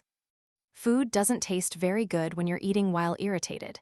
Now I feel bad about my mom making it for me. Damn that pukehead Taniguchi. It's all because you had to open your mouth. Now I feel like doing something I'll probably regret in the distant future. What did I do? I replaced the cover on my box lunch and dashed out of the classroom. Haruhi was in the literary club room hooking the video camera up to the computer or something, but once she saw me suddenly open the door, she looked up in surprise. Was that curry bread in her left hand? She hastily tossed her bread aside and reached behind her head to touch her hair, or so I thought, but then she untied her hair. Not sure why, but apparently she was in a rush to untie the clump of hair at the back of her head. I didn't get a good look, so I'll just think about it later. I said the words I needed to say right then. Hey, Haruhi. What is it? Haruhi had a look on her face like that of a cat ready for combat. I said straight to that face. Let's absolutely make this film a success. It was a spur-of-the-moment thing. Even I may experience a high once or twice a year. That's probably why I snapped yesterday. It was just bad timing. And then today, the combination of Koizumi's strange conversation, Taniguchi's dumb face, and Haruhi looking depressed got me all agitated. If I hadn't done something about these pent-up urges, I might have started walking around smashing classroom windows, so I released it here instead. Why am I making excuses? Haruhi said before continuing. Of course, I'm the director after all. Success is guaranteed. I don't need you to tell me that. So simple-minded. I was kind of expecting her to react in a somewhat laudable manner, but her eyes, shining brightly for reasons unknown, had been reignited with the flames of confidence. Way too simple. About as annoying as a mid-boss that keeps casting high-level healing spells on itself, but I didn't really care. The important thing is balance. A game where you just send a bunch of weak guys beyond in one blow and it's over. What was it again? That's it, doesn't have a catharsis. Not that I actually know what that means, or it didn't mean anything to begin with. What I'm trying to say is that I don't want to see a cheerless Haruhi because it just weirds me out. Her mind is meant to always be engaged in a 1,000-meter dash with no meaning, purpose, or destination. Since it seems that if she stops for some weird reason, she unconsciously causes even more random trouble. That's all. At least, that's what I believed at the time. After school the same day. Couldn't you have worded that in a different way? Koizumi asked. Sorry, I replied. When I asked you to cheer her up, I was expecting something with less potential to create harm. Sorry. Instead of restoring the situation, you seem to have escalated it. We won't be able to conceal everything at this rate. Koizumi looked at me with gentle eyes as I reflected upon my actions. He didn't blame me, though I could sense a tone of distress in his voice. Guess that makes sense. The situation's definitely gotten worse, and it's apparently my fault. Why is that? Hell if I know. The cherry blossoms were in full bloom. We were walking down a cherry tree-lined path along the river. This was the river walk where Asahina had revealed her identity to me. Just to make sure, it's fall right now. Even if lingering traces of summer heat remain, Yashino cherry trees bloom in spring. I don't have a problem if they start blooming early, but not 6 months early. There's no reason for cherry trees to tag along with the sun in going overboard. Standing within the dancing cherry blossoms, Haruhi was the only one in full gear. Asahina, in her tight waitress outfit, was tottering around nervously, probably because of all the out-of-season cherry blossom watchers around.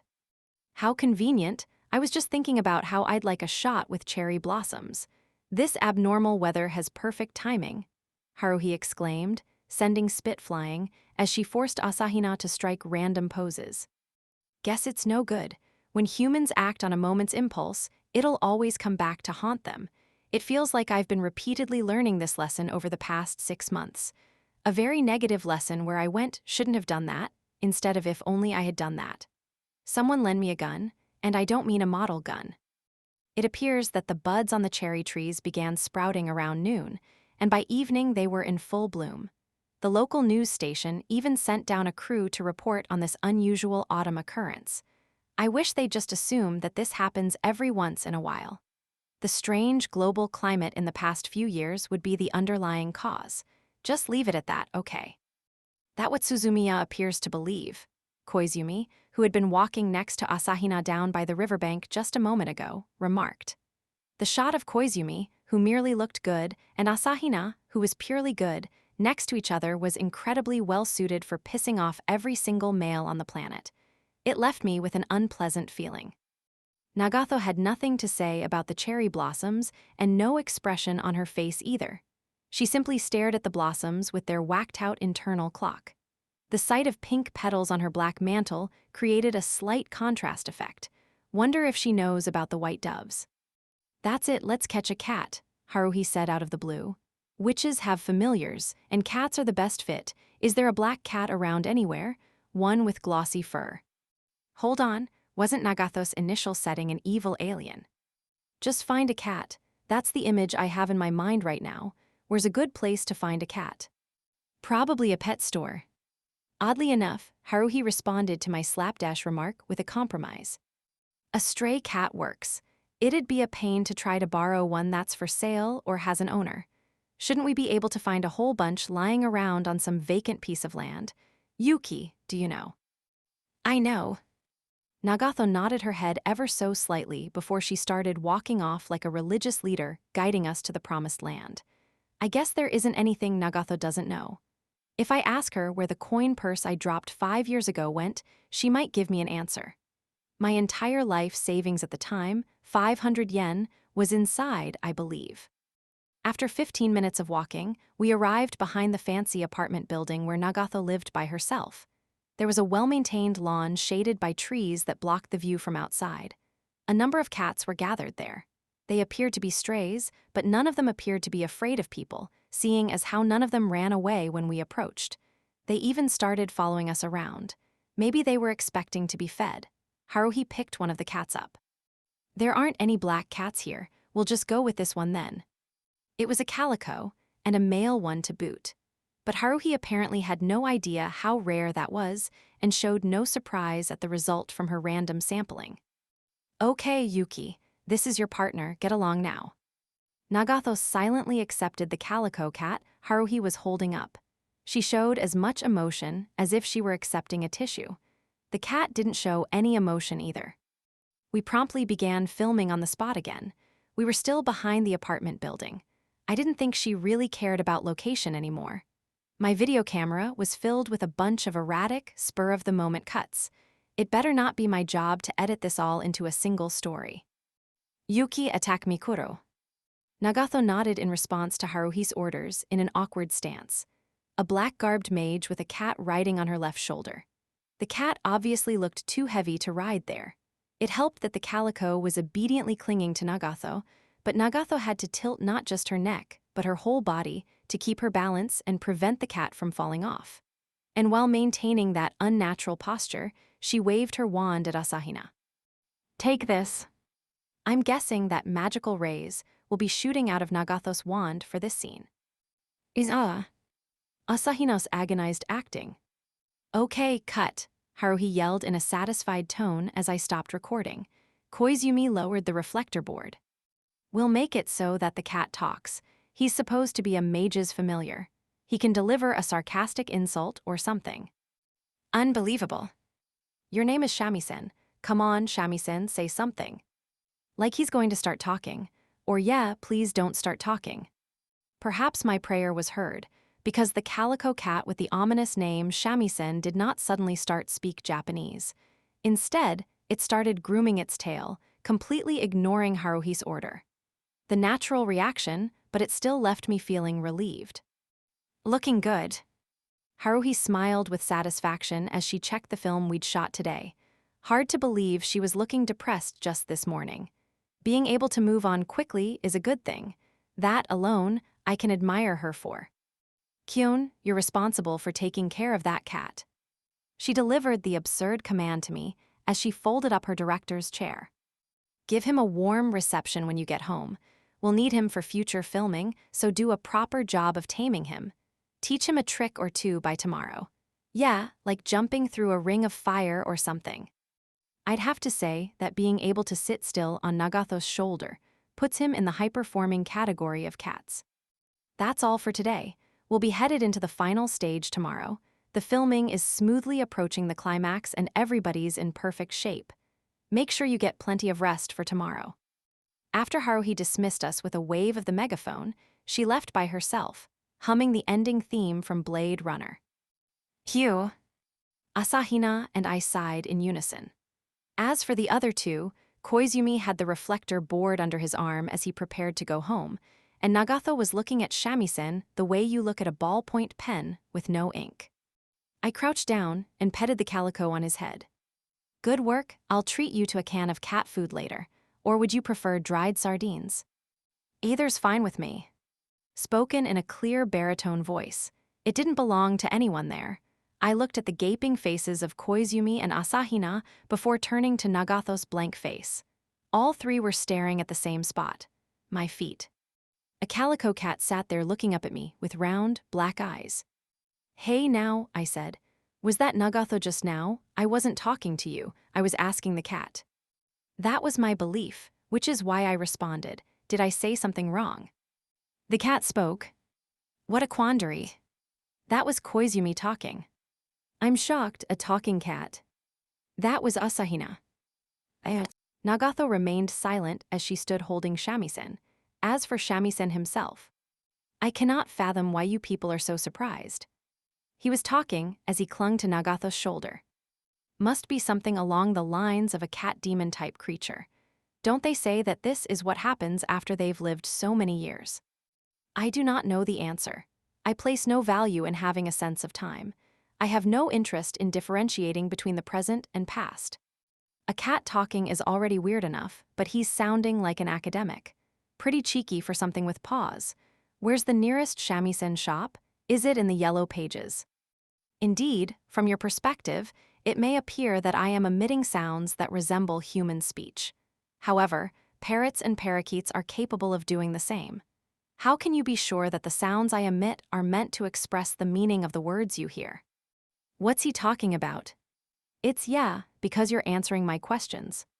Is it not possible that the sounds I am emitting simply conform, by coincidence, to the conditions of a response to your question? If you accept that, wouldn't that mean fellow human beings could be talking without actually holding a conversation? Why am I having a serious discussion with a cat? The stray calico, shamisen, licked his front paw and scratched under his ear. You are absolutely correct. You and the young lady over there could engage in actions that would make it appear as though you were holding a conversation, but nobody would have any way of knowing whether or not accurate communication occurred, shamisen said in an oddly rough voice. Since people may or may not say what they really mean in different situations, said Koizumi. You keep your mouth shut. When you put it that way, it does. Makes sense, said Asahina. Sorry, but could you also keep your mouth shut? After examining the cats on the lawn one by one, we learned that everyone besides shamisen could only meow. Apparently, this calico cat was the only one to benefit from a sudden ability to speak a human language. Why was that? It's that idiot's fault.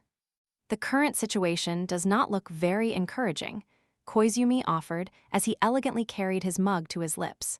We appear to have underestimated Suzumiya. What do you mean? Asked Asahina in a hushed voice. I fear that the setting within Suzumiya's movie is becoming the conventional reality of this world.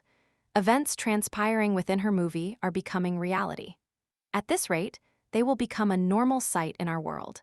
Like Asahina shooting lasers or cats talking. If she wishes to shoot a scene with a giant meteorite falling, it may really happen. The 4 SOS brigade members sans Haruhi were gathered in the cafe in front of the station. Koizumi proposed the establishment of an emergency joint headquarters for the purpose of dealing with Haruhi, and the rest of us agreed. It would appear that the situation was seriously deteriorating at a rapid pace. On the outside, we would have looked like a group of high schoolers merrily engaged in idle chat, except that Koizumi was the only one smiling.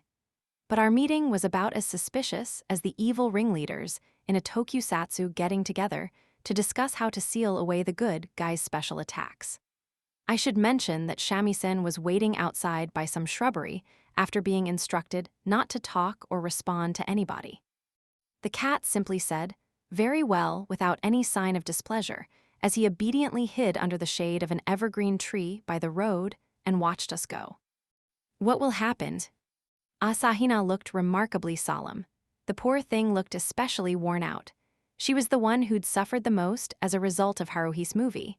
There was no change in Nagato's default blank expression, and she was still dressed in black. Koizumi spoke as he sipped his café au lait. If there's one thing we've learned, it would be that it is a bad idea to leave Suzumiya alone to do as she pleases. We don't need you to tell us that. I downed my glass of water in one go. I'd already finished the apple tea I'd ordered. Isn't that why we're trying to solve the problem of how to stop Haruhi? That's easy to say, but who could possibly cancel the production of this movie at this point? At the very least, I do not believe I would have a chance. Neither do I. Once Haruhi's engine is running, she's going to keep on going until it's turned off. Maybe she's related to those fish that die if they stop swimming. Maybe we could trace her family tree and find tuna or bonito among her ancestors. Nagato silently drank her cinnamon tea looking like she wasn't thinking about anything at all. Maybe she really isn't thinking about anything at all. Or maybe it's because she already knows everything so she doesn't need to think. Or she's just a poor talker. After 6 months, I still have no idea what she's ever thinking about. Nagato, what do you think? Any opinion?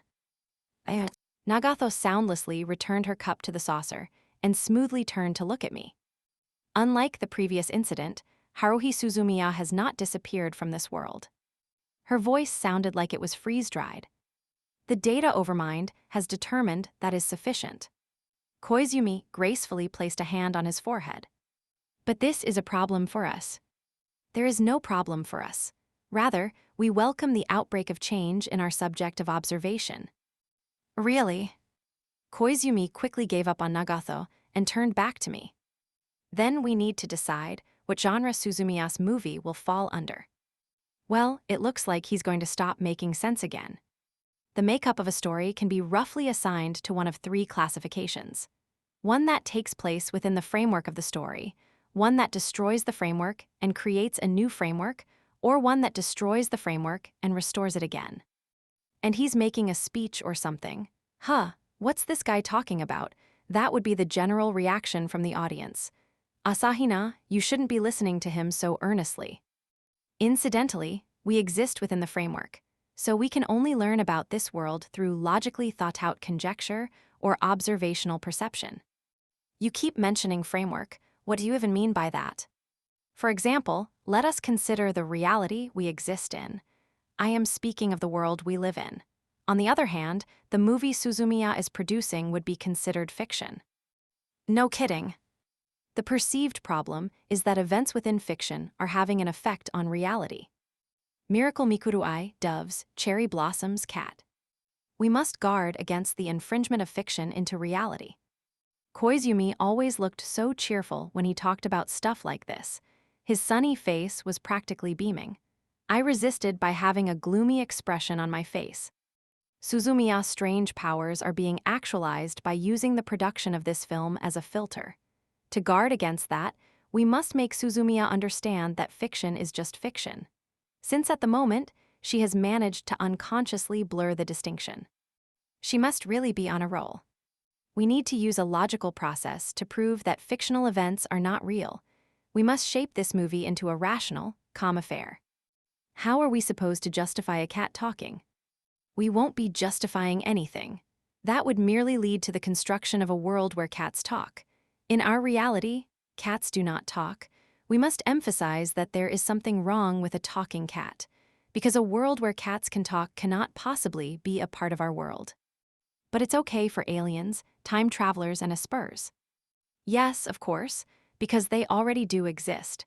That is considered normal in our world. There just happens to be a condition that Suzumiya must not know about it. Really? Let us pretend that there is an entity watching our world from afar. As far as this effeminate creature is concerned, the real world would be, as you mentioned, one free of any paranormal or supernatural phenomena world where aliens, time travelers, and aspers do not exist, which means that our current reality would be viewed as a fictional world. So that's the identity of your god, huh? However, that would be the perspective from the outside. You are already aware of the supernatural beings, such as myself and Nagat, that exist in this world. And in order to live in this world, you must accept reality from within the framework. Your concept of reality has changed in the past year. I might have been better off not knowing. Are you sure about that? Well, one thing is certain. Suzumiya's current condition is similar to your prior one. In other words, her perception of reality has not yet changed. While she may say differently, deep down she does not believe in the existence of supernatural beings. She personally witnessed closed space and celestials, yet she believes that incident to be a dream. Dreams are fictional, which is why this reality still remains our reality. Which means what? Yes, which is why if fiction continues becoming reality, Suzumiya will recognize it as reality, and talking cats will become accepted as a part of reality. It's considered weird for a cat to talk, so the realization of talking cats would require the reconstruction of this world. Suzumiya would create a world where talking cats would not be considered strange. It would most likely not be a world out of science fiction. Based on her pattern of thinking, she would probably find that too much trouble. The world would simply fall under the laws of fantasy. Talking cats exist. That's all that needs to be said.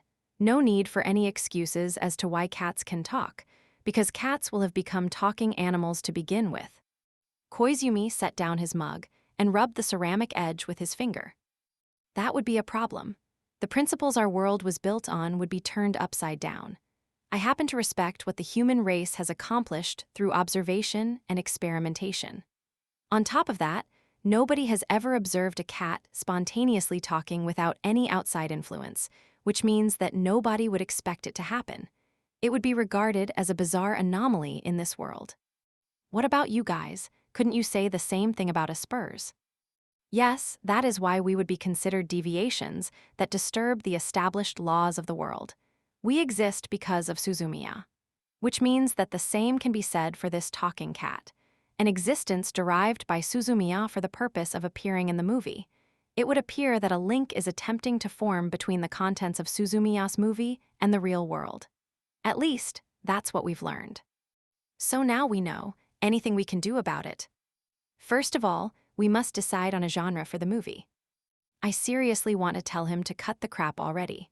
Sure, you may enjoy delivering pretentious long speeches, but try to consider how your audience might feel. This is about as bad as an address from the principal at a morning assembly. See, Asahina's been looking kind of gloomy for a while now. However, Koizumi apparently hadn't done enough talking. If this were a fantasy world, cats talking, Asahina shooting beams from her eyes, and other such phenomena would require no explanation.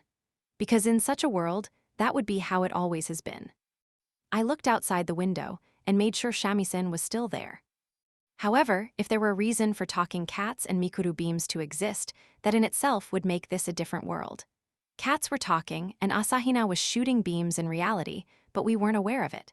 Their existence would be proven through observation. But in that instance, our world would be altered. From a world without supernatural phenomena to a world that includes supernatural phenomena. The real world as we knew it would become a falsity. I sighed. It didn't look like he was ever going to stop talking. So basically, if cats can talk, there is a reason why cats can talk. Is that what you're trying to say? But in that case, what about you, Nagato and Asahina? Wouldn't you and the girls be classified as supernatural phenomena? From your perspective, perhaps, it is a self-evident truth. From your perspective, the world has already changed. Your perception of the world has changed since you entered high school, has it not? You are already aware of the existence of beings like us, are you not? What are you trying to tell me?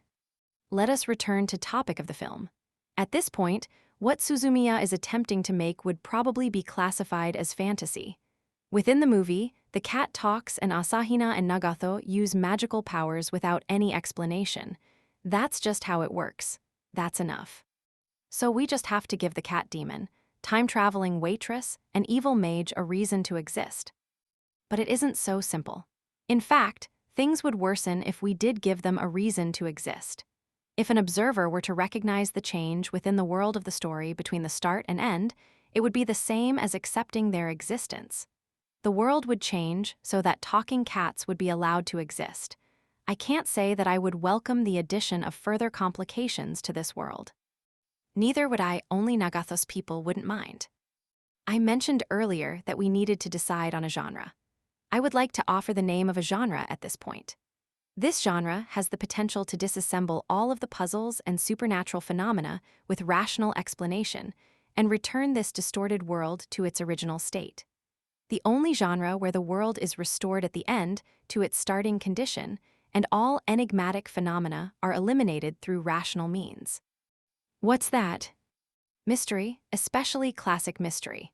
If you utilize the methods of this genre, phenomena that were hard to believe will become just that, phenomena that were hard to believe without any need for bringing out supernatural elements. Talking cats and Asahina's killer beams could be explained as being the result of some sort of trick. Our reality would remain unchanged. The cafe waitress came to take our cups, purposely ignoring Asahina the whole time. Once she left, Koizumi continued. A cat that can speak a human language obviously goes against the common sense of this world. Nevertheless, a talking cat exists here. Something that should not exist does exist. That is excruciatingly inconvenient for our world. He flicked a drop of condensation on his glass. To resolve this situation, we must devise a rational ending for the movie. A conclusion that addresses the presence of talking cats, time travelers, and alien mages, and can be accepted by everybody more importantly, Suzumiya in a logical manner. Does such a thing exist? It does. A conclusion that can transform every illogical occurrence into a something ordinary in a relatively simple manner. Name it. It was all just a dream. Silence fell upon all of us. Eventually, Koizumi spoke. That wasn't intended as a joke. I directed a scornful look at the gentleman, twisting a forelock of hair around his fingers. You think Haruhi will accept that? Lies and truths aside, she's pretty serious about winning that award. And you want to say it was all just a dream? I'm pretty sure she's not dumb enough to want to make such a lame movie. How she feels is not relevant. This resolution was determined by our needs. Deeming that everything that happened within the movie was a dream, lie, or mistake is the best way to settle the matter. For you maybe, it might be better for me too. But what about Haruhi? She may have already thought up a spectacular, at least in her mind, last scene to use for an ending. Besides, I don't want to touch the subject of dreams again. The same goes for your boring, arbitrary expositions. I stopped by a general store on the way home. I bought the cheapest litter box and a can of cat food that was on sale. I also asked for a receipt just in case. Shamisen was washing his face with his paws as he waited. I walked off. The cat followed. Okay, don't say a single word at home. Behave like a cat. I do not understand what you mean when you say to behave like a cat, but I shall do as you request. Don't talk, always respond with meow. Meow. Upon seeing me arrive home with a stray cat, my sister's and mother's eyes grew wide. I gave a made-up explanation that his owner's an acquaintance who went on a trip, so I have to take care of him for a week, and received their ready consent. My sister was especially happy and began petting Shamisen all over. The cat demon responded by obediently repeating the sound, meow. Guess that's not very cat-like either. The night safely passed. I had to go to school again in the morning. I was worried about leaving Shamisen alone, so I brought him along. As I urged him to get into the duffel bag, Shamisen responded, "Very well then, I suppose," in an arrogant tone before entering. I let him out by the school gate. Only a few days remained before the cultural festival, and the atmosphere of chaos at our school had been steadily growing, as though it were linked with Haruhi's fervor. It made me wonder what the lack of energy up till yesterday had been about. It was early in the morning, and I could already hear noisemakers and singing. There were also people around making signs and billboards. There was even a group of people wandering around in weird costumes that made you wonder what they were even planning on doing.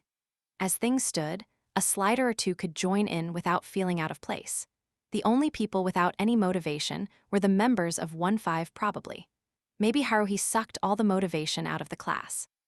I entered the classroom to find that Haruhi was already in her seat, scribbling furiously in a notebook. "Did you finally feel like writing a script?" I asked as I reached my seat. Haruhi snorted as she raised her chin. "No, this is a tagline for the movie." "Show me." I picked up the notebook and glanced over the page. Loaded with precious, punctiliously confidential, absolutely secret images of Mikuru Asahina, you'll absolutely regret missing this. The most talked about film of the year presented by the SOS Brigade. Crowds will come flocking. I'll refrain from mentioning how uselessly sensational it is or how there are only 2 months left in the year, but all this really says is that Asahina will be involved. If someone can read this tagline and imagine what the movie will be like, I'll respect that person for all the wrong reasons.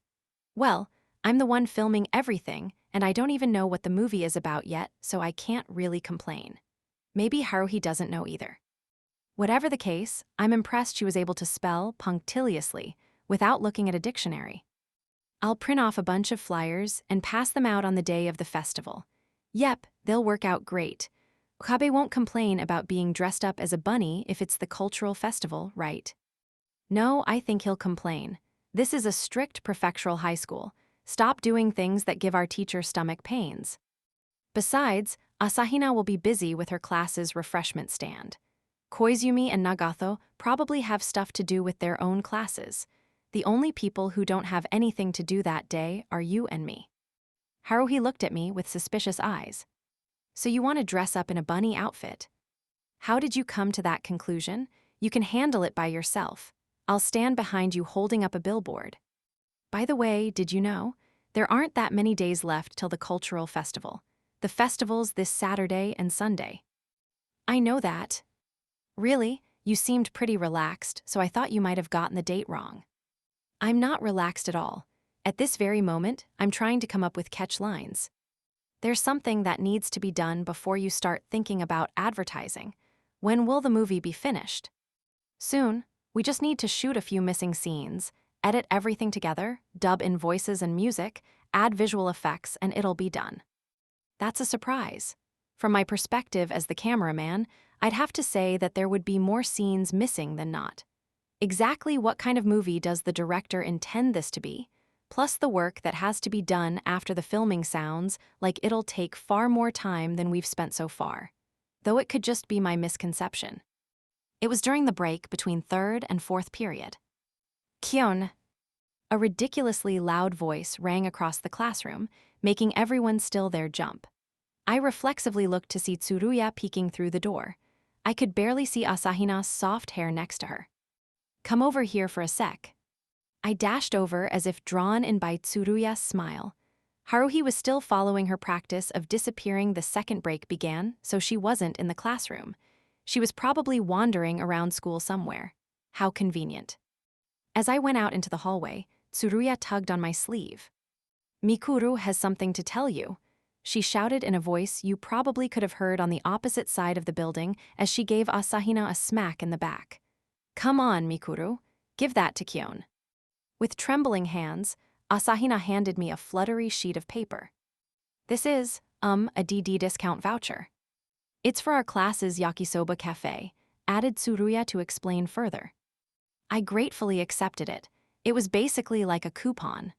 According to the signed words printed on the paper, you would get a 30% discount if you brought this paper. Please invite your friends to come along. Asahina bowed her head as Tsuruya laughed with a mouth as wide as a comic book character's. That's all, see ya. As Tsuruya merrily walked off, Asahina moved to follow but immediately ran back to where I was. Tsuruya chuckled at the sight and stopped and stood in a waiting stance. Asahina joined her fingers as she peeked up at me. Kyon. What is it? You really shouldn't trust what Koizumi says. I realize that this makes Koizumi sound like a bad person, which isn't my goal, but still.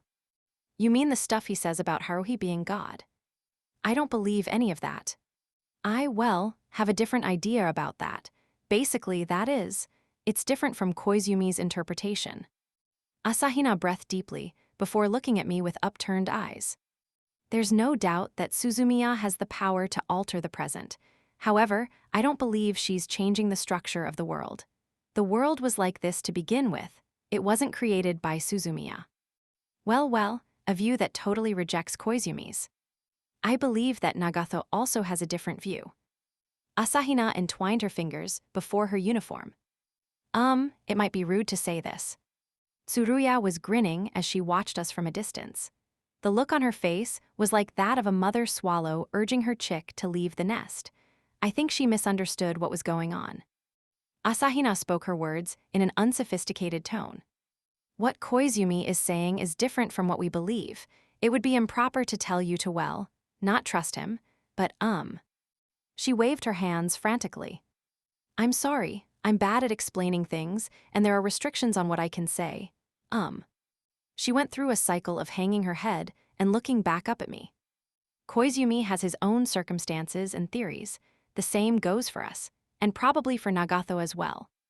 Asahina gazed at me with a face so determined, she must have mustered all the willpower in her body. She's still cute when she looks serious. As I shook from the emotion of being able to see her face up close, I answered confidently. I know, how could Haruhi possibly be God, right? If the money I throw in whenever I visit a temple goes to her, I might as well set up Asahina as the founder of a new religion. It'll probably attract more believers too. I'd give it a double seal of approval. I find your view a lot easier to understand than Koizumi's. Asahina had a little smile on her face. If sweet peas could smile, it'd probably look something like this. Thank you, but I don't hold anything against Koizumi. Please understand that.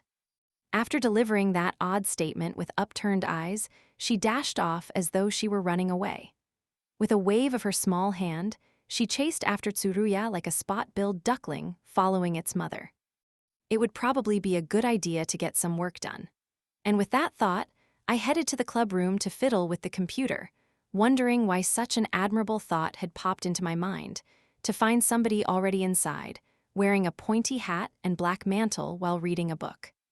Before I could say a word, Mikuru Asahina's tenet is believed to be as follows. Nagato began, as though she had read my mind. Haruhi Suzumiya is not the creator. She did not create this world. The world always existed in its current form. Supernatural entities such as ESP, temporal deviations, and conceptual alien organisms were not born as a result of Haruhi Suzumiya's wishes. They always existed.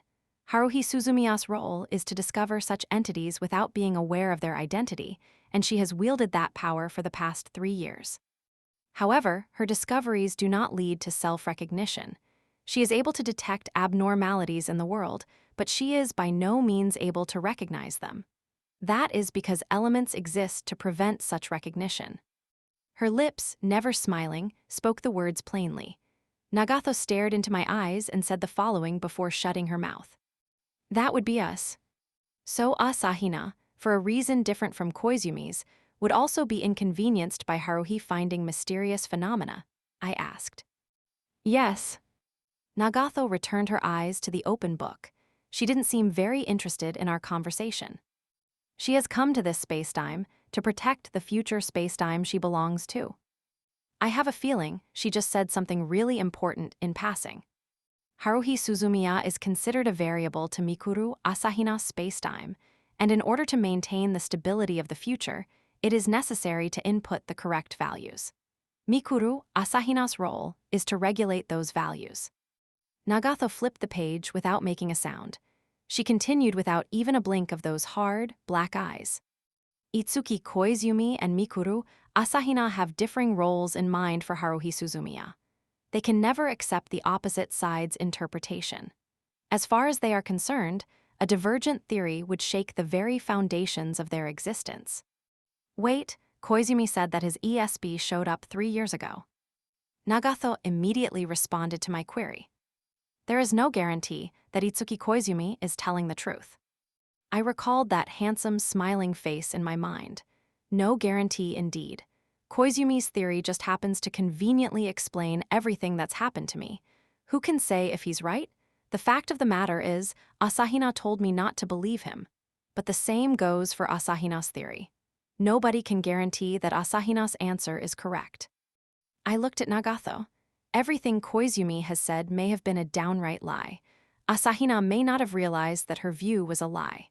But this composed alien didn't look like she'd be able to lie. What do you think about all of this? Which one's correct? What was that potential Ferrado evolution thing you were talking about anyway?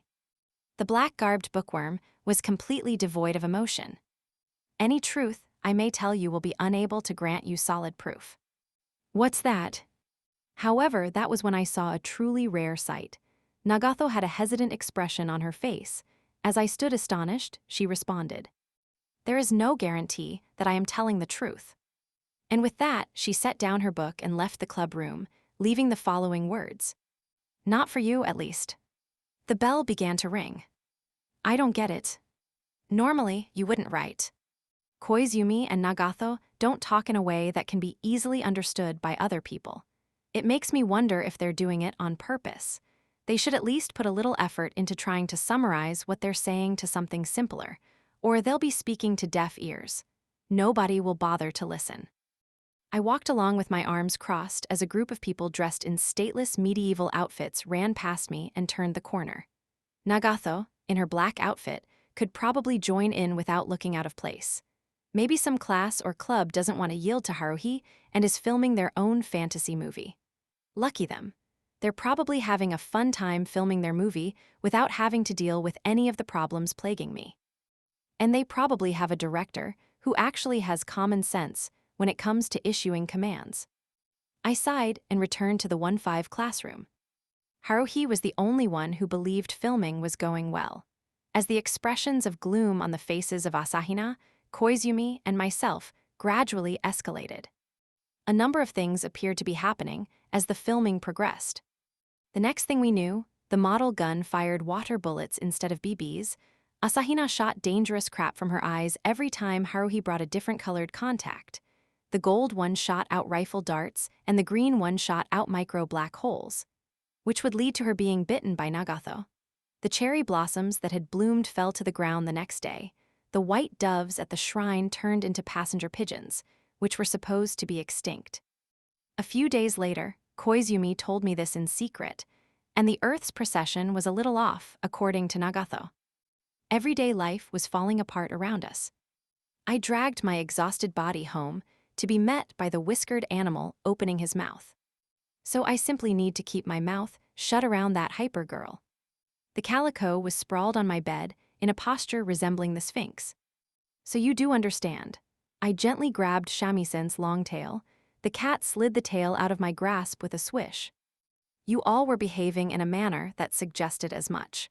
I also had a premonition that allowing her to hear me speak would be inconvenient. That's what Koizumi says. A cat talked, meaning that you would need a reason to explain why it wouldn't be strange for a cat to talk. The simple way to put it is that you would apparently need to reconstruct the world in a way so that talking cats wouldn't be considered strange. What would that world be like? What would the cast be like? Shamisen yawned and began grooming his tail. There are many kinds of cats, isn't it the same with humans? It'd be nice if you went into detail about what your many kinds exactly entailed. What would be the point in knowing that? I doubt you could ever fully become a cat, much less understand the mentality of one. I'm fed up with every last one of them. I was planning on taking a bath when my sister came to my room to inform me that I had a visitor. I wondered who it might be as I went down the stairs. The one who had finally come all the way to my home was Koizumi. I went outside into the night to deal with him. It'd be a bad idea to let him into my room with his endless talking. And I sure as hell didn't want to be faced with the prospect of being doubled up on by him and Shamisen in some incomprehensible discussion of the abstract. As expected, Koizumi began babbling by himself about some kind of theory. He even said the following. Suzumiya has no interest in detailed background explanations or subplot. She simply goes with whatever feels more fun, and that's enough reason for her. There is no rational resolution, careful composition, or fancy foreshadowing. You could say that she has created a rather transient story. She hasn't given any thought to a resolution. It is possible that the movie may end unfinished. And that would be a problem, huh? Based on what you've said, if the movie ends half-heartedly, this messed-up reality will become our new reality. We have to force Haruhi to accept a conclusion in her mind, and that conclusion must conform to reality. And we're the ones who have to come up with such a conclusion. Haruhi doesn't think, and even if she were to, the result would always be chaos. If that's the case, we might as well do the thinking for her. Still, why do I have to rack my brain for such a reason? Anybody out there who can shoulder this curse for me? If such a person were to exist. Koizumi shrugged. That person would have appeared before us long ago. Therefore, we must do something about the situation. I'm especially looking forward to your efforts. Efforts toward what? Start by explaining that to me. We have a problem with the world becoming fiction from a logical standpoint. Asahina may also have a problem with it. Her people follow their own logic. I'm not really sure about Nagato, but observers merely need to take in results. They will simply accept whichever theory wins out in the end. They have no problem with the earth being blown to pieces as long as Suzumiya remains. The outdoor lamp illuminated Koizumi's businesslike expression. The truth is that our agency and Asahina's factions are not the only ones with theories centered on Suzumiya. There are many others. I would love to give you a digest of the disputes and bloody battles to the death going on under the surface. Alliances and betrayals, sabotage and deceit, destruction and slaughter. A battle royal where each group must fight with all their strength to survive. Koizumi had a tired, cynical smile on his face. I do not believe that our theory is absolutely correct.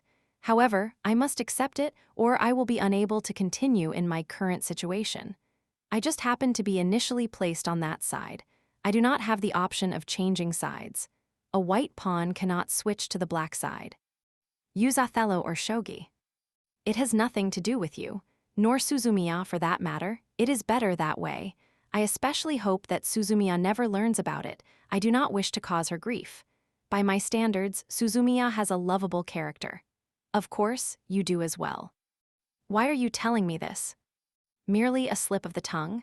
There is no reason. Besides, I may merely be joking. Perhaps I'm being possessed by bizarre delusions, or I'm simply trying to earn your sympathy. Whatever the case, it isn't amusing enough to discuss. Yeah, definitely not amusing. I might as well tell you something else that isn't amusing. I've come up with a theory regarding why Mikuru Asahina. Excuse me, Asahina was sent to accompany us. As you know, Asahina appears to be a helpless, beautiful girl. I can understand why one would reflexively want to offer her help. You would probably accept everything she does in a positive way. What's wrong with that? It is the spiritual duty of normal people to help the weak and break the strong. Her role is to entice you. That is why Asahina's appearance and personality are the way they are. A timid, adorable girl who just happens to fit your tastes. You are the only person Suzumiya ever bothers listening to. Having a hold on you would be the optimal course of action. I fell as silent as a deep-sea fish. I recalled what Asahina had said to me half a year ago. Not the present Asahina, but the adult one who came from farther into the future. After summoning me with a letter, she said, "Don't get too close to me." Was she saying that because of her circumstances, or was she expressing her personal feelings? Koizumi took advantage of my silence to continue in a voice that sounded like an old Jamansugi was speaking. What if Asahina is merely playing the role of a clumsy girl and her true personality is something different? She judged that doing so would earn your sympathy. The same goes for her position as a poor little girl, childish in appearance, who has to suffer Suzumiya's unreasonable demands. It is all done to attract your attention. This guy's seriously lost his sanity. I attempted to imitate Nagato's flat voice. I'm sick of listening to your jokes. Koizumi smiled a minuscule smile and spread his arms in an exaggerated fashion. Ah, forgive me. It would appear that I lack the ability to carry through a joke. I was lying. It was just a crazy setting I made up. I just felt like saying something serious. Did you think I really meant it? If that's the case, my acting skills aren't too shabby. I'm starting to feel confident about stepping onto a stage. He continued after a grating chuckle. My class will be performing Shakespeare. Hamlet, to be specific. I will be playing the role of Guildenstern. Never heard the name before. He's probably just a minor character, right? Originally, that would be the case. However, as we progressed, we decided to switch to the stoppered version, which means I will have a much bigger role. Good job. I didn't know there was another version of Hamlet besides Shakespeare's. Between Suzumiya's movie and this play, my schedule has been quite tight. It's a lot of pressure. If I appear to be mentally tired, that would be the reason why. I'm pretty confident that I would collapse if a closed space were to appear. That is another reason why I came to request your aid. to please stop the abnormal phenomena being caused by Suzumiya's movie. The rational conclusion thing, you mentioned the whole it, was just a dream thing. I have to make Haruhi realize that everything in her movie is made up right. It must be a clear understanding. She's quite intelligent. She is well aware of the fact that her movie is fiction. However, she wishes that the world would become that way. We need her to clearly understand that it won't, before the filming is over, preferably. And after wishing me luck, Koizumi disappeared into the night. What was that? Did he come to shove the responsibility onto me? He already has a lot to deal with, so I have to handle the rest.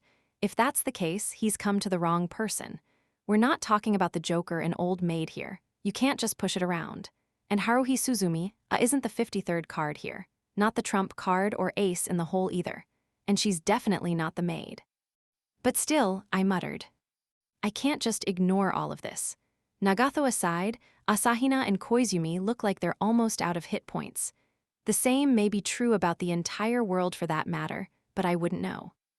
That's a problem, I suppose. What a pain, damn, I'm pretty pooped myself. I tried to come up with a plan, how to deal with Haruhi's delusions. A way to clearly make her understand that movie and reality are separate. What would be the method to make her accept such an obvious thing? It was all just a dream, or was there something else? Only a little time remained before the cultural festival. The next day, I made a suggestion to Haruhi. After some wrangling, she finally agreed to it. Okay, Haruhi yelled loudly as she sounded the megaphone. Good work, we're done filming now. Everybody worked hard, especially myself. Yep, I'm awesome, great job. Upon hearing those words, waitress Asahina plopped down onto the ground. She looked relieved from the bottom of her heart, so relieved that it looked like she might cry. In fact, tears were flowing from her eyes. Haruhi apparently took those tears to mean that she had been overcome by emotion. Mikuru, it's too early to be crying. Save those tears for when you're awarded a Palme d'Or or an Oscar. We'll all be happy together. It was lunch break, and we were gathered on the roof of the school building. Tomorrow would be the cultural festival.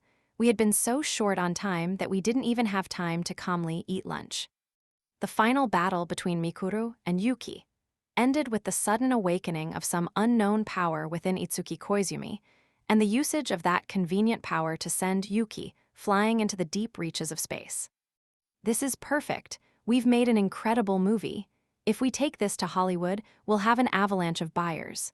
We should start by signing a contract with a skilled agent. Haruhi was cheerfully intent on going global. I had no idea who was going to watch this film, but the only selling point would be the leading actress, as nobody would want anything to do with the rest of the staff. In that case, I could tag along as Asahina's agent and promote her. I could probably make a little money that way.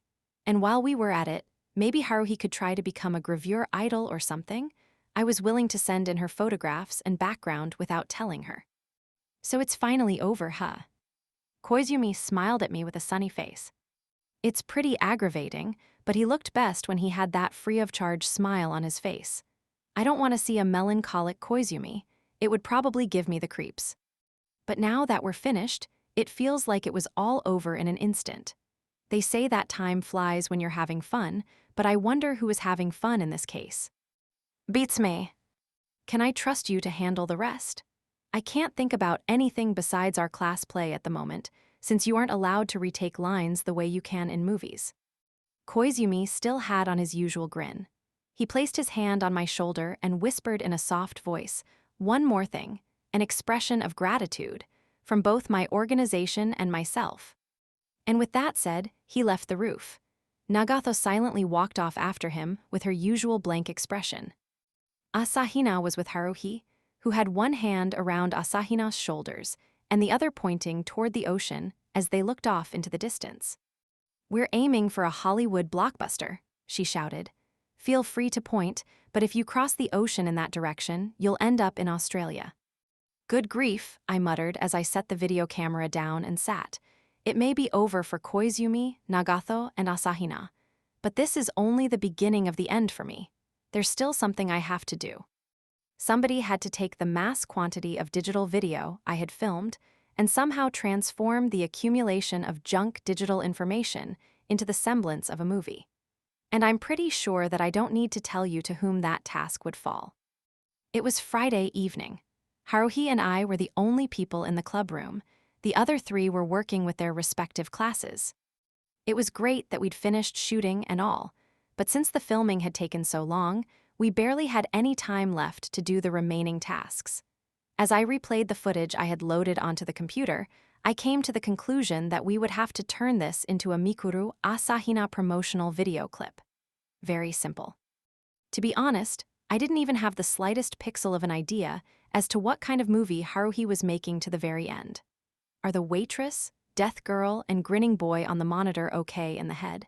And naturally, there wasn't enough time left to search around for visual effects, and I didn't have that ability to begin with.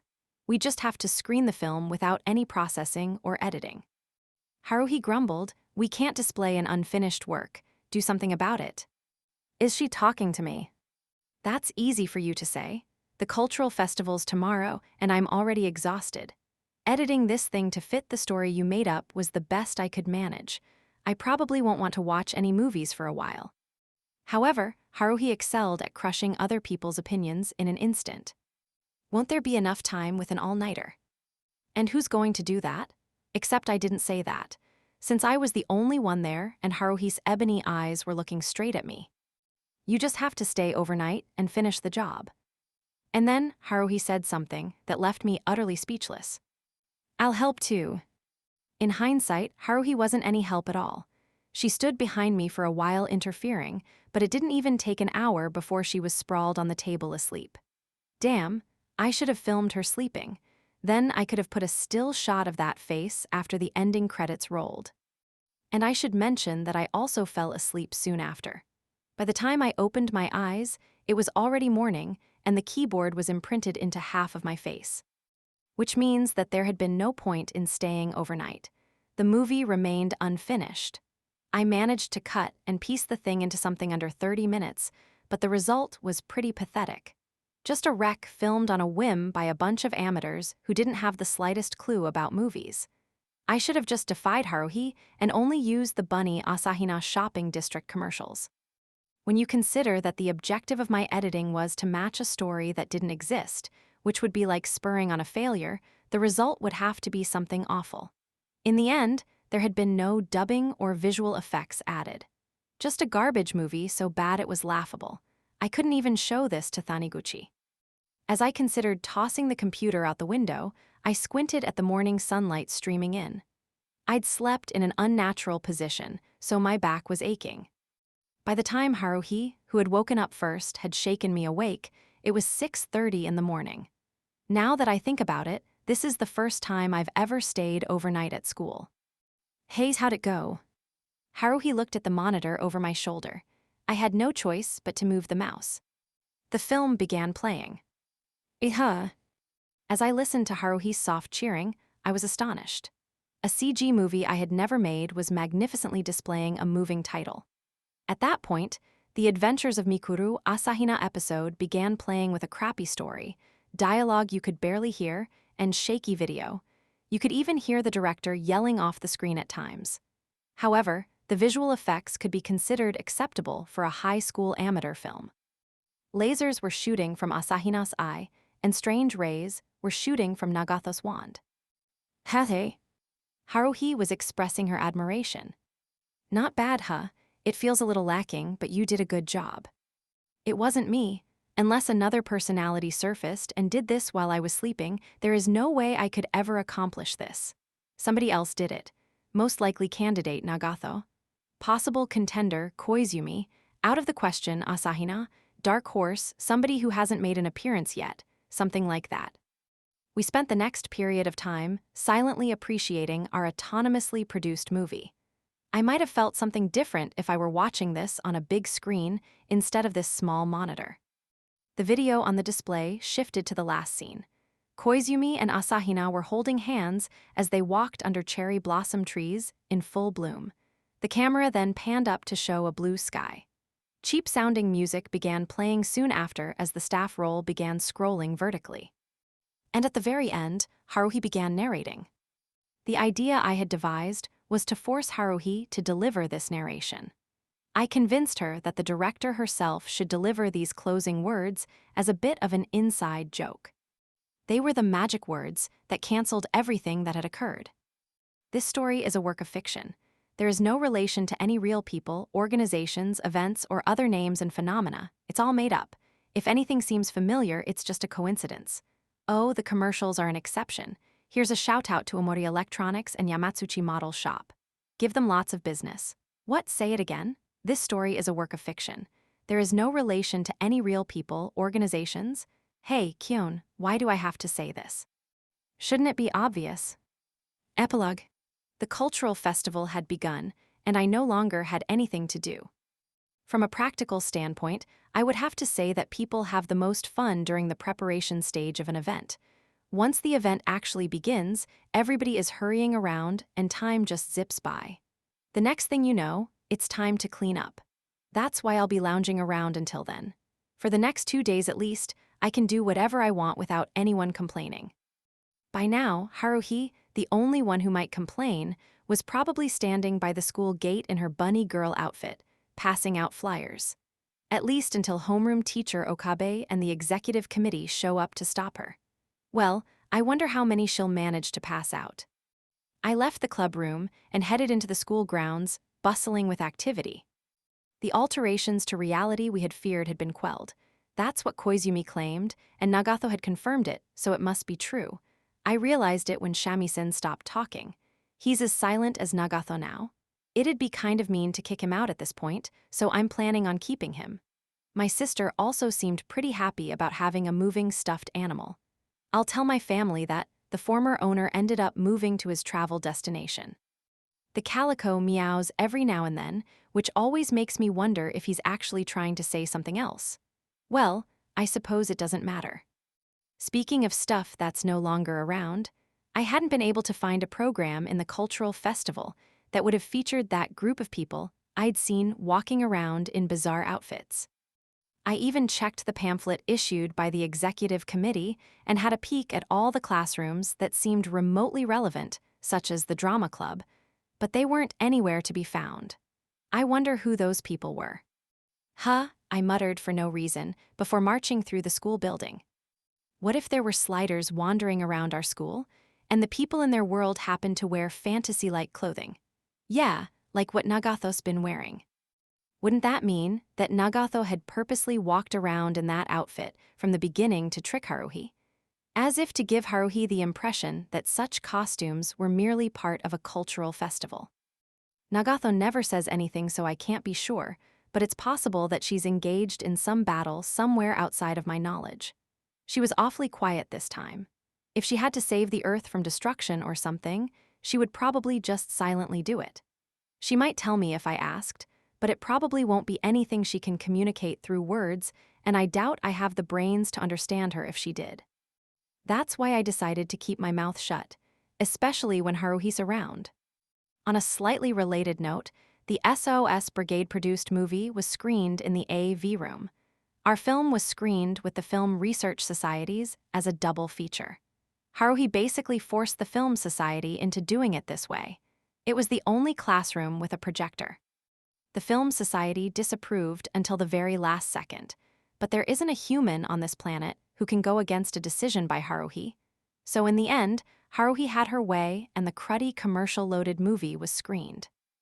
By the way, the organization known as the SOS Brigade doesn't exist as far as the Cultural Festival Executive Committee is concerned, so there isn't an item labeled The Adventures of Mikuru Asahina on the Cultural Festival program. We should probably give up on placing first in the popularity poll. Any votes we get will probably end up going to the Film Society. And on another slightly related note, remember the movie that had been broadcast late at night and had given Haruhi the idea of making a film in the first place? Upon further research, I discovered that the movie hadn't even won a Golden Globe.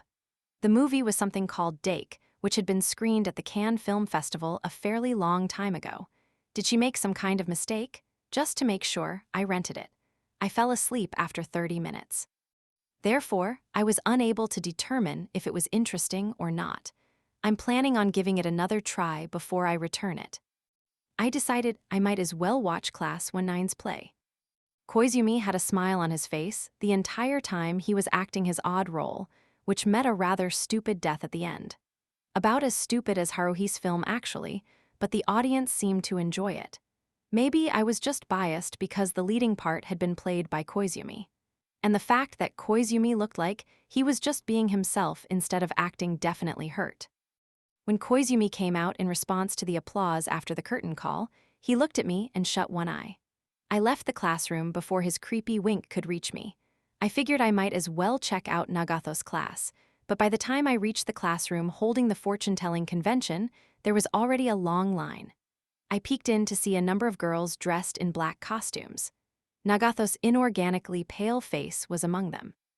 She was saying something in a flat voice to a customer as she moved her hands above a crystal ball placed on the desk. Try to keep it to lost items and the like, Nagatho. The film and the trouble caused by the film were dealt with by making Haruhi realize that it's all just fiction after all. However, you can't just say that the real world is fiction. You can't say that people like that can't exist when Haruhi, Asahina, Nagatho, Koizumi, and I are all here. Eventually, we may all go our separate ways, but for now the SOS Brigade exists and the brigade chief and members are all together. That's the world as I know it. Or as Nagatho put it, for me at least. Well, what can I say? I have to wonder sometimes if this whole thing is just one big lie. Haruhi has no power. Asahina, Nagatho, and Koizumi have just been putting on a grand show of lies. The white doves were painted. Shamisen was the result of ventriloquism or a hidden mic. The autumn cherry blossoms and the miracle Mikuru eye attack were all just tricks of some sort, something like that. Even if that were the case, I don't think I would really care. Guess there's no chance of that, though. At any rate, none of that matters right now. Simple arithmetic will tell you that there's less strain on a person's head when we're all in this together, instead of Haruhi and me being locked up somewhere by ourselves. The silver lining here would be that I'm not the only SOS Brigade member. I'm the only normal one, though. My eyes went to the clock in the classroom that was being used as a rest area, similar to 1-5. Oops, this isn't the time to be sitting around. It's almost time. It'd be a waste not to use these coupons after they were given to me, and I'm also curious about what kind of costumes they'll be wearing. I hurried to the spot where I would meet with Taniguchi and Kunikida to head to the yakisoba cafe where Asahina awaited. Afterward, as the convenience stores in my area have been going out of business one by one, I now have to walk approximately 15 minutes to reach the nearest one, and there is a relatively large pond on the way that hosts migrating birds during winter. I was passing by a while back and happened to see a male mallard duck drifting around the pond, even though it was already summer. Well, I thought to myself, what reason would a mallard have to part company with his brethren and isolate himself? I pictured him being shocked after waking up one spring morning to discover that everyone was gone and he had been left behind, and felt my heart ache as much as it would for the next person. But the other day, I went out late at night to buy something and saw the mallard quacking and splashing around in the middle of a river. It left me feeling relieved. So he's just an oddball. Perhaps he was merely a rebellious duck like the humans who dislike moving around in groups for no particular reason. I dare say that when his brethren invited him to go north with them, he responded by saying, "No, I'll stay here." No real reason, and chose to deviate from the routine work of duck society. After all, he was weird enough to wander around in the middle of the night, so floating around in a pond by himself couldn't be a big deal.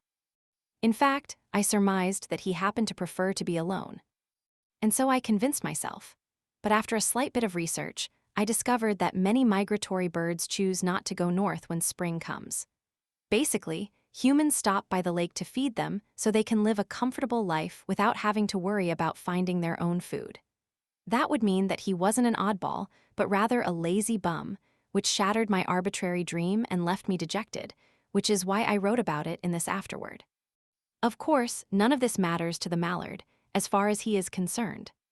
Moving on to a different subject, there is a rumor that the next volume will be a compilation of short stories from the sneaker, as of summer 2003, with the addition of a new original story.